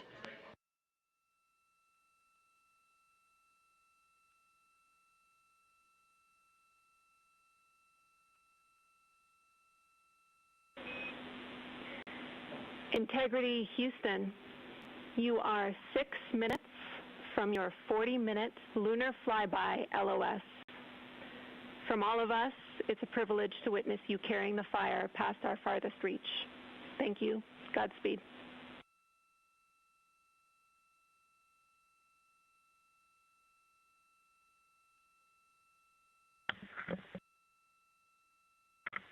Thank you for that, Jenny.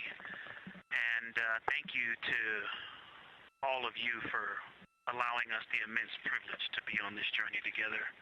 It's quite amazing. And as we go on this journey, thinking about the NASA mission to explore the unknown in air and space, to innovate for the benefit of humanity, and to inspire the world through discovery.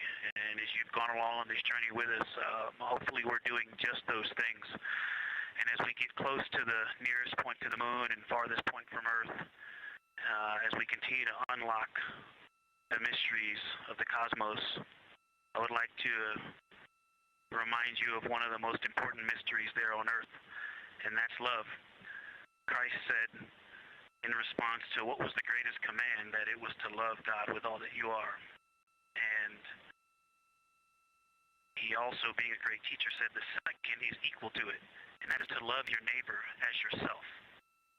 And so, as we prepare to go out of radio communication, we're still to feel your love from Earth, and to all of you down there on Earth and around Earth, we love you from the moon.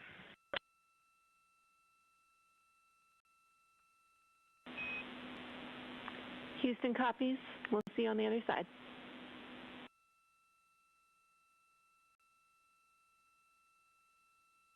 We will see you on the other side.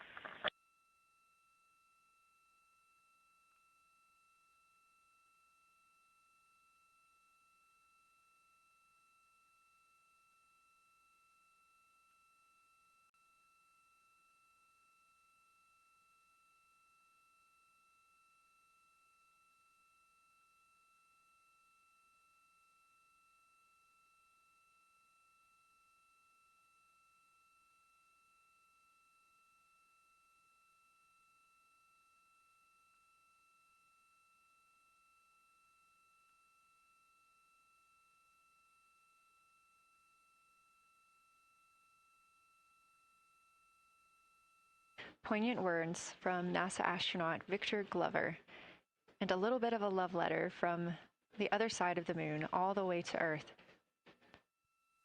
Glover touching on the teachings of Jesus, including to love your neighbor as yourself. We are now less than 3 minutes away from loss of signal with the Orion astronauts. The Artemis II crew will be out of signal for about 40 minutes as they are on the other side of the moon, continuing their work photographing the lunar surface, and they will reemerge, and we will also get this view on the other side.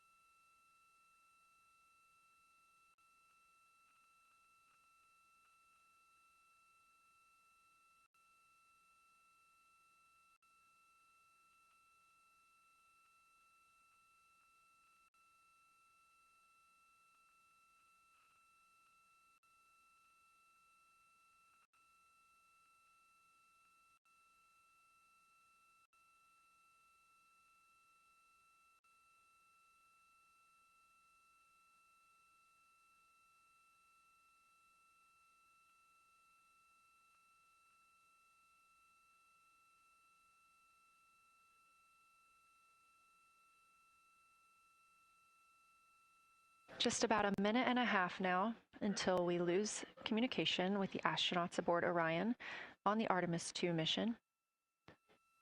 Now, 5 days and 6 minutes since their launch on April 1st.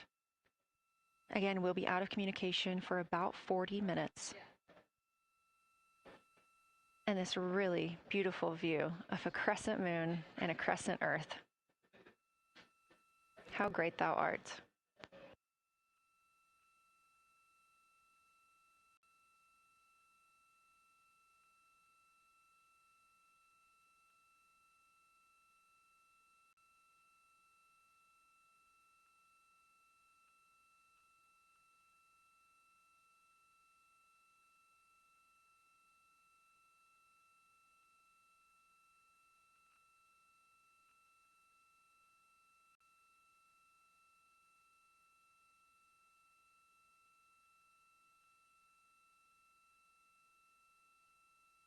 "30 seconds now until we expect loss of signal.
And we have confirmation of loss of signal of the Orion spacecraft as it flies behind the moon. We expect to regain communications with them in another approximately 40 minutes.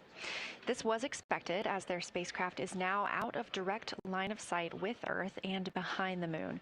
And this is a poignant moment as it's the first time in over 50 years that we have humans completely unreachable by anyone else on Earth. No matter how distant or secluded, we could reach anyone living on Earth, but while the crew flies behind the moon, it's simply impossible to make contact with them. This is a live view inside the Science Evaluation Room here at Johnson Space Center and just down the hall from Mission Control. This team has been monitoring the flyby all day as the team has continued capturing targets on the lunar surface.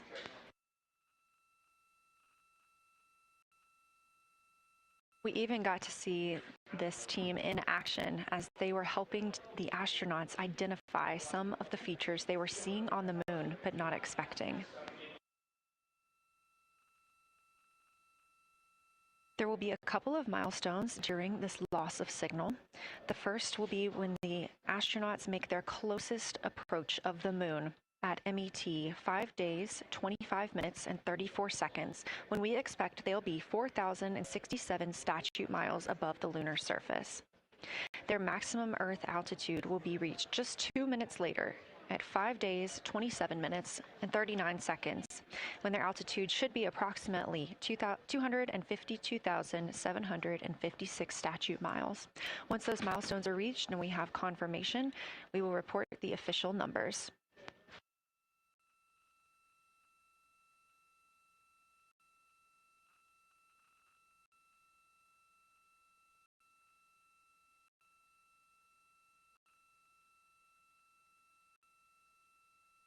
Throughout the Artemis II mission, astronaut voice, images, video, and vital mission data must traverse thousands of miles, carried on signals from NASA's powerful communications systems, the Near Space Network, and the Deep Space Network. Let's learn a little bit more.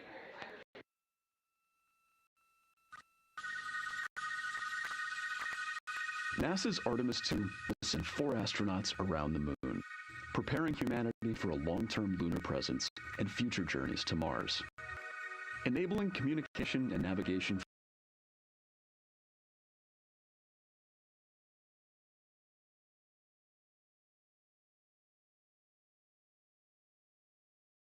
to and from Earth through all phases of the mission. The networks are seamlessly integrated at NASA's Johnson Space Center in Houston, Texas, where Mission Control coordinates the network handovers. These transfers represent a delicate dance between the 2 networks, exchanging support as the mission shoots toward the moon. On the launch pad and during their early orbit phases, NASA's Orion spacecraft and Space Launch System rocket will rely on communications and tracking services from the Near Space Network. After its translunar injection burn, the Deep Space Network's global array of antennas will serve as Orion's primary communication support during lunar orbit. As the mission journeys farther into space and away from Earth, signal strength weakens and bandwidth is conserved for crew communications.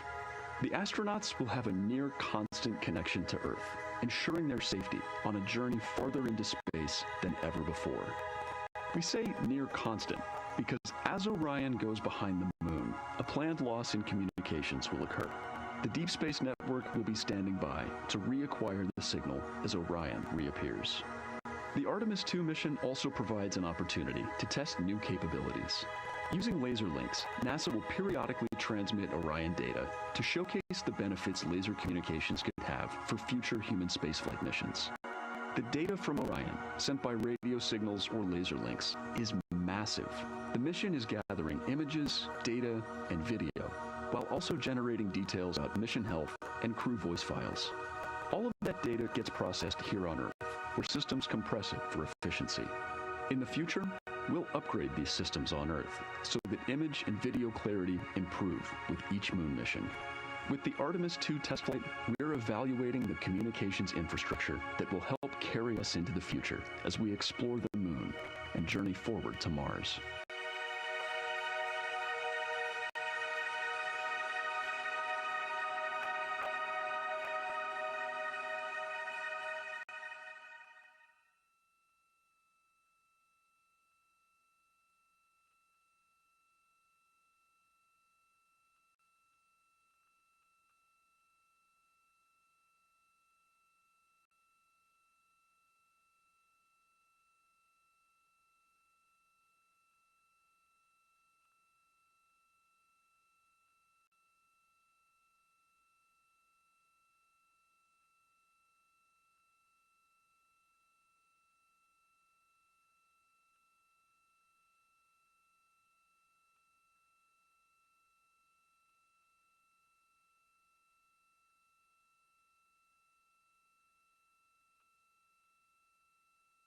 We are now about 33 minutes until we expect to regain communications with the astronauts aboard Orion. And in the meantime, I've got Dr. Kelsey Young, Artemis Science Flight Operations Lead, here with us. Thanks for joining me, Kelsey. Thanks for having me. This is such an exciting day. Oh, no kidding. It has been so cool to hear you communicating directly with the crew. And I know that you have been preparing for this for years, so I'm so excited for you and for your team. So just to get into that background a little bit, tell me about your background and what you've been doing on console. My background is as a field geologist. actually, I studied impact cratering in the field for my PhD, so all these descriptions of impact craters have me just absolutely swooning. How I got into this, though, is, during my PhD, I got an internship at NASA and ultimately never left to integrate science into flight operations. So we developed the Science Officer Console, for which this is the first mission we're supporting. We developed the Science Evaluation Room that's right upstairs, and so it's so gratifying to see this operation structure come to fruition, especially on a day like today. I would have to imagine so. And we've got a great view of the Science Evaluation Room right now. Is there anything that has stood out to your team so far? Absolutely. So as you might have heard in some of the press briefings and content that we've been putting out, color and albedo were really exciting targets for us. We've heard several amazing color descriptions so far. Just to highlight maybe one of them, we heard about greenish and brownish hues near Aristarchus, which is actually a feature that we can see here from the near side. And those greenish hues could actually tell us something about the volcanic evolution of that area. So you can bet that the science team is going to be prioritizing downlinking those images and the crew audio that we didn't hear that went into those recordings to learn a little bit more. Wow, that is fascinating. I was hearing those colors and very interested just from a personal standpoint, because looking at the moon from, 250,000 miles away, we don't see green or brown. So just hearing that, them being so close and getting to see that, fascinating, and I know very exciting for you. So what are you expecting to see in the upcoming portion of the flyby? The upcoming portion is actually going to be really exciting. So right now, as we speak, while folks in the room are kind of taking their stretch breaks and everything, the crew are still hard at work. They still have targets to image and describe during this LOS. But when we come out, the first thing, of course, we're going to hear about is Earthrise. We're really looking forward to hearing about the crew's experience with something that we can connect with and that, Apollo 8 brought us such amazing images from. But then we start to get into describing the Terminator, as well as looking for things like lofted dust, which tell us about the modern lunar environment. Then the vehicle's going to orient away from the moon for an hour and then pivot back for the eclipse observations, which is a whole different set of science observations that we're really looking forward to. It's kind of nice that the crew will get a little break in there, because they have been hitting it hard today with photos and videos and annotations. What are you hoping that the crew sees coming up? Is it that lunar dust? Oh my goodness, that's a hard question to answer. I mean, we've already gotten such great descriptions. I mean, the Terminator seems to just be like one of their favorite things to look at and describe. So I feel like, that was something we were looking forward to. I feel like we've really gotten some great descriptions. So absolutely, I'm looking to the human moment of Earthrise. Lofted dust is an exciting one, and lofted dust will be a target for them in the right around the time of Earthrise, but again in the eclipse period. So I'm really looking forward to seeing. I mean, they've already highlighted just in the course of their flyby so far how the moon has changed, and this is going to be even more dramatic change to go from their end of this kind of lunar illuminated piece of the flyby into the eclipse time frame. And I can tell you they're going to be experiencing a very different moon during that time, and I can't wait to hear what their observations are. Yeah, that's absolutely fascinating, and what an privilege that we get to do that on this mission, because that's not always the case. If we had launched on a different day other than April 1st or 2nd, we wouldn't have gotten to see that eclipse. Is that right? That's correct. April 1st and 2nd. I will say, I was asked a lot in the weeks leading up to the launch, well, what's your favorite day? And my answer truly was, there is no bad day to launch to the moon. We were going to get great science out of it no matter what, but it's a really neat opportunity to, bring the sun into the picture, bring different planetary bodies into the picture while still literally keeping the moon in center stage. Fascinating. So what differences are we looking for at each site? We're hearing a lot of different terms. We're looking at craters, we're looking at mare. What are the differences that you're hoping to see? We do have, as you highlight, kind of different prompts for each target. That's what they're looking at in their lunar targeting plan, which I know you've been showing. And we have even different prompts for the person with the, the really long lens on the camera versus the people with the unaided eye. And you've heard the crew talk about, oh my goodness, when I go from one to the other, I can really detect different nuances. And that's something that we experienced in simulations, but hearing them actually, see it for real has been really gratifying. But we're looking for different things based on the target. Sometimes we're looking for color. Sometimes we're looking for texture. For the Terminator, we're looking at kind of what texture and morphologies pop out to you and what kind of diversity you see along the Terminator. You've heard, Victor especially make some comments about future impacts for exploration. So already I think that their descriptions in this first part of the flyby have told us something scientifically, but also about future surface missions. Well, it was so interesting to hear Victor talking about he was imagining in his mind's eye being down on the surface and walking around. That was very cool to hear. And when we're thinking about targets, I know some of them are determined based on the launch day because that determines the lunar illumination. So the ones that we're looking at today, how and why were these selected? Such a wonderful question. This really gets at at the heart of some of our really highest priority science questions. Illumination conditions is a big one, right? So of course we need the targets that we're interested on the lunar feature to be illuminated by the sun in order to view them, but the timing in which they see them during the flyby enables us to ask different questions. So you heard in the pre-flyby crew conference talking about, well, the same pair, Reed and Jeremy, will get to actually look at Glushko crater twice, and that looking at it from different illumination angles allows us to understand that feature better and connect color and albedo with topography and morphology.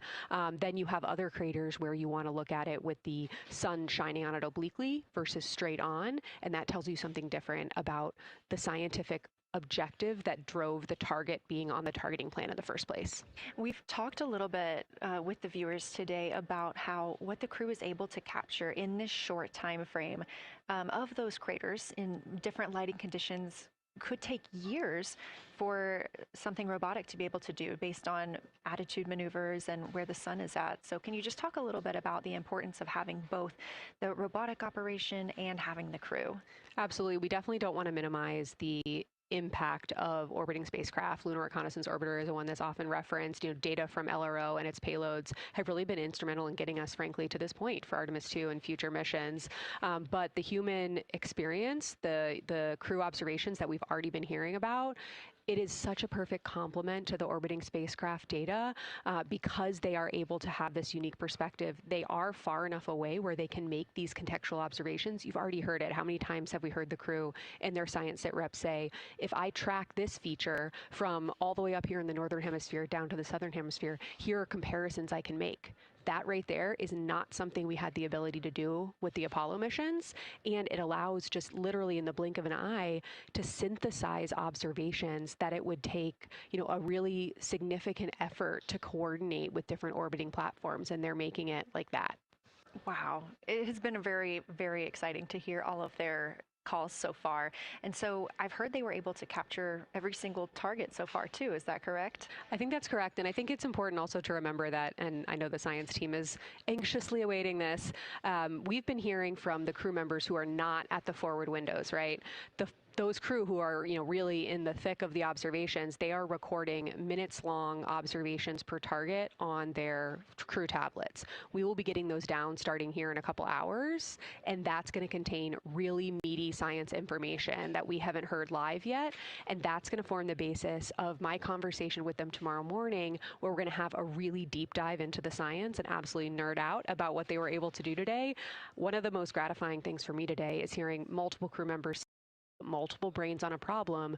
We have elevated each other, and I'm looking forward to them, sleeping on it overnight, and then us actually being able to really truly have an elevated science discourse tomorrow. Well, we're looking forward to it too, and I cannot wait to hear everything that you guys get to learn overnight from some of those audio recordings and just everything that they'll be able to share tomorrow. So Kelsey, I know you are very busy. You've done a great job today, and thank you so much for joining us for this interview. Thanks for having me. It's such an exciting day.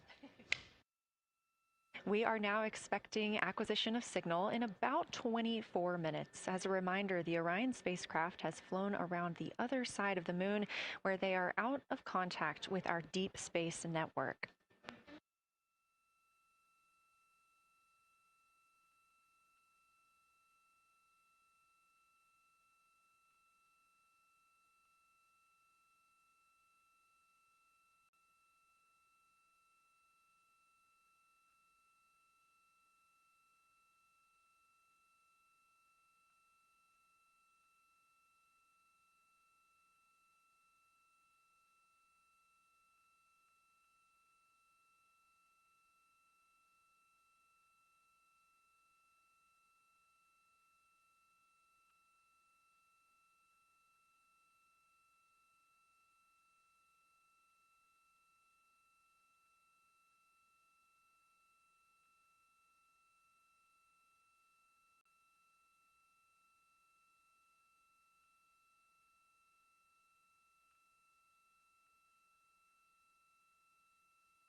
And we just heard confirmation here in Mission Control Houston that we have reached the closest point of our destination to the moon at MET 5 days, 25 minutes, and 34 seconds, and we anticipate the spacecraft's altitude is approximately 4,067 statute miles above the moon.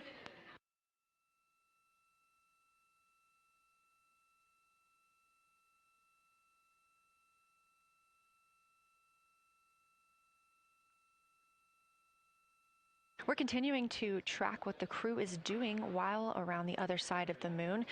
They are continuing to take pictures of the of the moon, the Earth now out of sight. What they're in right now is a crew choice event. The science team has encouraged them to find interesting features on the surface, to take photos of those, and describe why they were interesting. Something else that they'll be looking toward next, just momentarily, will be impact flashes.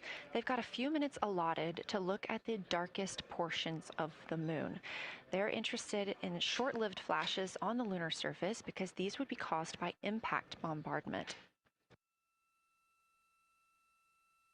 After their impact flash targeting, the team is interested in if the crew can see lofted lunar dust. This would only be visible just before Earthrise.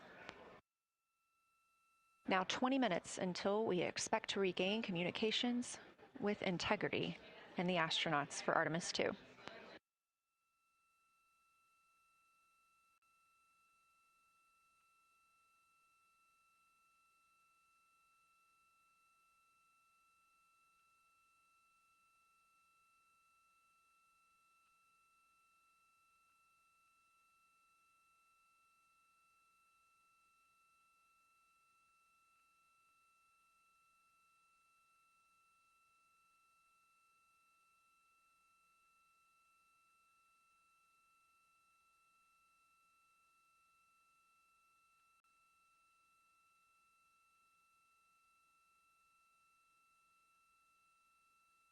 We're live in Mission Control Houston at NASA's Johnson Space Center, but there's a team over 750 miles away also monitoring today's operations. And of course, just like us, they are in LOS, or loss of signal, with the spacecraft. This is LUCA, the Lunar Utilization Control Area, and it's joined by LISA, the Lander Engineering Support Area, which are twin control rooms that will support missions and operations in lunar orbit or on the moon's surface in real time at NASA's Marshall Space Flight Center in Huntsville, Alabama. The LUCA and LISA are right next to each other and just a short walk away from the SLS Engineering Support Center, which is used during launch, and the POIC, where science on the International Space Station is monitored. LUCA primarily supports Artemis science operations, while LISA will provide engineering support for landing astronauts on the moon. During this mission, Artemis II, teams in the LUCA will use the facility to support first-of-its-kind science operations to better understand the deep space effects of microgravity and radiation on the crew's physiology, immune systems, and ability to complete various tasks. The data from these science operations will inform future crewed flights to the moon.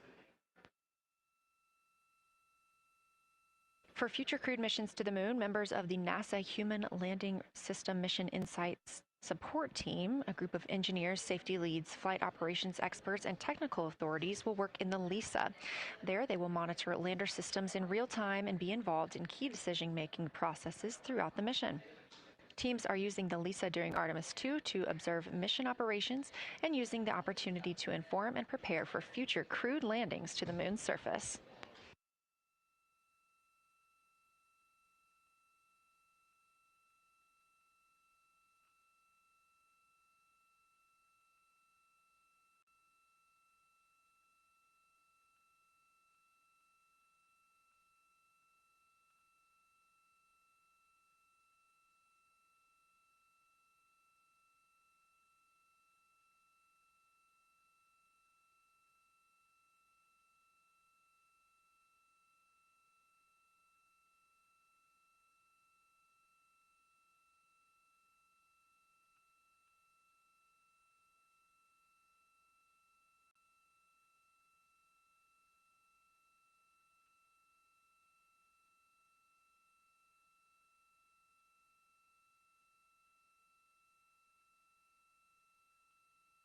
We now expect to regain communications with the astronauts aboard Orion in about 17 minutes.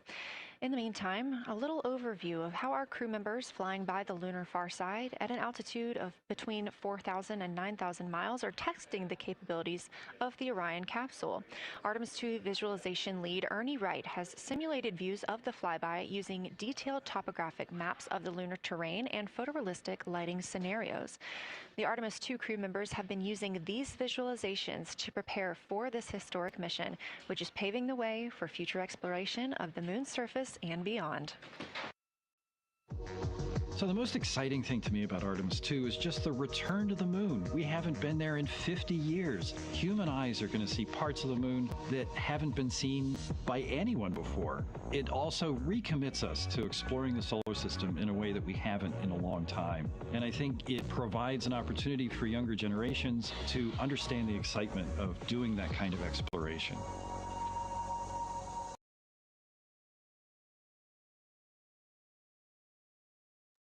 The emphasis of Artemis is going to be, first of all, science, but second of all, learning to sustain a presence on another world. First on the moon, but we're hoping that that's a stepping stone to Mars and other destinations in the solar system eventually.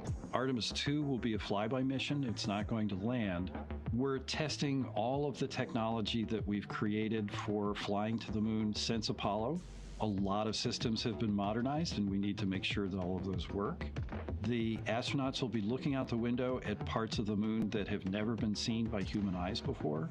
They will be flying by the moon at an altitude that's much higher than Apollo's orbits. And so they will see the entire disk of the moon, including areas that are closer to both the North and South Pole that astronauts from Apollo never saw. All of that depends on the lighting, which we really won't know until launch day, but we can practice with different lighting scenarios. It's hard for people to sort of picture that in their mind. If you can make a visualization of it, show them a movie, that helps everybody choose the targets and also practice aiming at those targets. The astronauts have actually been looking at these visualizations through the lens of the camera and practicing aiming at the various targets. This is a map of the surface of the moon, obviously, but it shows what the Apollo astronauts could see in sunlight while they were in orbit. The brighter parts are the parts that they could see. The darker parts, like this entire area here and places that are farther north and south, are places that they couldn't see in sunlight, either because it was nighttime there or because it was beyond the horizon of the astronauts.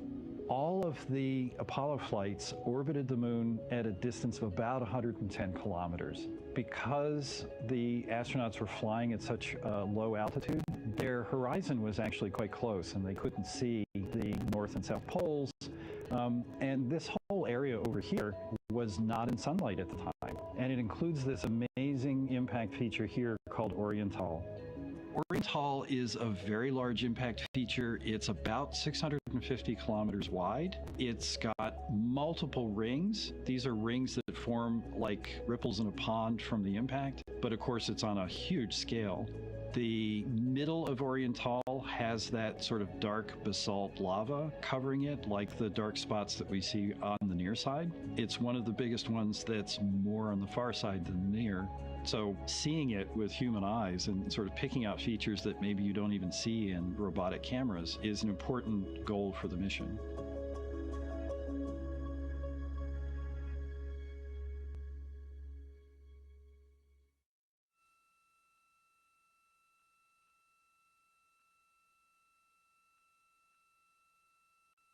This live view in the Science Evaluation Room, or the SIR, here at Johnson Space Center in Houston, Texas, just down the hall from where we're at in the Artemis Mission Control Room. Teams continuing to monitor the flyby.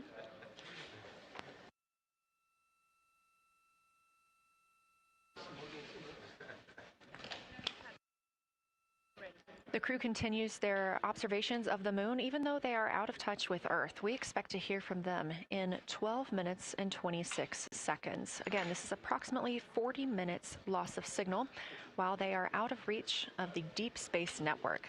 Right now, they are imaging or attempting to image lofted lunar dust. Throughout our coverage, we've talked a lot about the science and engineering behind today's lunar flyby, but we also spoke to the crew about what the moon means to them and how they see its place in human history.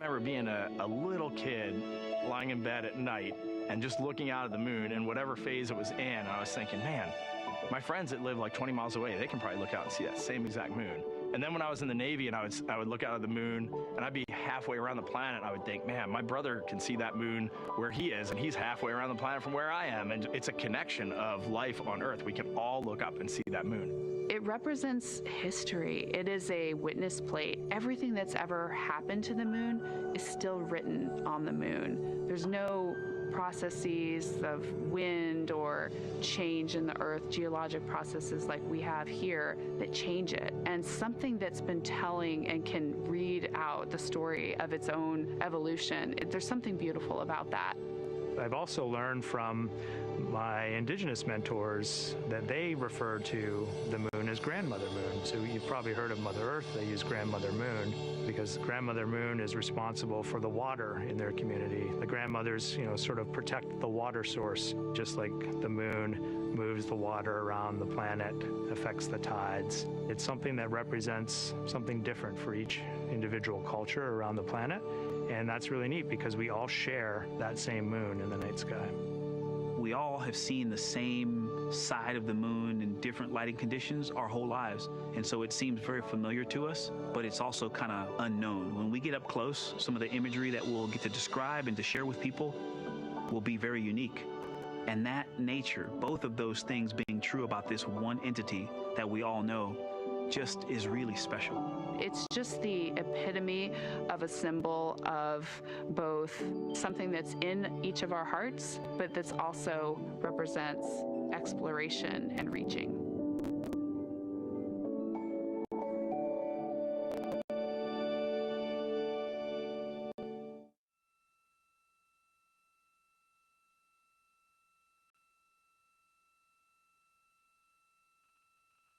You're looking at a live view inside Artemis Mission Control here at the Johnson Space Center in Houston, Texas. We are currently out of contact with the Artemis II crew. This was a planned, or not really a planned, but a tracked loss of signal that occurs when the crew flies behind the moon. We use the Deep Space Network to communicate with the crew, and when they are behind the moon, they are out of reach of that Deep Space Network. And when you consider our nonstop communications during the time in which we live, this is even more striking. For the Artemis II crew, they're only currently communicating with each other. Now, we expect to regain those communications in under 9 minutes from now, and we also are hopeful for a view of Earthrise. Despite being out of communication, the crew is continuously capturing imagery of their predetermined lunar targets.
Now about 7 minutes, 25 seconds until we anticipate regaining communications with the Artemis II crew aboard Orion.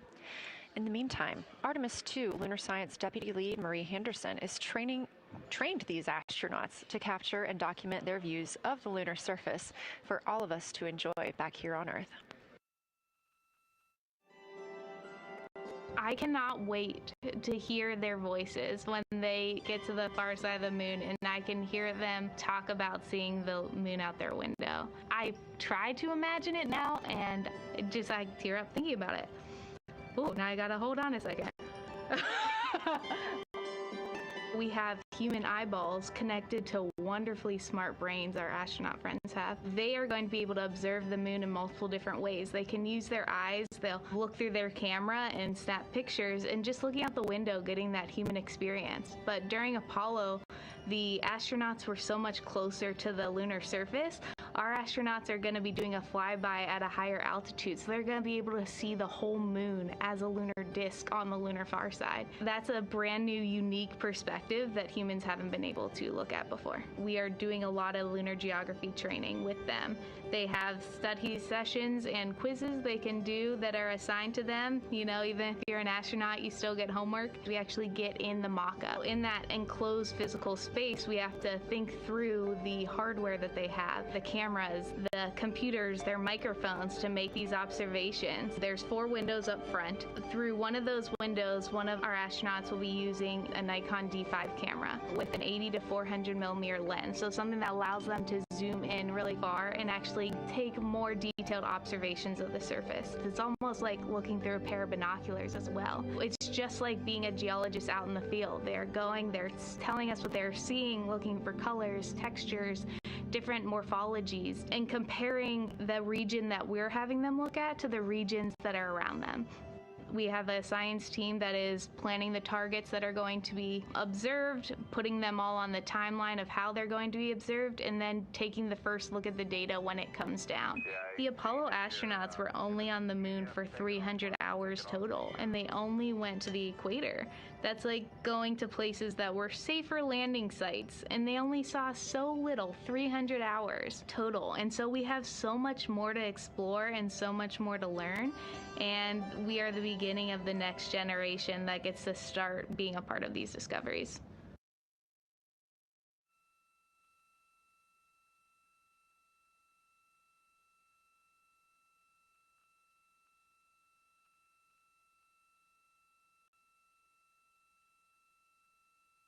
We are now 4 minutes and 28 seconds until we expect to regain communications with the astronauts flying aboard Orion on the Artemis II mission. They are now flying behind the moon. While behind the moon at an MET, or mission elapsed time, of 5 days, 25 minutes and 34 seconds, we expect this was the point in which they made their closest approach, 4,067 statute miles above the lunar surface.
We're live in the Artemis Mission Control Room in Houston, but we are not the only room monitoring today's flyby. As you can see, this is the SIR, the Science Evaluation Room. It's in the same building and just down the hall.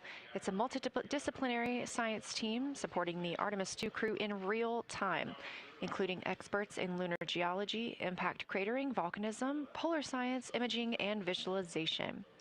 You can see the SIR here. That's the science evaluation room. It's embedded within mission control to provide science input during live operations like what we see today. But additionally, the science mission operations room is a back room that processes data, evaluates imagery, and supports rapid analysis. We also have our science officer, Kelsey Young, here on console today. She's serving as the primary interface between the science team and the flight controllers, ensuring science priorities are represented during mission execution.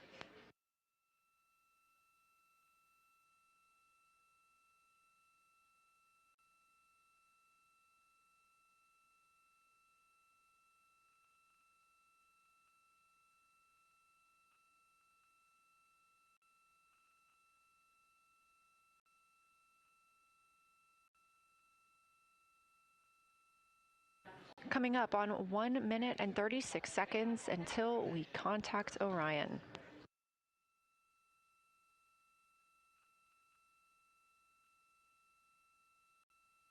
Meanwhile, aboard the spacecraft, the crew has continued executing their lunar flyby tasks.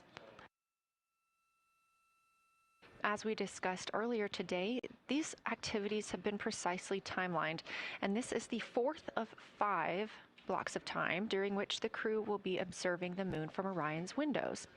At this time, pilot Victor Glover and mission specialist Christina Cook are observing the moon at windows 2 and 3. One crew member is in window 2 with a blue shroud over the window, taking photos and using an 80 to 400 millimeter zoom lens, while the other astronaut is in window 3 using their portable computing device, also known as a PCD, to make annotations. And both of those crew members are making audio recordings of what they are seeing. They are wearing headsets connected to their PCDs, and those audio recordings are being sent to the science team tonight. We are not hearing those live. However, we have been hearing quite a lot of great descriptions from the crew who have been serving as the support.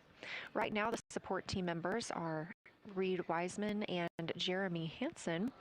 Those team members are providing science sit reps, situation reports, calling down a few times each hour to discuss what they're observing. And even though we're out of contact with them right now, they are still conducting those science sit reps as they'll be available once they come back around the moon. The situation reports include how the crew is positioned, any missed targets, or anything unexpected they saw.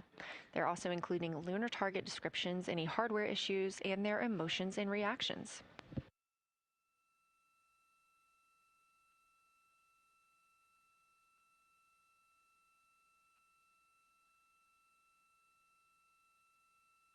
Again, we are standing by to acquire signal from the Orion spacecraft.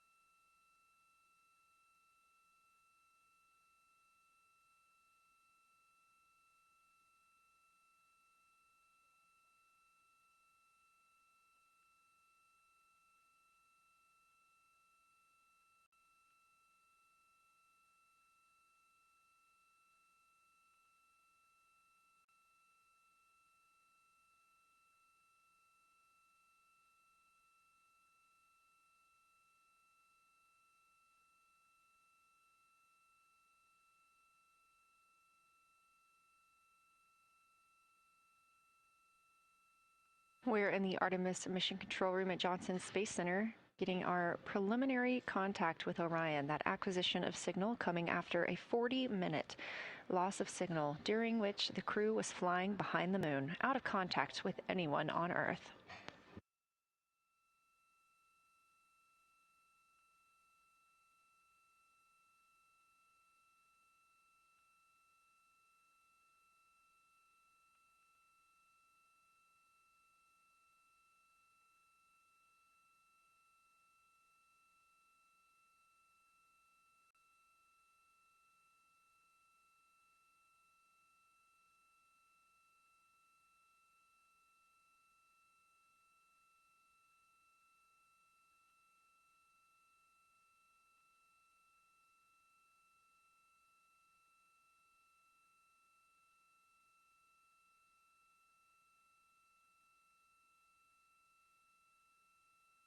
We are getting our first views from Orion after the loss of signal. Orion has come back around the other side of the moon, and that little crescent that you see is Earth, over 252,000 miles away.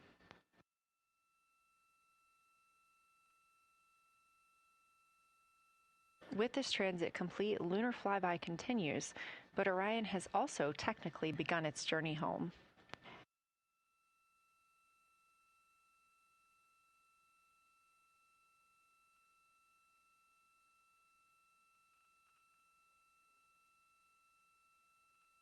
Right now, the crew are getting a few moments to enjoy and take photos of Earthrise for themselves, and we expect to contact them shortly. But we do have good signal coming from Orion.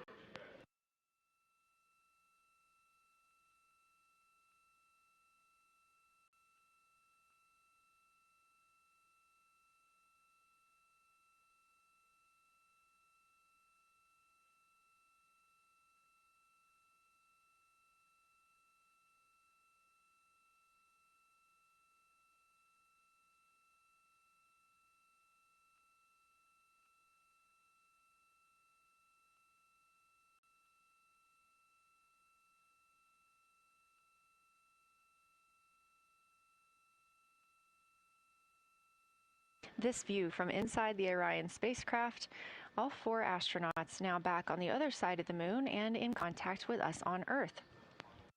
Their tasks for lunar flyby did not stop as they went behind the moon and out of contact with us. We anticipate during that time they were attempting to image some impact flashes, short-lived flashes on the lunar surface, which would be caused by impact bombardment and potentially even lofted lunar dust. Right now, of course, they are getting pictures of Earthrise. After this target, they will get a short observation break. It's about an hour long, actually. Houston, integrity, comm check. Integrity, we have you loud and clear. How many?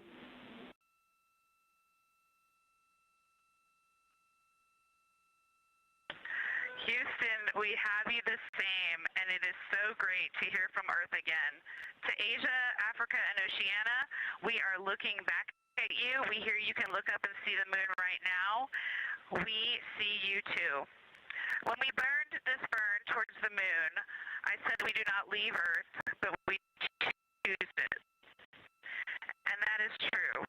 We will explore, we will build ships, we will visit again.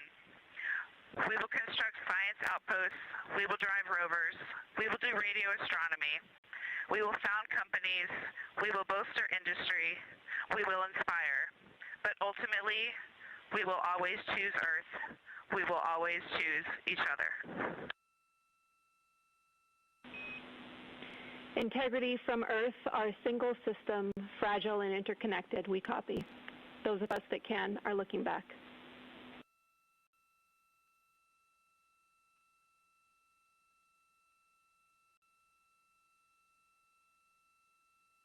We are happy to say we copy.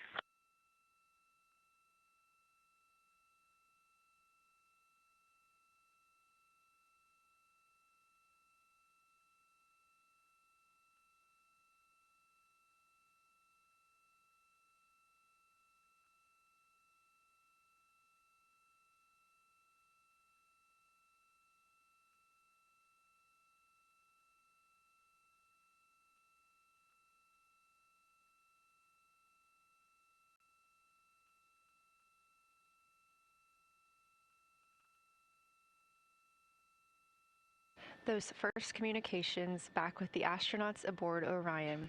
Christina Cook calling back to what she said just before translunar injection burn, that with this burn, we do not leave Earth, we choose it.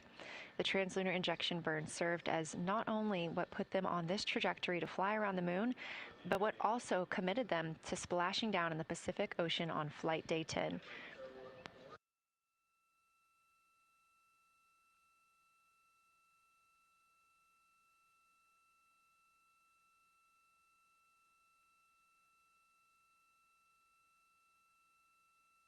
At this time, the crew is entering an observation break.